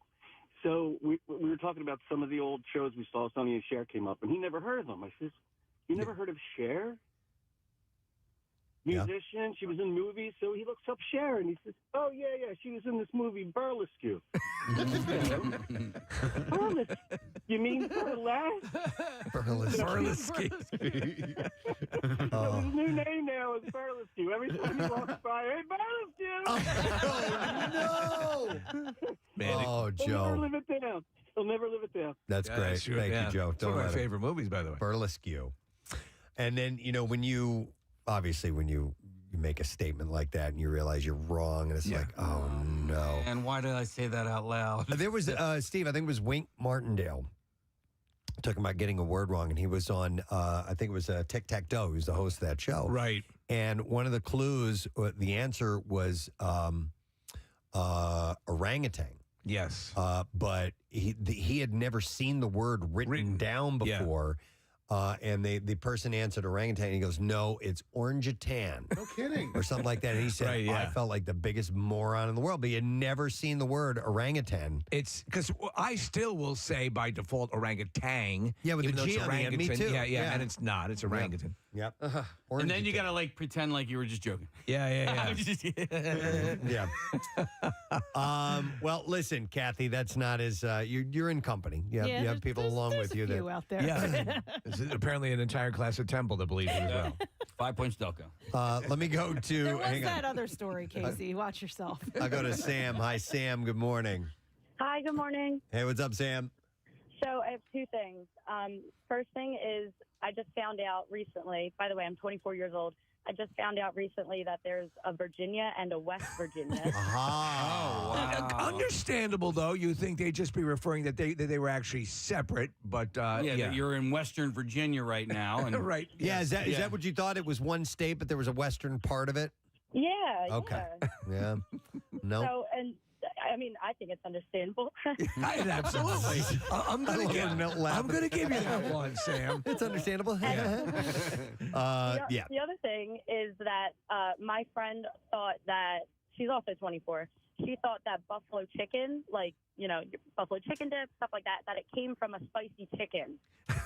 Rather than because the old one is that it came from a buffalo. Right, We yeah. learned that from Jessica Simpson, but they actually raise spicy chickens. Yep, that this was somehow. They feed them jalapenos, habaneros, all that stuff like that, and then when they die, they're just the tastiest, spiciest. Oh my god! Yep. You know, though, that's so. What's worse that the people that was it Jessica Simpson thought it was a buffalo, right? Yes. Yeah. Well, no, it was chicken of the sea. Well, both of them. Yeah, that. both of those things. Both Yeah, of yeah. those? So, Oh. or I think so. But yeah, the chicken of the sea. She didn't know it was tuna. Sea chicken. Yeah. So yeah. Oh my god. These little brain fart moments, man. But remember when you jump on someone, remember that there's just something waiting in your mind that may not have been exposed yet. You just wish that you have these revelations while you're by yourself. Right. Oh my God, yes. Yes. And then who do you admit that to if you do? Then you can sort of, oh my God, do you know that I used to think that? Well, have you ever had? I've had it where you'll be reading and you dodge a bullet because you're reading something. Oh my God! Right? I've been way off. Yeah. Yeah. Oh yeah. Yeah, most definitely. Wow. All right. Well, wallow in that for a little while this morning. And thank you. Marissa posted a poll, and she put it as an anonymous poll. Did you know you could drive from Philadelphia to Alaska? So far, 83% knew yes, Yeah, you could. They sure did. Come on, people. If you didn't know, just let me see. Fess up. Help me out. Help a gal out. 16.9% didn't, and know now. I'm not alone. All right. Well, listen, let's take a break and come back in a second and dive into some bizarre file stories will make you feel better. Definitely. We'll do that in a bit. Don't forget, Coolest Teacher. We started that today. Burlington County Institute of Technology. You guys are the first ones up. First time that name has ever been called, by the way, I've been told. So text the word teacher to 39333. We'll send you the voting link. You let us know who deserves the honor. We'll be back in a little bit. I wanted to go back to the story that Kathy had in the news, and it was a woman, a local gal who has gone viral because her grandmother? Yep. So her grandmother was from Conshohocken, and her grandfather was from Ambler. They met and they got married. I forget what year they were married. 1952 they were married. And they went from Philadelphia to New York City for their honeymoon. And the grandmother took all of the outfits. 93.3 WMMR. Thank you, Kathy. Steve, you want to share some info? Yes, I do. After a couple years, the Mutiny on the Mashalou is back. It's my wife's signature charity event for Max Fund, which benefits TNR programs and helps get homeless cats and medical treatment, provides a centralized fund that pet charities can call from anyway. It's been a couple years, so it's back on the Mashalou. It's sponsored by Rafferty Subaru. Parking will be free. They're giving a special dispensation that evening. The wonderful people down there are taking care of the parking. So let me tell you what you get for your ticket price of $40. It's pretty amazing. You get great food tastings from Algorithm Restaurant, Zaz Ice Cream, Tuck-Ins, Nothing Bun Cakes, Rosie's Kettle Corn, Insomnia Cookies, Finger Food for the Mashalou, and more. Drink tastings from Yard's Brewery, Chadsford Winery, Clear Rum, Stateside Vodka, and more. And the cool part is, I don't know if you know, if you haven't been to one before, there are wandering entertainers while this is going on. And that DJ Perry's providing the music. Bad Entertainment will provide jugglers, giant bubble blowing guys. Mike Palladino is a magician. Strongman Todd Jones, tarot card readers, Reagan Tilton and Jacqueline, let me get her name correct here, Baker. Bryn the Contortionist is going to be the Pirateers, Kittens to Pet. It's a big thing. That $40 is going to go to the charity. Everyone is donating their wonderful services and food gratis. So it's a win-win for all the animals in the tri-state area. It's only $40. That's pretty damn good. Hell yeah. And everyone's very generous about it. You can go to maxfund.com to order your tickets. It's June 8th. Thursday, it's from 6 to 9, so it's before your weekend plans. I'm going to be there, and there's going to be a lot of people hanging out there. We'd love to see you. Have a good time. I'll be there. Oh, awesome. And so I'll be hitting it. It's just great to be up on the deck of the Marshall. Love that place. And again, the fact that you do not have to pay for the parking in that lot right there makes it super convenient. So we'd love to see you out at the event. And I have to believe this is all at PrestonandSteve.com. Yes, right? yes. Okay. And we're adding stuff. So it actually, as people find out about it, very generous food providers and other people and entertainers are approaching me and like, yeah, let's make the party even bigger. So, Awesome. And my wife Claire is doing a great job putting everything together. So it's awesome. But thank you, Preston. I just wanted to say on 93.3 WMMR. The song is called "Kill Me Fast" on MMR. Faster. 10:38. How about you on a Monday morning as we are about ready to wrap up our program for the day. And we did it with slick roads and cool temperatures and a blanket of white. As we are deep into winter, my friend, it's going to be even colder tomorrow. Definitely be bundling up, high of about 24. And that is it. And we warm up a little bit midweek, and I think we could hit another frigid dip going into the weekend, which kind of sucks, but nonetheless, it's where we are. Listen, clear the snow off. It can be cold. Just get rid of the ice and the snow. And I'm good. We have Ray Koob, who is joining us this morning. Good morning, everybody. How you doing? Nice to see you, Ray. I'm doing well. Good to see you too. How was your weekend, man?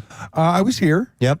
Keeping the weekend rocking on Saturday and Sunday morning. Of course, we do our Sunday thing. Yep. And with the holiday, a chance to come in and see you guys and work today. Give Matt the day off. A lot of people. There's almost nobody here in the office. Usually, I see everybody. Office is closed. Yeah. You must be very excited to come in and see us. Yeah, it's nice and quiet. It's nice and quiet here today. It is a different vibe when everybody else isn't here running around outside the windows and stuff. Yeah. But you're the weekend warrior. You're used to kind of a little more solitude here. Yeah, it's nice. That part is nice on the weekends. You see, the other guys that, who work here on the weekends occasionally, but it is pretty quiet around here. Does it get lonely? No, but you know when it used to get lonely? And it was when we had the Overnight Jocks live. Yeah. Overnight, man. Well, Jackie was usually here with you here on the overnight, but yeah. But you had that blow-up woman that you'd bring in with you. Yeah, that's right. It's still here somewhere. It just disappeared after the overnight set. What's her name, Velma. Ray? Come on. Oh, it's Velma? Velma. Yes. Okay. Jinkies. All right, well, Ray, before we find out what you have going on today, we're going to get that letter, all right? Here we go. Preston and Steve on 93.3 WMMR. Now, the Daily Letter. And the Preston and Steve show is brought to you today by the letter S, as in sweet. Sweet. And it will be sweet. If you end up winning this, you get a pair of VIP tickets to the Tasties, Philly's biggest night in food on Sunday, February 1st. You can walk the red carpet at Live Casino and Hotel, taste exclusive dishes from the best chefs in the city, and witness a live award show like no other. And you'll also get access to the after party with immersive themed rooms and even more food and drinks from Philly's top restaurants, all in one night. And you can get tickets for the Tasties at deliciouscitypodcast.com. And of course, Marissa is one of the figureheads. People are organizing this whole thing. So you will certainly see her at the event too. Yes. Yeah.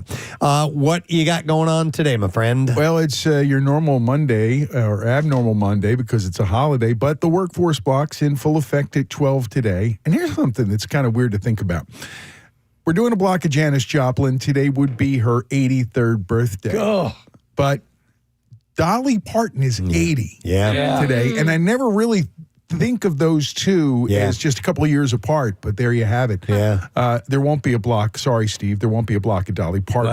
Dolly Parton's a mofo. And she does have a rock album. She does have a rock album, so I've heard. But so we'll do that and some other blocks and other fun and frivolity through the day. There may be stuff for me to give away. I don't know yet. I got to check in. You don't know. You can give away office supplies if you want. That's right. I'm thinking about there's a few things out there on the desk that weren't there on Saturday. Why not? Nobody needs those notepads. Well, Ray's got you covered. All right, guys. Good to see you, my friend. All right, have a great day. You too. I want to thank our sponsors. The Preston and Steve Show has been brought to you today by Dunkin', and the Preston and Steve Show runs on Dunkin'. Also brought to you by Acme Markets, fresh foods and local flavors. Tomorrow on the program, we will have in studio a guy we haven't seen in a while. Ed Bassmaster is going to be stopping. He's got a show at Helium, I think, coming up. No, he's at Punchline. Oh, at Punchline. Sorry about that. So he's got a show coming up, and we'll spend some time see how the world of Ed Bassmaster is, and we'll do a few other things as well, as you know. That's it. We are done. Rage on, and have a great day in the morning, my friend. We'll see you later. Bye-bye.